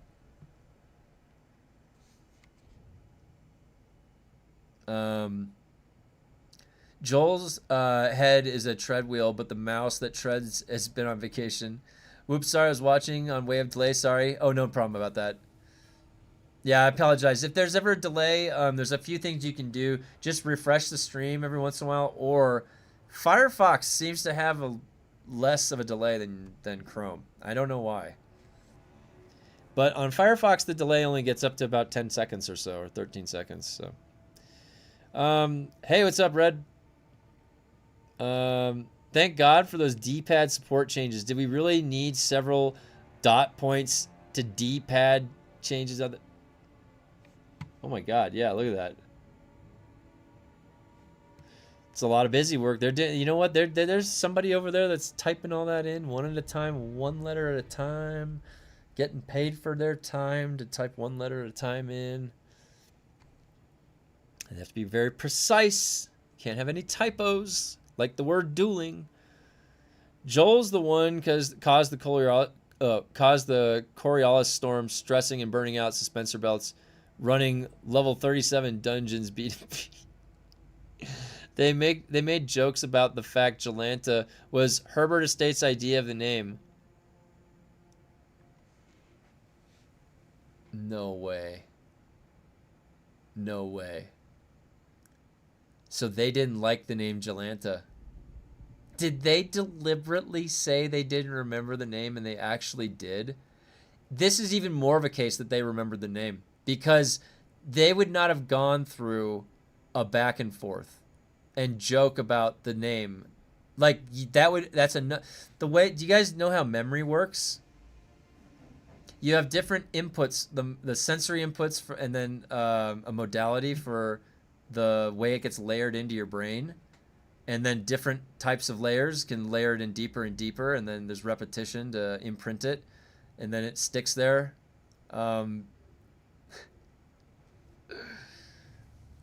Okay, so when you approach a problem like a name and stuff like that, and then there was like a pushback from the Herbert estate about what was the pushback about this name, these are like different elements to the same thing. You would have remembered the fucking name. You would have remembered that name. So now, did they do that out of spite? Did they say, fuck you to the Herbert estate? I'm going to just, what was that name? That name wasn't that important. I thought her name was the other name I thought of on the whiteboard, right? My idea. No. So they do things out of spite? Are they getting that petty? Oh boy. We're watching The Young and the Restless here, folks. We didn't even know that. It's like a soap opera game. It's a bunch of soap opera games here. When you have a game, when the only way to make a game more challenging is adding more and more of HP, you have already lost the plot. Yeah. Yep. There's much more interesting ways to do that. I agree. They were a bit of a shit show before Tencent, so can't blame that either. Yeah. Yep. Have to look from within. Next Lanzarad location will be Dirty Canyon.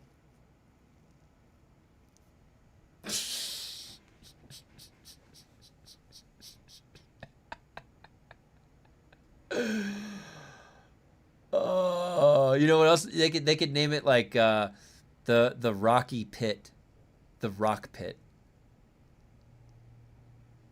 Pebble Shore.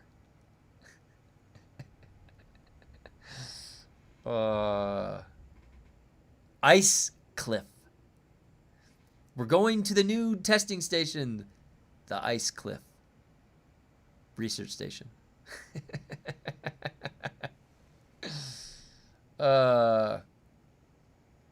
In order to get the polar caps, we must take wind pass or pass wind to get there.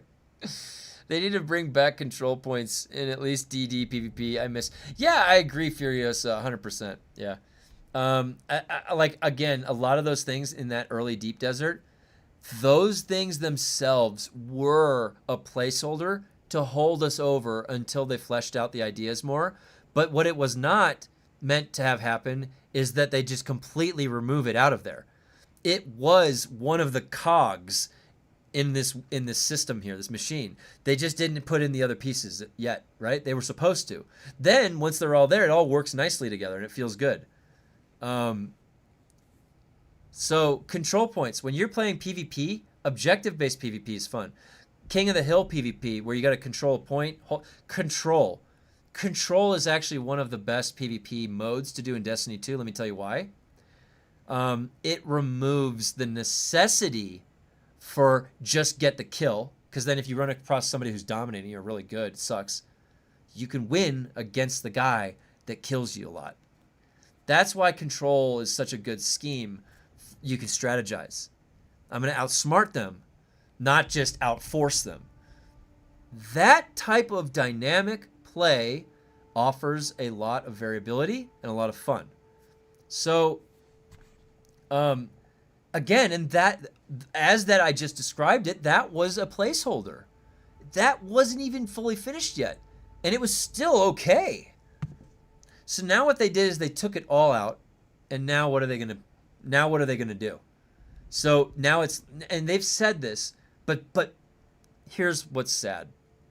This statement was what was being said over a year ago when the DD wasn't fleshed out yet and people were getting there and they're like, what to do? So a year ago, this exact statement that they just are saying now should have been said a year ago. How do we, what new cogs are we adding to this machine to make it turn nicely with what's already there? The control point, the Landsrat, and then the control nodes. Now what it's going to be, none of that's there. Now we have PvP and PvE Deep Desert, and it's blank, and there's no mechanical interactions there. What do we add to each of these to make it fun? Well, I'll tell you right now, they're going to be pretty fucking stumped for the PvE one. Unless they're just adding more dungeons and add, like, right? Like, what are you supposed to do? The PvP one, this was the problem. That belongs in a museum. Oh, thank you, seriously, Mike. So do you. This PvP one, That was the problem they were supposed to have been solving all year. They've had all year to think of it. And now they're just saying, oh, we have to think of it. It's like they're now, so yeah, it's like the game is just actually launching for the first time September 22nd. Forget about this past year. That was all a dream. You hallucinated that, okay? Because it was all just one big QA test for them to arrive at where we are now. The game should have been cooking in the oven for another year minimum, in my opinion. Because look at what's happened. They haven't even been able to do anything. They've been pinned by technical debt this whole time. This whole fucking patch notes, dude. You know what we got? 5 new lands rads. Oh, good. That's fucking new content, right? No. What is all this stuff? It's all the fixes and shit. They've been fixing the game for over a year. So they just haven't been able to do anything. So, anyways, when will they be able to do something? I don't know.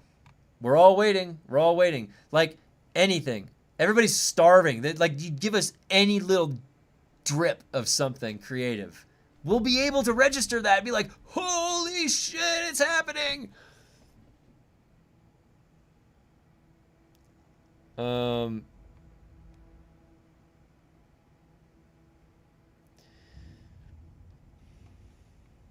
They started out behind. Yeah, that's right, Kaiwan. Hold on, I missed a couple of these. Sorry, when I get down that pathway.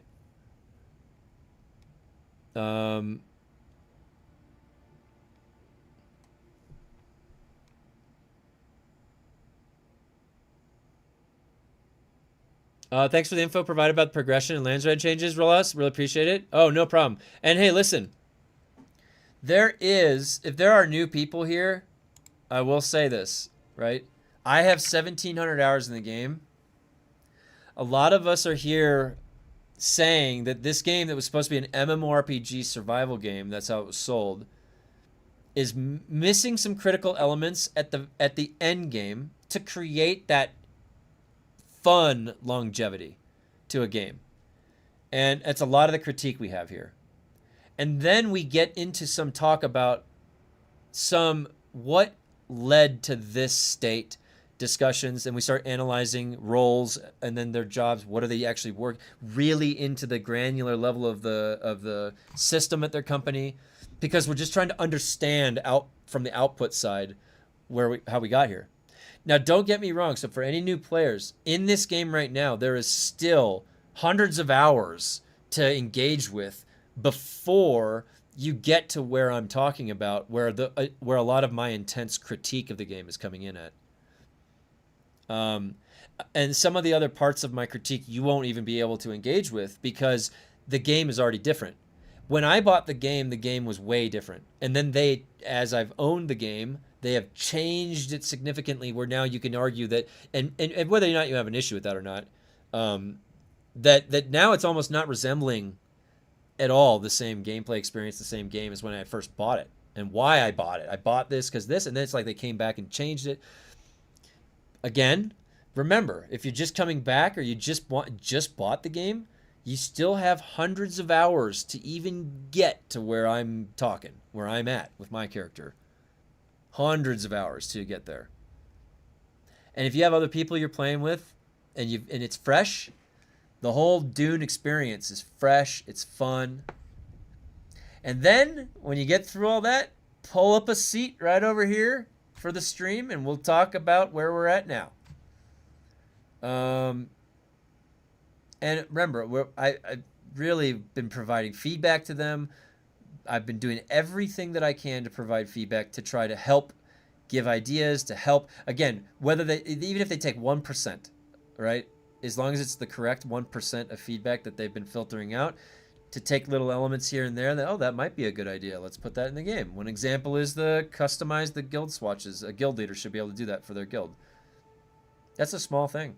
Probably doesn't take much coding. And they said it was a good idea and they wish they had thought of that. So, I love the treadwheel. I have zero issues with it and hella fun once you get it down. It's probably a lot better on the controller. Especially fun on the DD sand. It's probably fun taking it through an obstacle course. Rip Fight Club. Hope they introduce some Solari Mulange sync for rerolling Augs. Oh my god, yeah. For some reason, I wasn't awarded the whole specialization. Duration was for them to gain time. Oh, really? Control plates are coming back, but they're completely PvE, and you must use proper manners. The only reason we are getting changes to controller on PC is because they are working on getting them to work on Xbox. Yeah, that's true.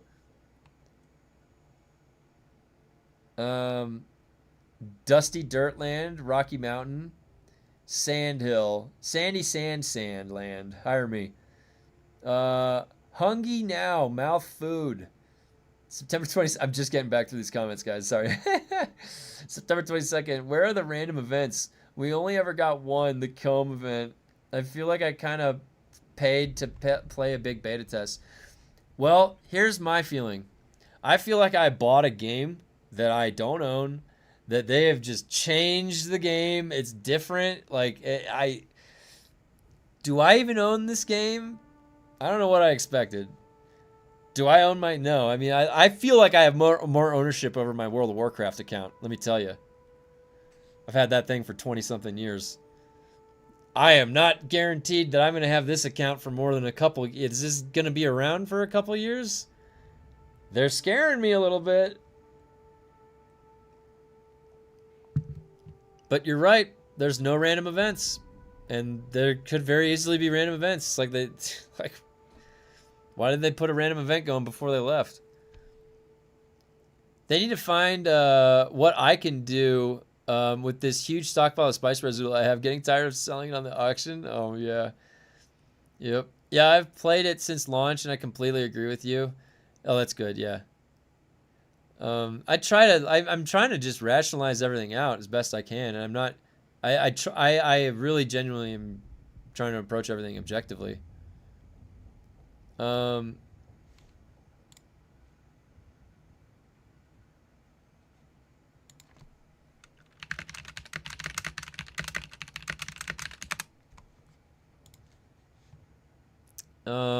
Hundreds of hours is generous, to be honest, with how few roadblocks. Oh, yeah, kind one. That's true. Yeah. Okay, so I probably should... a couple hundred hours being really generous when the game first launched. When the game first launched.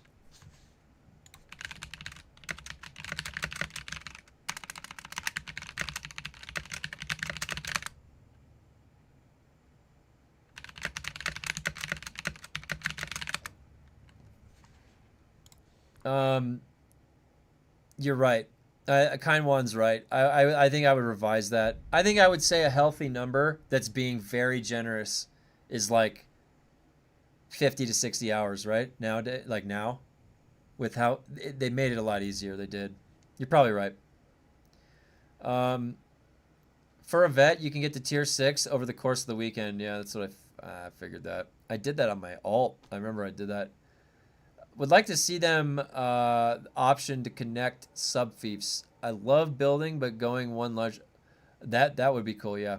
I agree. I think that taking off the limitations for all of the creativity that we can have in the game, to an extent... I mean, think about it. They already have really strict limitations on the server size, like 60 in a siege. You really telling me you couldn't plan for fucking 60 people? Just... like, let people fucking build, man. Holy shit. Like, there's just so many arbitrary restrictions on everything. You have too many doors. You have too many fucking bins. You have too many lights. I can't see shit! I need lights. I had to, like, go turn lights off and take them from over there and move them over here. I'm going to build it. They got the water shippers. I'm like, I'm going to go build some water shipper stuff on my property. Guess what? I'm at the fucking cap of everything. So I just can make this, like, tube of walls, and that's it. And I'm like, well, this is nice. All right, great. Can't put lights. Can't put this. Oh, it looks like they fixed my login, so I don't have to scroll way down to find my house server. That's nice. Oh, that is nice. I use keyboard on treadwheel and can't stand controller for some reason. It's the slight delay, yeah. Heck, I would enjoy access to wind turbines. Oh, that'd be nice. From the subfief. Would be cool. Can turn them off and on. Yeah, I like a circuit breaker panel would be really nice. Or something like that. Well, the fief would be that. Yeah, I agree. That'd be cool. I have a friend who's a rank newbie. She doesn't play all that often, and after several months, she's still in Haga and in about 100 hours. Oh, okay, so that's a really good anecdote. So 100 hours. So maybe we could say like 60 to 100 hours. We could say something like that. 60 to 100 hours for maybe a new player that doesn't really know much about the game. It's good to be accurate with those types of anecdotes, so I appreciate you providing that input. We want to consider all of the possibilities here. Game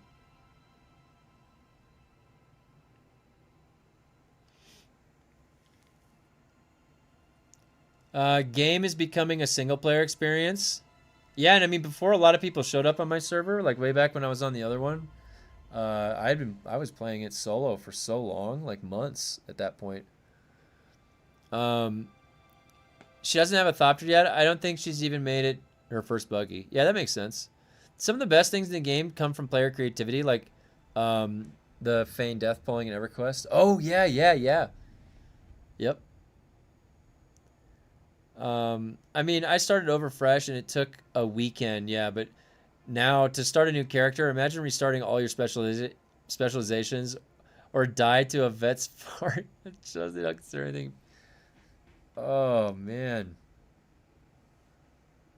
12,000 slow blade. I mean, what's your defense? What is your defense to my... What is it? It's like a 14,000 damage slow blade. So Kev, should I come back to Dune?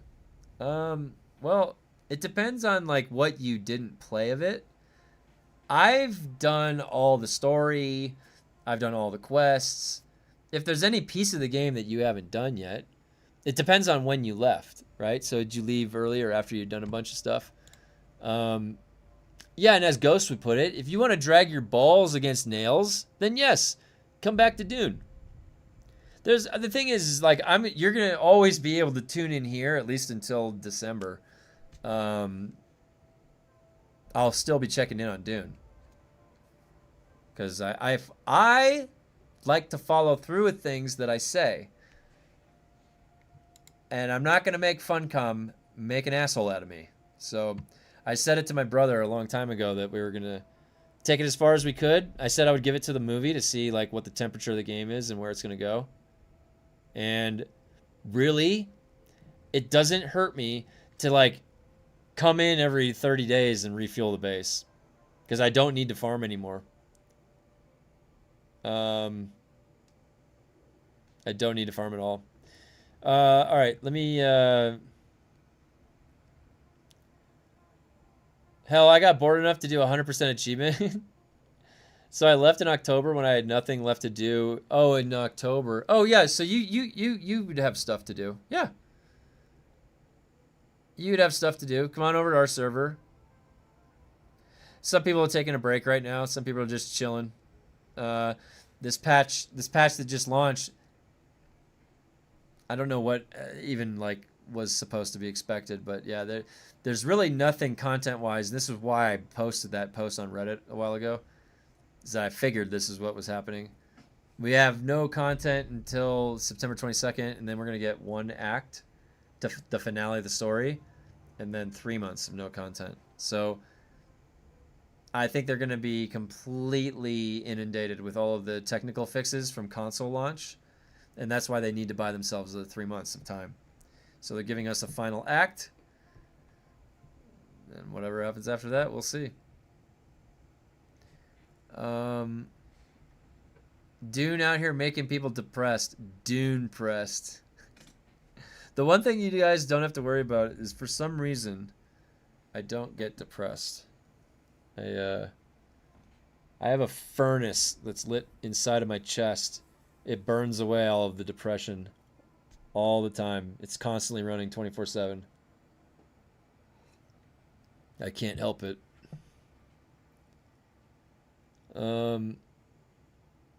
I just left everything related to Dune.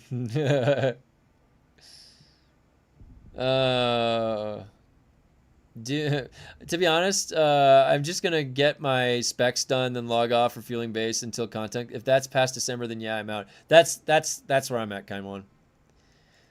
That's pretty much exactly where I'm at. And I've been putting in a lot of work to everybody that's in the community right now seems to be a fan of a few different genres that are sort of related to each other and very near. So we have the survival genre, we have some strategy, some warfare, and then you have the MMORPG aspect to it. Luckily, there are a bunch of games in those genres and ahead of us coming out that are in those genres that are going to be really fun. So that's why it's been good and important to build up the community, so the Discord through the community. Because there's really no, like, the most ideal situation is that they find their way. Joel gets his backbone again, and they really start hitting some good ideas, really nailing some ideas, and then they make it to actuation, and then they get to us. That, like, and boy, oh boy, I will say that it'll feel good because I'll be so surprised by it, because I don't have the expectation that that's possible right now. But I'm not going to rule it out because I don't know.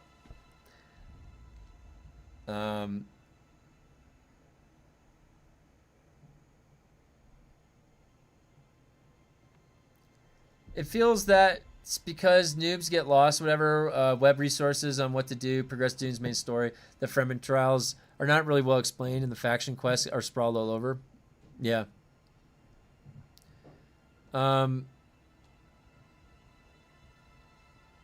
When they just have a bike, they get discouraged traveling far from their base. Yeah. When shot with a spit dart rifle, you cannot be propelled in the air anymore. This addresses an issue where it was possible to grief players by launching them into the air. Oh, I missed. Yeah, I had no idea that was even a thing. How the hell did somebody was just PvPing and they shot somebody and they just launched, like...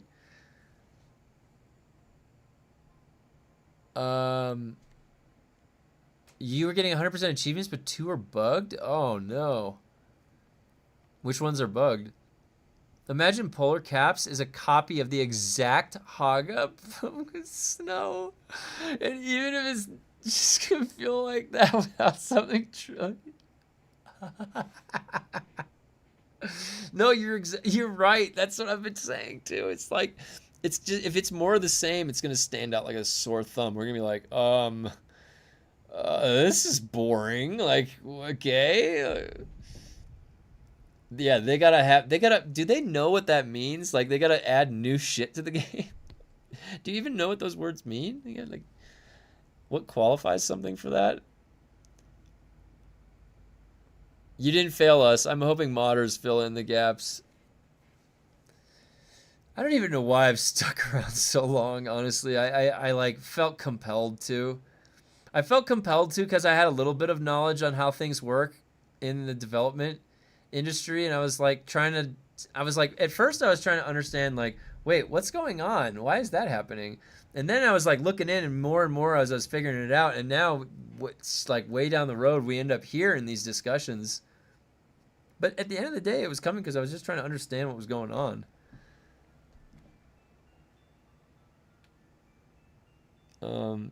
And it must, like, the game obviously must have been fun enough for me to stick around. I would say, because, like, I like survival games. I had been getting more and more into survival games before Dune launched. I had just had my Valheim server up for, like, a while at that point, and I really was having fun. And so I had a drive. I was, like, wanting to get more into survival games over the past few years. It's because... I like challenge. I like challenging games. There's something about, like, starting in a survival game and you don't have anything and you got to piece it together. And if you make it work and then you make it to the end, that is the challenge. And that's really fun to earn that in a survival game. I like that. And it does, if it's okay if it has hints of realism too, because that adds to it. a little bit.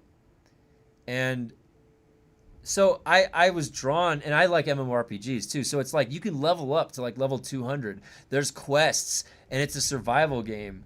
That was like all things, like I'm thinking in my head, like these are all things. I'm mostly sticking around because of you. Oh, thanks. I appreciate it. Well, just hang around. You guys should know this, right? Regardless of what happens to Dune, make sure that you hang around the Discord, the community at least, because that way you still have a way that you can get a hold of me and chat, because I do like these discussions. Where else is there to talk about games like this on this granular of a level? That's why I like doing it. And I am so looking forward to the time when it's like the golden age of content, and we're like, there's so much to do. Holy cow!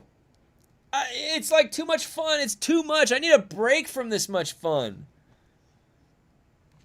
You know what I mean? Can you imagine like when we get to that point in life and we're sitting here and we're just like, yeah, it's all fun.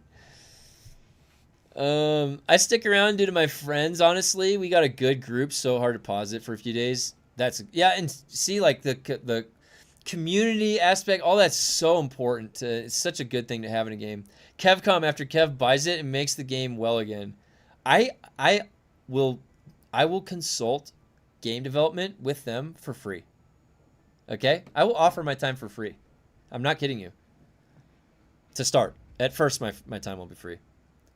But if it's effective and they like it, they gotta hire me. You're a good guy and not an asshole. Well, that's good. And remember, it's good when somebody says that about you, because in life, you can't go around like labeling yourself much of anything. Oh, I'm humble. I'm talented. I'm this or that. The moment I say I'm humble, that in itself is not being humble. So I always appreciate when the label comes from outside. You know what I mean? Like that's when it always feels good. You have to earn it. You know, you have to earn the what somebody offers you. Like you can't go around calling yourself brave. Somebody has to look at you, see something you've done, and be like, that guy is brave. Then you'll know if you're brave or a hero or something like that, right? You can't self-proclaim all that stuff. Man, haven't played Valheim in a while. Not sure why I stopped playing. We have a dedicated server. I have a dedicated server up for the Discord. You're more than welcome to hop on and build something and play around. We have a bunch of structures built up.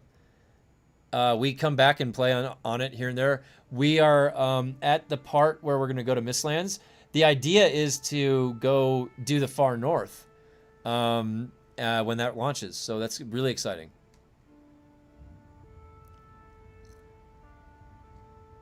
It's hard to be humble when you're perfect. I am not humble. I'm the worst. Containers are glitching, jumping out of faces. Oh, that's great.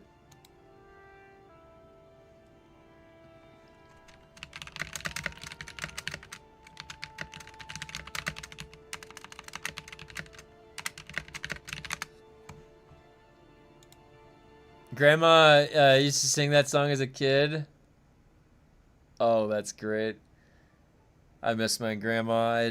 Well, there's two grandmas I had. One of the grandmas, though, I was much closer to, and she baked the best meatloaf.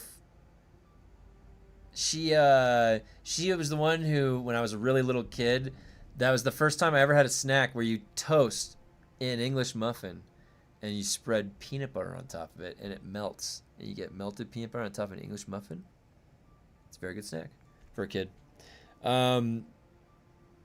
Yeah, my grandma passed away. My last grandma passed away a few years ago.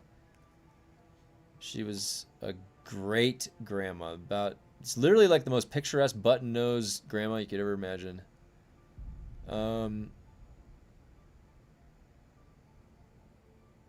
Yeah, all I do is specializations now and help out guildmates. Currently, my combat and crafting is max, so working on exploration and gathering, about level 50 on both. Oh, nice. I'll have to check out that on Valheim then. Hopefully, yeah, Valheim is an amazing survival game. Like, I've talked about it before. It's probably one of my favorite survival games. It's one of the ones that does it really well, where the world around you is really dangerous. So you're always dying to shenanigans in the world, which is great. It makes it fun. I also have a Terraria dedicated server. Believe it or not, I do. Yeah. We play anything that has like a challenge in it that you can do. It's fun, and we'll do it here.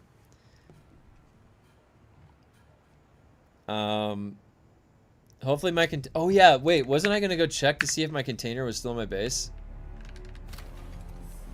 My base, the container, I have one container. It should be okay, right? It's not gonna be anything out of the ordinary.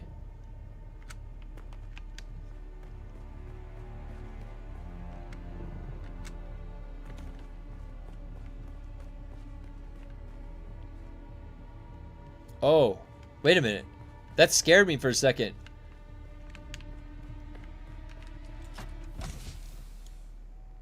The container's right here. It wasn't out somewhere. Is anything else happen? Oh my god. Why do they do this? You know what?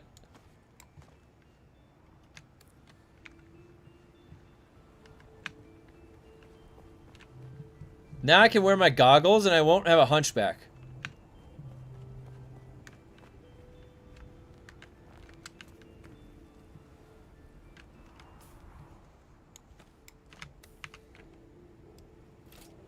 Everything going on okay in the neighborhood here? Everything seems to be in order.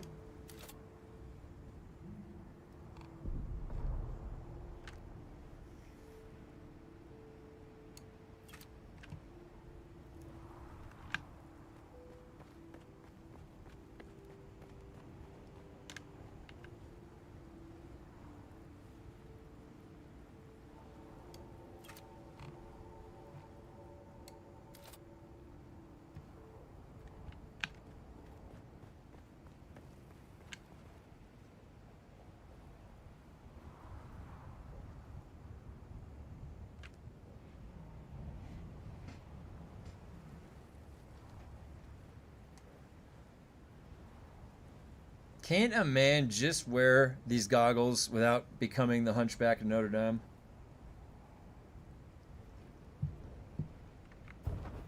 Oh!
I'm curious to see how your Cyberpunk character looks when you might play it. Oh yeah, I am gonna. Oh yeah, that's right. This Thursday I'm gonna be spinning the wheel again. I'll have Cyberpunk on there. We'll have all. I'll show it everybody. We'll have the whole list. Cyberpunk, that might be fun because there are some builds that I've never done. The one build that I went for Cyberpunk when I first played was gorilla arms and that golden baseball bat, and I just beat the shit out of everything with my fists. But I wanted to do, like, there was the monowire, there was the katanas, there was Netrunner that looked really good. So I have to decide what type of a playthrough I want to do. It's been a long time since I've gone through Cyberpunk. I played when it first came out.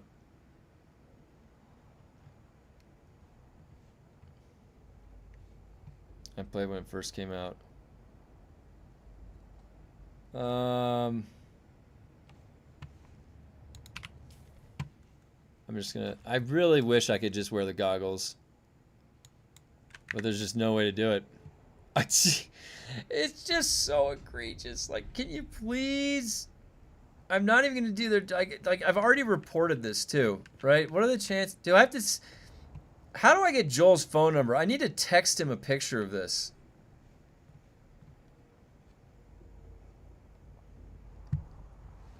Does anyone have Joel's number? Maybe... Isn't he back in Discord? Maybe I can ping him in Discord. He has that turned off, probably. This is so egregious.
Alright. Let me go, need to refill my water.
Alright.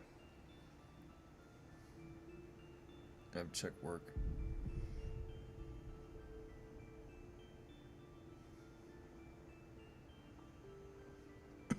Alright.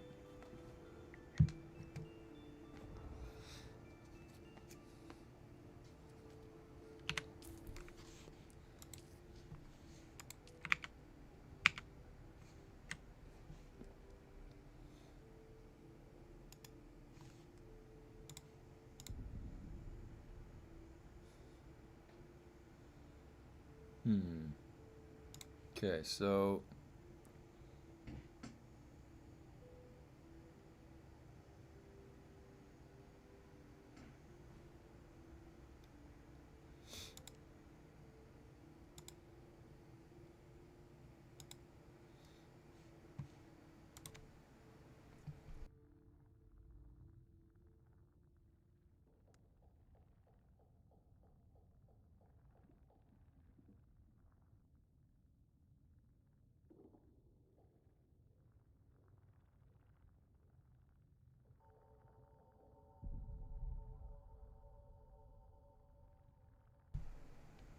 Well, sent to look at my total playtime since I haven't checked in a while. Sitting at 1734. Damn, yeah, that's what mine's at. Mine's at 1795.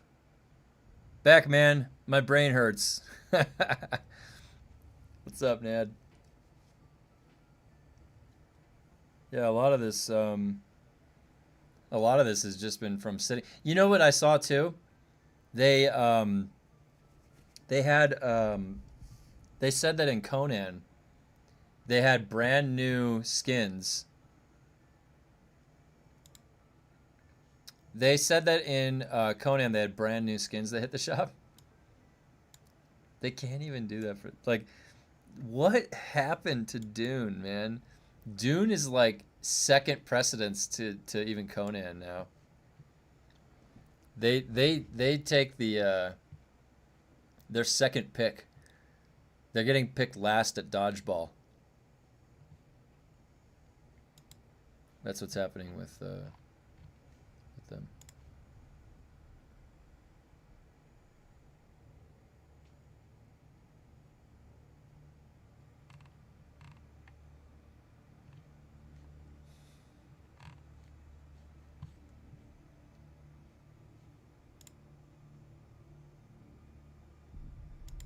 If you get some mods, you can be a net runner with gorilla arms. Oh, really? And other things too. Mods make that. Oh, I didn't even know that you could blend the. Oh, because I thought that I haven't played it since like it first launched. I thought that for Netrunner the mono wire synergized, but I guess that you have more freedom of where you can end up, right? That's a good point. Boy, I bet you could come up with some kind of cool. But that's one of the things that I really liked about Cyberpunk initially, even though it had a lot of problems. Was I was like, oh, some of the skill trees are kind of interesting. Like I can make a build here. Like, what is this? You heard Joel say that Polar Caps and all content is delayed for PC because it would push back console release due to needing to be re-verified. Yeah, the certification.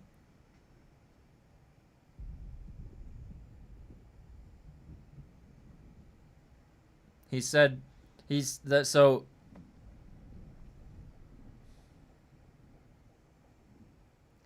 there are other games that have a stagger with console and PC update. Although usually it's not too much.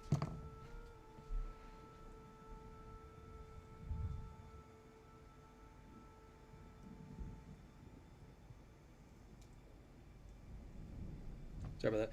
Yeah, but usually it's not too much.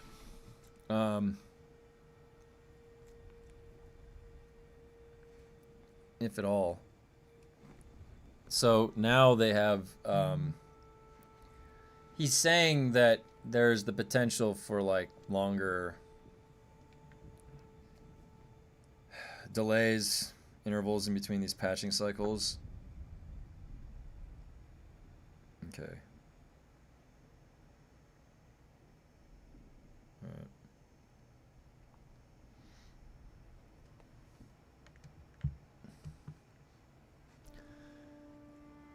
Okay.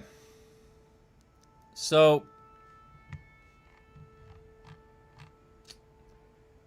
oh man. You know, this is what just a few more points on this just cuz it's I just the more I think about it, you know that they gave us this specialization tree to buy themselves time, right? Not to end all creative thought for the game and then give up and then go sail away somewhere else. This, we are now through the important parts of this. Look at that. Combat 100, crafting 100, sabotage is going to be 100, and other people had like a second character and the other two were 100. Done. So, you bought yourself time. Now's the time. We are arriving at said time, or a little earlier than expected. And so what were they buying themselves time for? There's still nothing new. Like that's why I'm just astonished. Like that At no point in time that they have ever touted anything new to excite us. The only thing is this polar cap. And they talk about the polar cap as being more of the same. If you liked Haga, oh, you'll love this. It's like Haga. Stop. Just stop talking. Oh my god. You know what I want to hear? It's fucking nothing like Haga. You've never seen anything like this before. That's what I want to hear. It's something I want to of that nature. I want to be sitting in my chair like, I'm getting excited, like ramped up, like, yeah. Nope. Instead, we're going to get like a trickle in, and it's going to be like, we never said we were going to give you guys a whole zone to yourself that was new and big and had snow. What? No. They break it up into smaller pieces of content. Yeah, fuck that, dude. You are gonna see people evaporate out of here in a heartbeat if you backpedal again a second time on the polar caps. You better hope that you're working those creative juices for that polar caps. They probably haven't even started. They got a big one room shit. It's a white Haga. That's it. Nothing's filled out. Joel is sitting there scratching his head. I don't know how to make a game work. They literally have 3 months until this polar caps in December. 3 months. They're gonna fucking... Jesus, this is gonna be such a shit show. They have literally shown us no evidence they can pull this off. If anything, they've showed us that whatever they're gonna say they're gonna do, aim... What's the percent? Aim 53% lower than that. That's where they're going to hit. That's what you should expect. Whatever they're saying they're going to do, it's going to be lower than that by half. Sounds like moving up the end of main story to September also means something's up to... Ah...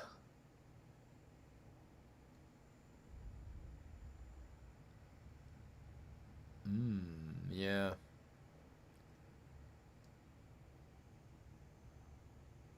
That's interesting that you said it like that. Yeah, I didn't think about it, but yeah, maybe you're right. Are they, all they're doing is playing catch up on glitch fixes and fixing the game? I'm sure exploiters aren't helping, but what they expect. There's always going to be exploiters and cheaters, but the game's infrastructure can be built better or worse for it, and they're very advanced nowadays, the hackers and stuff, so it's hard to keep up with. But usually a company hires a third-party company to deal with that. And also nowadays, like big enough company, and they've been doing this for a long time. Usually there's like a I'm pretty sure there's a branch of the FBI that gets involved on certain larger cases of DDoSing and stuff. So there is like a tech branch of the government that would get involved on certain illegal stuff. But South Haga was fun. They need to dial up the survival mechanics for a new area. Have a big dude. But you know what, Chuji? You just said big scary monster. They said they want to add quadrupeds in the game. I'm sure a monster has 4 limbs, right? Like they don't even have they're not going to have animals yet in the game by the time polar caps launch. Maybe they will. Hey, you know what? Maybe that they're spending extra development time right now, all right, coming up with quadrupeds, coming up with different animals and stuff that'll be hunting us. That'd be cool. That's a good use of development time. Make some animals. Make lethal monsters.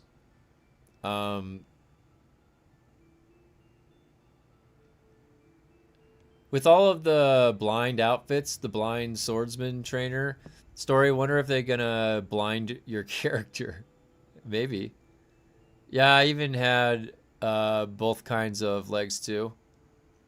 Paul was the only blind person to be able to use his prescience to see, so it's odd they keep adding it all. Oh, interesting. Yeah. Unreal Engine being open source engine that anyone can download makes it much easier to cheat. Oh. Yeah, really good point. Yeah, that's a really good point to bring up. Latzigers. That's what they were saying on that Reddit post, guys. They were saying that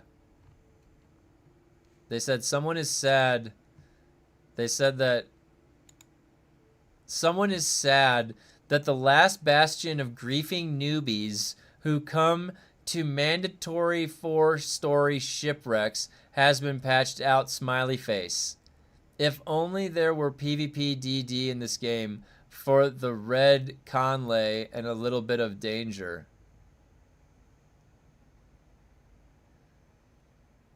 Bro, I make guides to help people do the hard content. I don't know if I fit this label that you have prescribed on me here.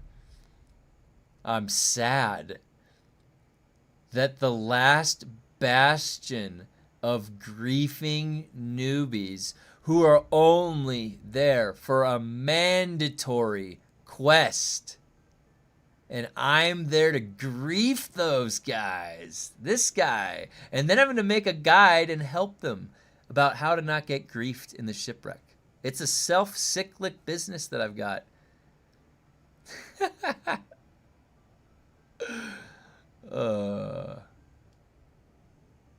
I will never say, you'll never hear me say like, no.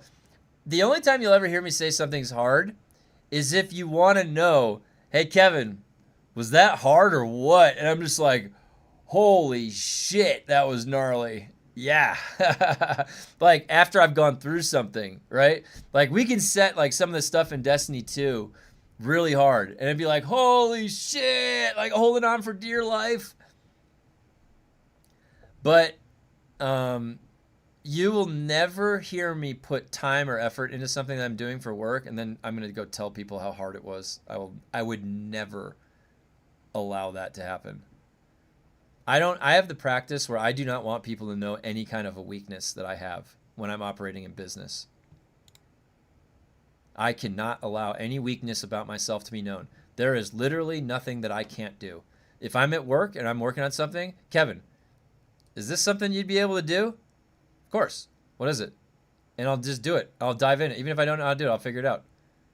I don't believe in no-win scenarios. Ever. I've never had that mentality. So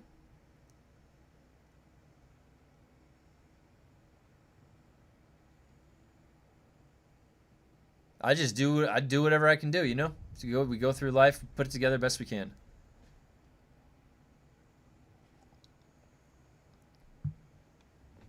Well, I've killed some noobs at the mandatory Rift shipwreck, but I was on a new character.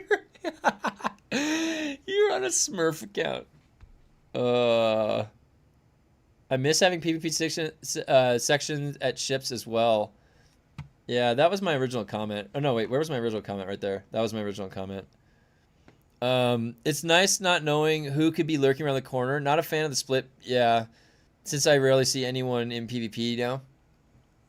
You know, if you trust the players, like I know that there was really bad griefing going on, but you know, the problem with this game is that it didn't really allow. Usually there is some level of self-regulation. There's two things. Like if you have a big, like look at World of Warcraft. The game, people there, if somebody sees somebody being a piece of shit, everybody else, normal, like that's going to be kind of like you, will help, they'll back you up.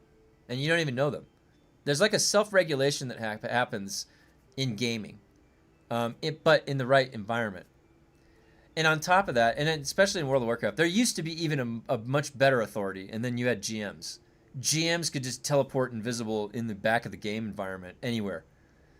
That was a great authority to have on the back-end systems too.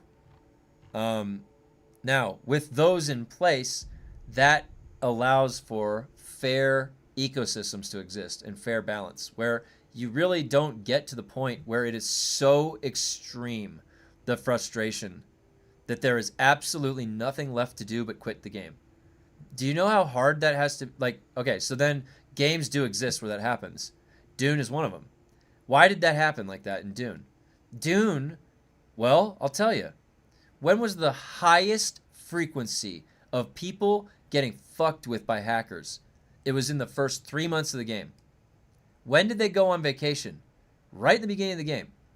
There was nobody there helping anybody during a moment of times of extreme frustration. Where in any other game, it would not be allowed to occur at all. Zero.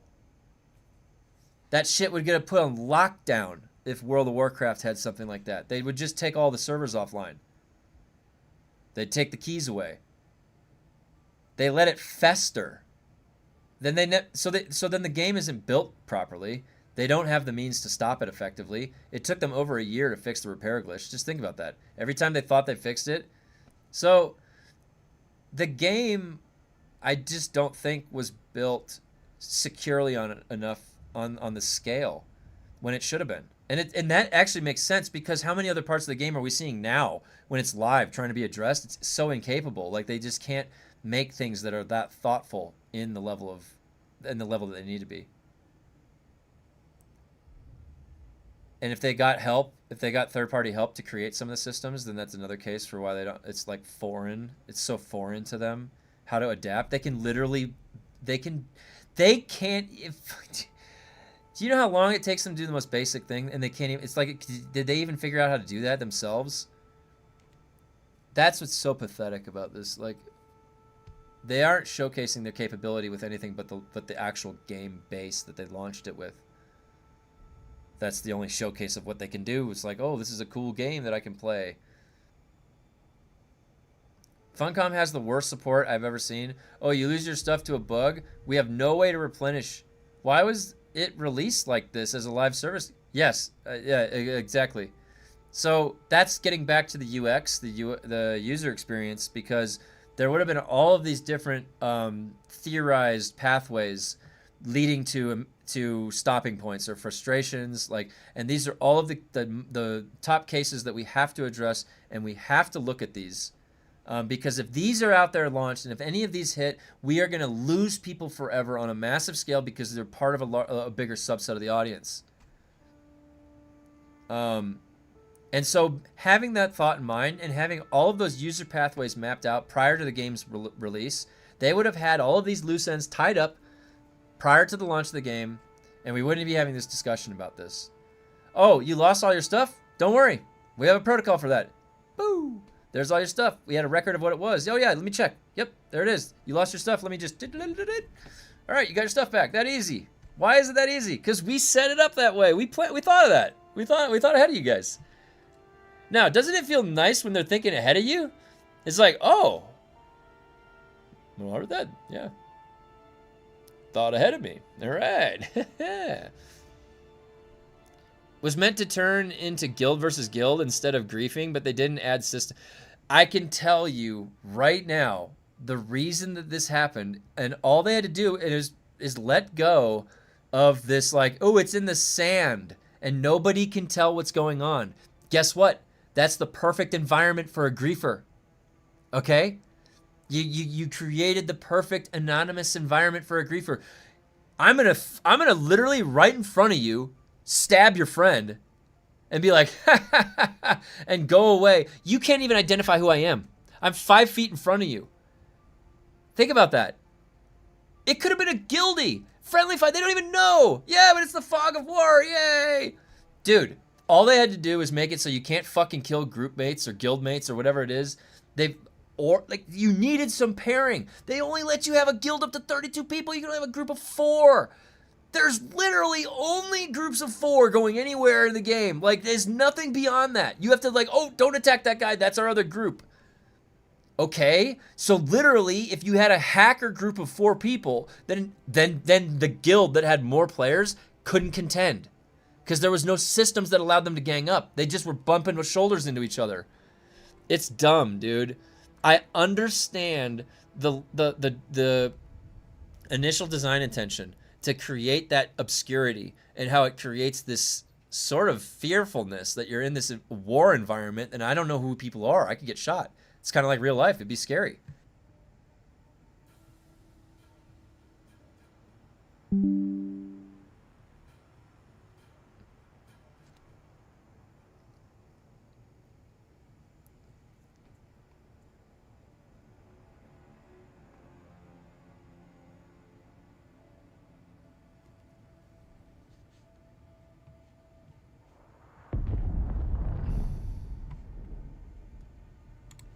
One sec. Where's the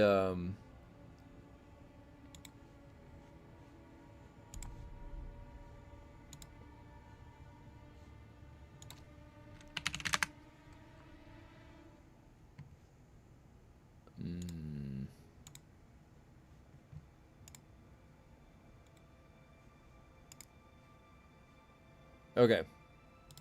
Weird. OBS disconnected, but it's back. Okay, so they got, oh, it was, I see what you said. So they got the habit from Conan Exiles that they didn't need GMs because they didn't realize private player servers, the player admins fill the GM role. Then they thought they skip it here. Yeah, Galadorn. So good point to bring up right there.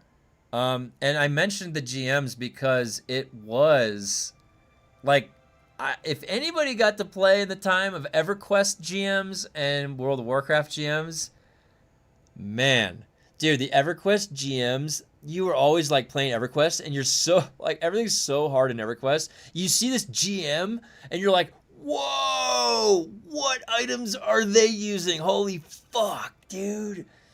They're just traveling between the dimensions of the game. Oh, and they had the coolest looking stuff. Like, there's the dev gear. But it helped. They needed, the GM could go in and literally do anything. They could look at the text. They could go in. They could see what you're doing. They could rewind time. There's footprints. Like that. It's crazy. They had full control. They knew exactly what they were doing.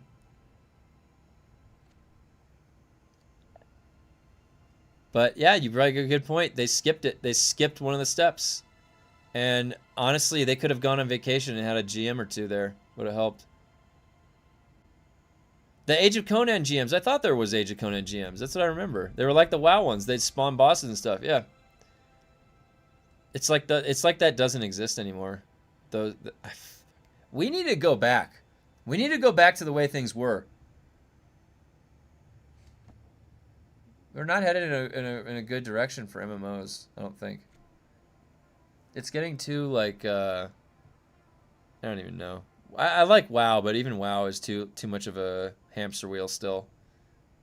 It has to be, though, I think, you know? I don't think WoW can be anything that's not anything else. That's why we need the WoW killer. They've been talking about that for decades. It was supposed to be WildStar. Hell, I would play WildStar again, like on a WildStar private server or something. I'd love to get the community together, PvP and PvP alike, and just ask content when, fix game when. It seems like when people complain about endgame and PvP, only changed it maybe because we can. This is like here's the sad part about it, right? Can I just be honest? You know, you would kind of hope that the motivation to produce something good would come from within themselves, you know, like that we wouldn't have to be working so hard to convince them or show them all the good things that they could be adding. They have to want, they at the end of the day, they have to want to do it too, you know, or else it's never going to happen. And how come they don't want to do that? Why do you have a bunch of people there that don't want to do anything like to the game? Why wouldn't you put motivated people there? Well, the game itself isn't that interesting. So like if it was, then like if they actually had the game for an IP that was like really they were into it, like Warframe, like you can't just, there's no way to play Warframe and not have fun and like it. It's just like so many cool systems happening. So imagine meeting those devs. Well, they worked from the ground up. They were there the whole time when it wasn't all that. And they built it themselves to be a better thing. It's been done before. It can happen. But we have not seen anything yet. So a lot of us are just waiting like for anything. Let's see those signs. Let's see. Here is the first delivery of something that actually gives me some bit of confidence. Because look at what this says. This says that they're putting thought into the design at the base with good intentions behind it to give us a good time for fun. They're really considering these things we gave them feedback on, and here they are. All right, this is where we're going. This is the new, that could be the tune that I have, eventually. Maybe. That's the hope. But they need to create something. And it needs to be fun. It's in the name, Funcom. It's not supposed to be a play on words.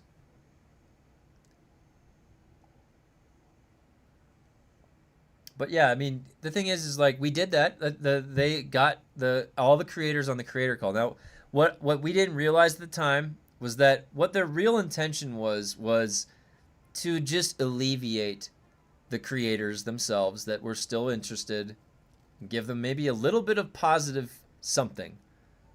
And that was their intention behind it. When we organized all of that information from our community and came to the developers, our intention was to interface with the origin of the game and have these questions answered. Because in these questions is very thought structured and it's crowdsourced from the community, and all of these questions would give us great insight into your development process, into all these different things, just from the answers to these questions. And there's such an importance to that. So that's our intention coming in there. You see how like they came in there with a different intention that wasn't like, all right, you know what? Let's get through every single one of these questions thoroughly. We're not leaving until we get through all of them. Let's answer everything. Let's tell the public. Let's talk about our design decisions and what's coming.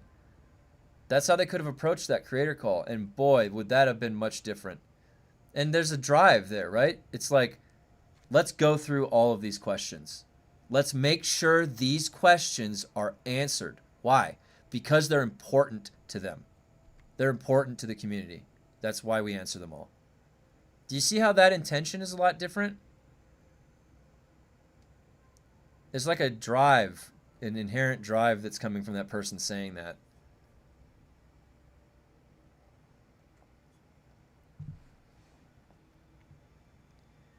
This is just another cash grab that Don guy said there'll be cosmetics at console launch, which if all goes to plan, they sell, say, 1 million copies on top of cosmetics, and then they already made, well, like, they make these bursts of money, but this will be the last burst of money they can make until they actually start doing what we've been saying they should have been doing this whole time, which is creating something new and interesting for the game. So whenever they finally get to that is when the game is maybe going to start to take shape. Is it really going to take 2 years? And then are they really setting themselves up for failure by having such a content parity system set up between the console and the PC? Or is it going to be like 3 or 6 months before we see PC patches? Is that what it's going to be like? I doubt they'll even sell 500k copies. But if we badmouth during their campaign, maybe they'll give us some actual content. It would sell itself if they delivered I like literally I'm 1-to-1. If they make something good, I'll say how good it is. Yeah, I doubt they'll sell even 500k copies. I can already tell you what's going to be coming. There's going to be a lot of people coming in that have no idea about anything that's transpired the past year. They're just coming in fresh, clean slate, just like people did the first time the game launched. And it's really weird. It honestly feels so weird when somebody's like, "Hey Kevin, I'm thinking about playing the game for the first time. Would you recommend it to me right now to play it?" And it's crazy because like, if I didn't know anything about what I was getting into, I would still want to go in and go through it. And even if it ended up being a bad experience, I still would learn it myself, learn along the way. I would never want to just rely on what somebody's saying. But how do I give my honest feedback to that question then now? Because then I also consider how many good times I did having despite all of that shit that was still happening with Funcom and still wasn't any content in the end game. And then I'm like, after I've had all my fun And then it starts having some design decisions that aren't necessarily good. Then I look back and I'm like, no, don't worry about it. Don't come over here. It's not fun anymore. Nope. Don't bother. I don't think I can ever say I don't think I can, how am I gonna say this? I almost have to recommend the parts of the game that I had fun with. Does that make sense? It wouldn't be genuine if I didn't, because but then I have to frame it in a certain way so that I have room and space that I can talk about where we are right now.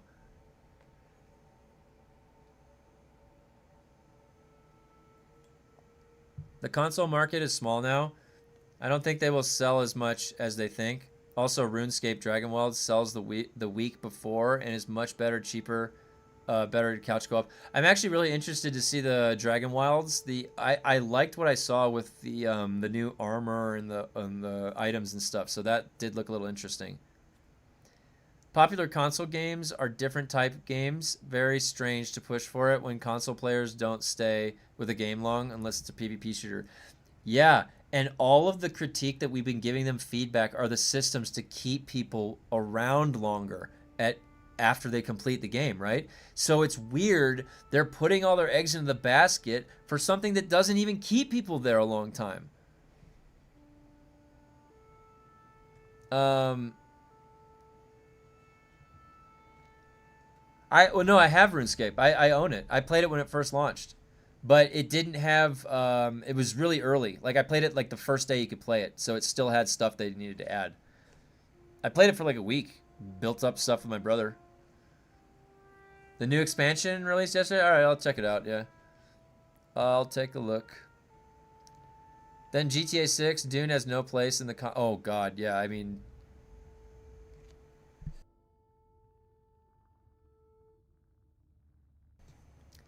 You know for a fact they are rushing the console delivery date up to September to give them a ton of breathing room before way away from anything related to that, GTA and all that, right? And you know what that means? That means that console is probably going to be buggy as fuck.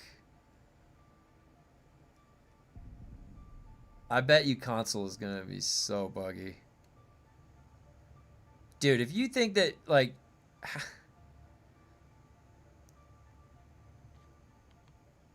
Let's hope that the hacking isn't too bad. I mean, there's really dedicated hackers that go anywhere. They don't care. It doesn't matter if it's console or not. It's so good. I'm surprised you haven't played it. Oh, yeah, I just read it. Sorry. The... Things aren't the way they were before. You wouldn't even recognize it anymore. Not that we knew back then, but it all comes back to us in the end. In the end.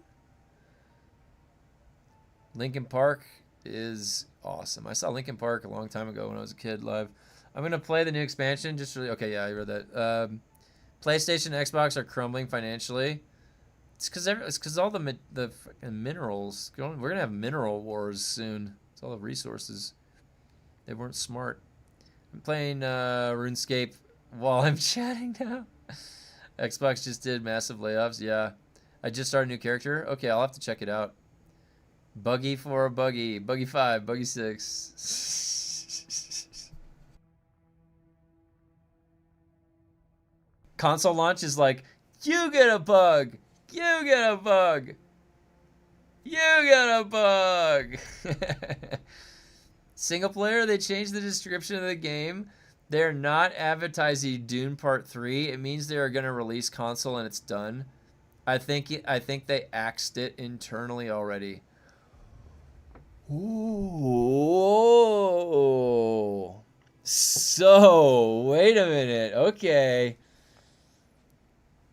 Whoa, that's a Ghost. Honestly, can I tell you that the only, like, when I started thinking that might be the case was when they like turned the chapter forward into Voldemort, and I'm like, why are they avoiding it so much? Like, that's like they're avoiding implying that they're moving forward with the story. They're like staying away from the implication that they're going forward.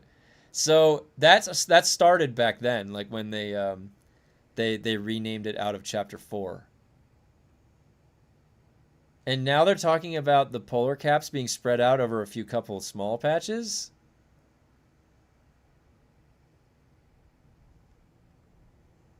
Now here's the thing though. They're giving stuff away for free that they initially planned as a paid update. So they're gonna put Dune into a maintenance mode. They're gonna treat the console launch game as a complete game with nothing else needed. They'll just operate it, make the monies off the sales for the first 6 months, and then maintenance mode it. And then they'll probably, by the time they maintenance mode it, they'll have another game they're announcing or something, a plan. You could be right. I mean, so would you think they should label that, right? Because if they're making sales to the game and they're gonna be like, don't worry, we're but do they have to advertise it as a live service game in the initial start to qualify it for that? Because like it's scummy to try and rug pull it. Which, are they rug pulling it? If you look at this from a CEO, this was a massive failure by any standards. They're just BSing. Yeah, I think that any intelligent CEO should be able to understand that the way that they're interpreting the metrics is completely incorrect. I think that they should be, somebody that knows like business KPIs should be able to know, regardless of being like a gamer, like integrated into gaming, as a businessman, you should be able to understand bullshit. If you watch that last showcase of their live stream, and they're like filling in these statistic points, they had to like move past some of those slides quickly because it's like a data point that is not significant or no one gives a fuck about. And you're like, why are you showing? It's just like an excuse for an extra slide. I don't disagree with how the original players feel. I've been here since beta. I'm just presenting what the game is today for people coming in fresh. And that's the best. I think that's the best way to do it, George. If that's the case, I will travel to Europe and hit them in the back of the face one by one. Patch after patch, declining players. How anyone with a brain doesn't see that they're doing something wrong, they should be in leadership. Honestly, if you're in leadership and you have investment in this, there's no reason you wouldn't be deeply integrated into like staring at those Steam charts and like understanding the numbers. And on a very rough level, if you just look at the numbers, they haven't done anything to fix the game. The most that happened was Chapter 3. There was a little bit of a blip on...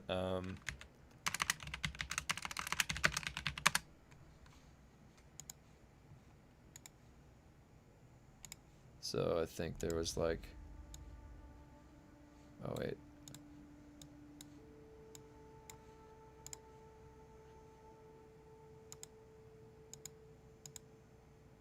When you look at a year, the only impacts, they were way up at...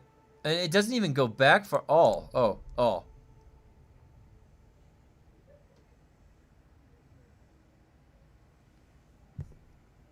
So from, where is this? Here to here, there.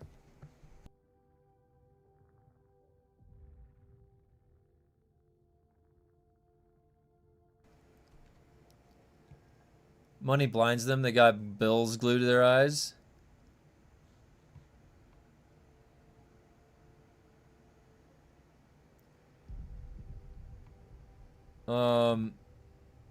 Arc Raiders fell off too. The Arc Raiders did? Let me look. Hold on, let me pull it up.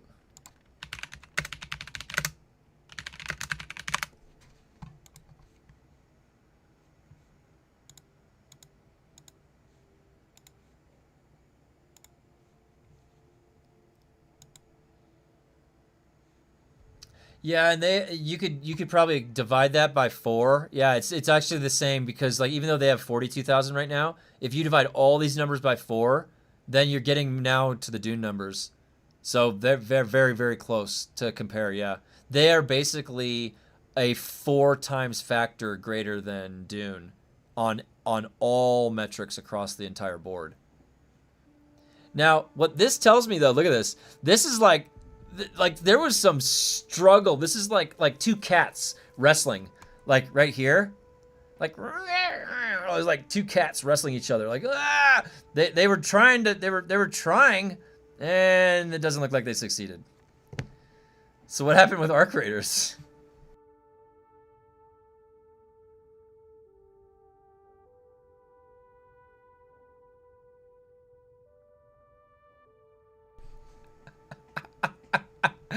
There's no cats wrestling. There's no dogs wrestling. There's just like calm, steady waters, and just like a little bloop, like a little oxygen bubble crept to the surface right here.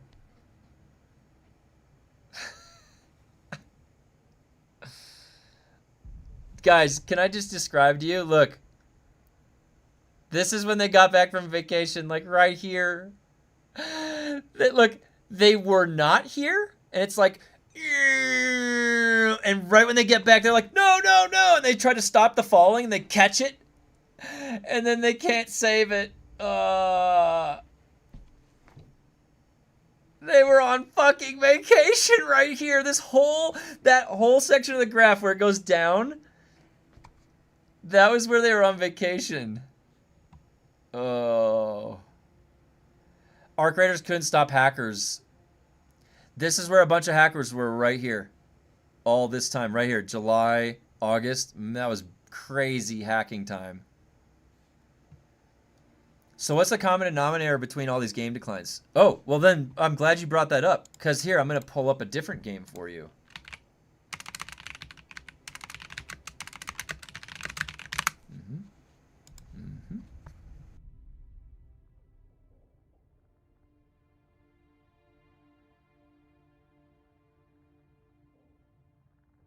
Oh, we have an anomaly.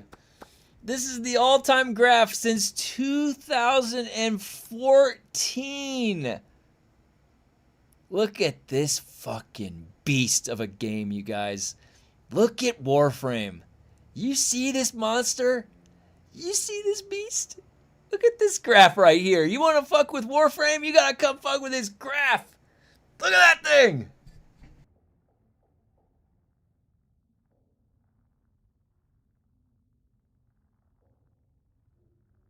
The simple answer is that these developer groups should have taken notes from Warframe, what they do right. They do a lot of things right on the ground level. All right? Those developers, they are so deeply integrated into the game that they created. They are part of it. The community managers are part of that game. The CEO created part of that game. That's what's different about this. They are deeply invested in it personally. That's the difference. Over here, these are developers that don't play the game.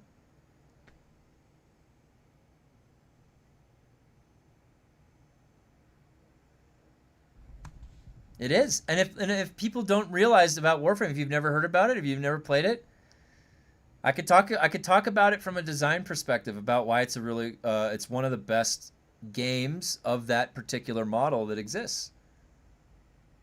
And honestly, I don't know what would happen to Warframe if well, actually, it probably wouldn't be that big of a deal for them to handle it. If Stop Killing Games had anything and they had to make single player, it's probably not that big of a deal for them. They handle pretty much anything that they need to do.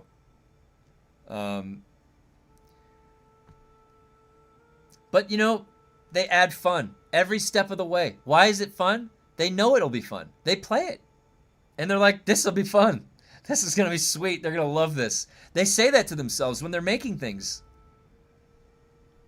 So the learning lesson is know your game engine and actually play your game. It's that you should be creating something that is calling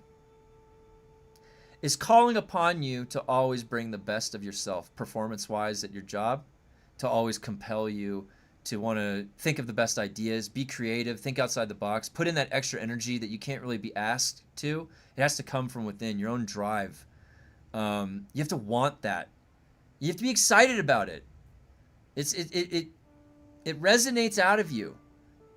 People, when they enjoy their work and they enjoy their jobs, why don't we go take, like, go look inside Digital Extremes.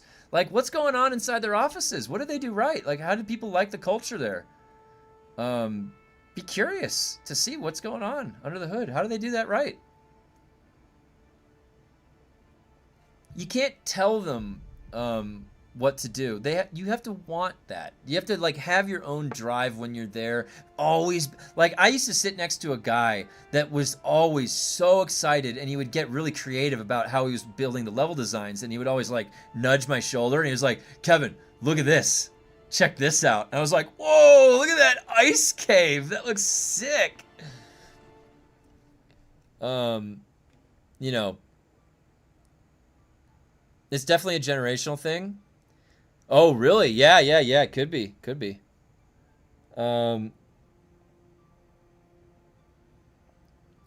know, you're more of at risk of having that alignment when it's just in general, like a younger age, and you know, it's just the way it goes. And I think I was at one point like that. You know, I needed experience, and I wouldn't have hired me now. Like, I needed experience, I needed exposure, I needed to get out there and learn things. Funcom devs have a layer of dust on everything in their house. Meanwhile, the Dune devs responsible for the game's technical, mechanical side kill everything, even the group play. Yep. Yeah. I mean, honestly, the most fun part about melee combat really was that it was fucking janky. And so like, that's an error, right? That they didn't intend, that's an accident. So it's this, like, janky combat. So then when you do get it to work, you're like, ha ha, I figured it out. And then there's some challenge in that. So then you can, like, once you figure it out, you can then, like, go against other people. And it's like, if that engagement then, it's like, I learned that and now I'm good at it. But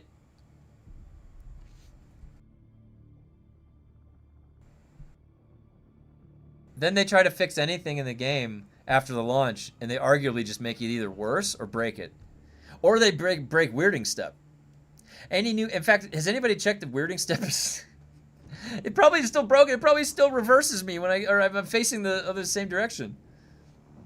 I'm talking about just basic work ethic. These kids don't have it in a meeting for 15 minutes and need a mental health break. Oh my God, yeah. I am, like, used to just, like, exhaustive thinking sessions. So if I need to, I'll rally and I'll go, like, I'll do a 24-hour session if I need to. I can handle it. But, you know, I mean, the mentality is you just have to do what needs to be done. If something needs to get done, it's not an option to not get it done. So just get it done. So however that happens, you know. I'm not leaving the office until this gets done.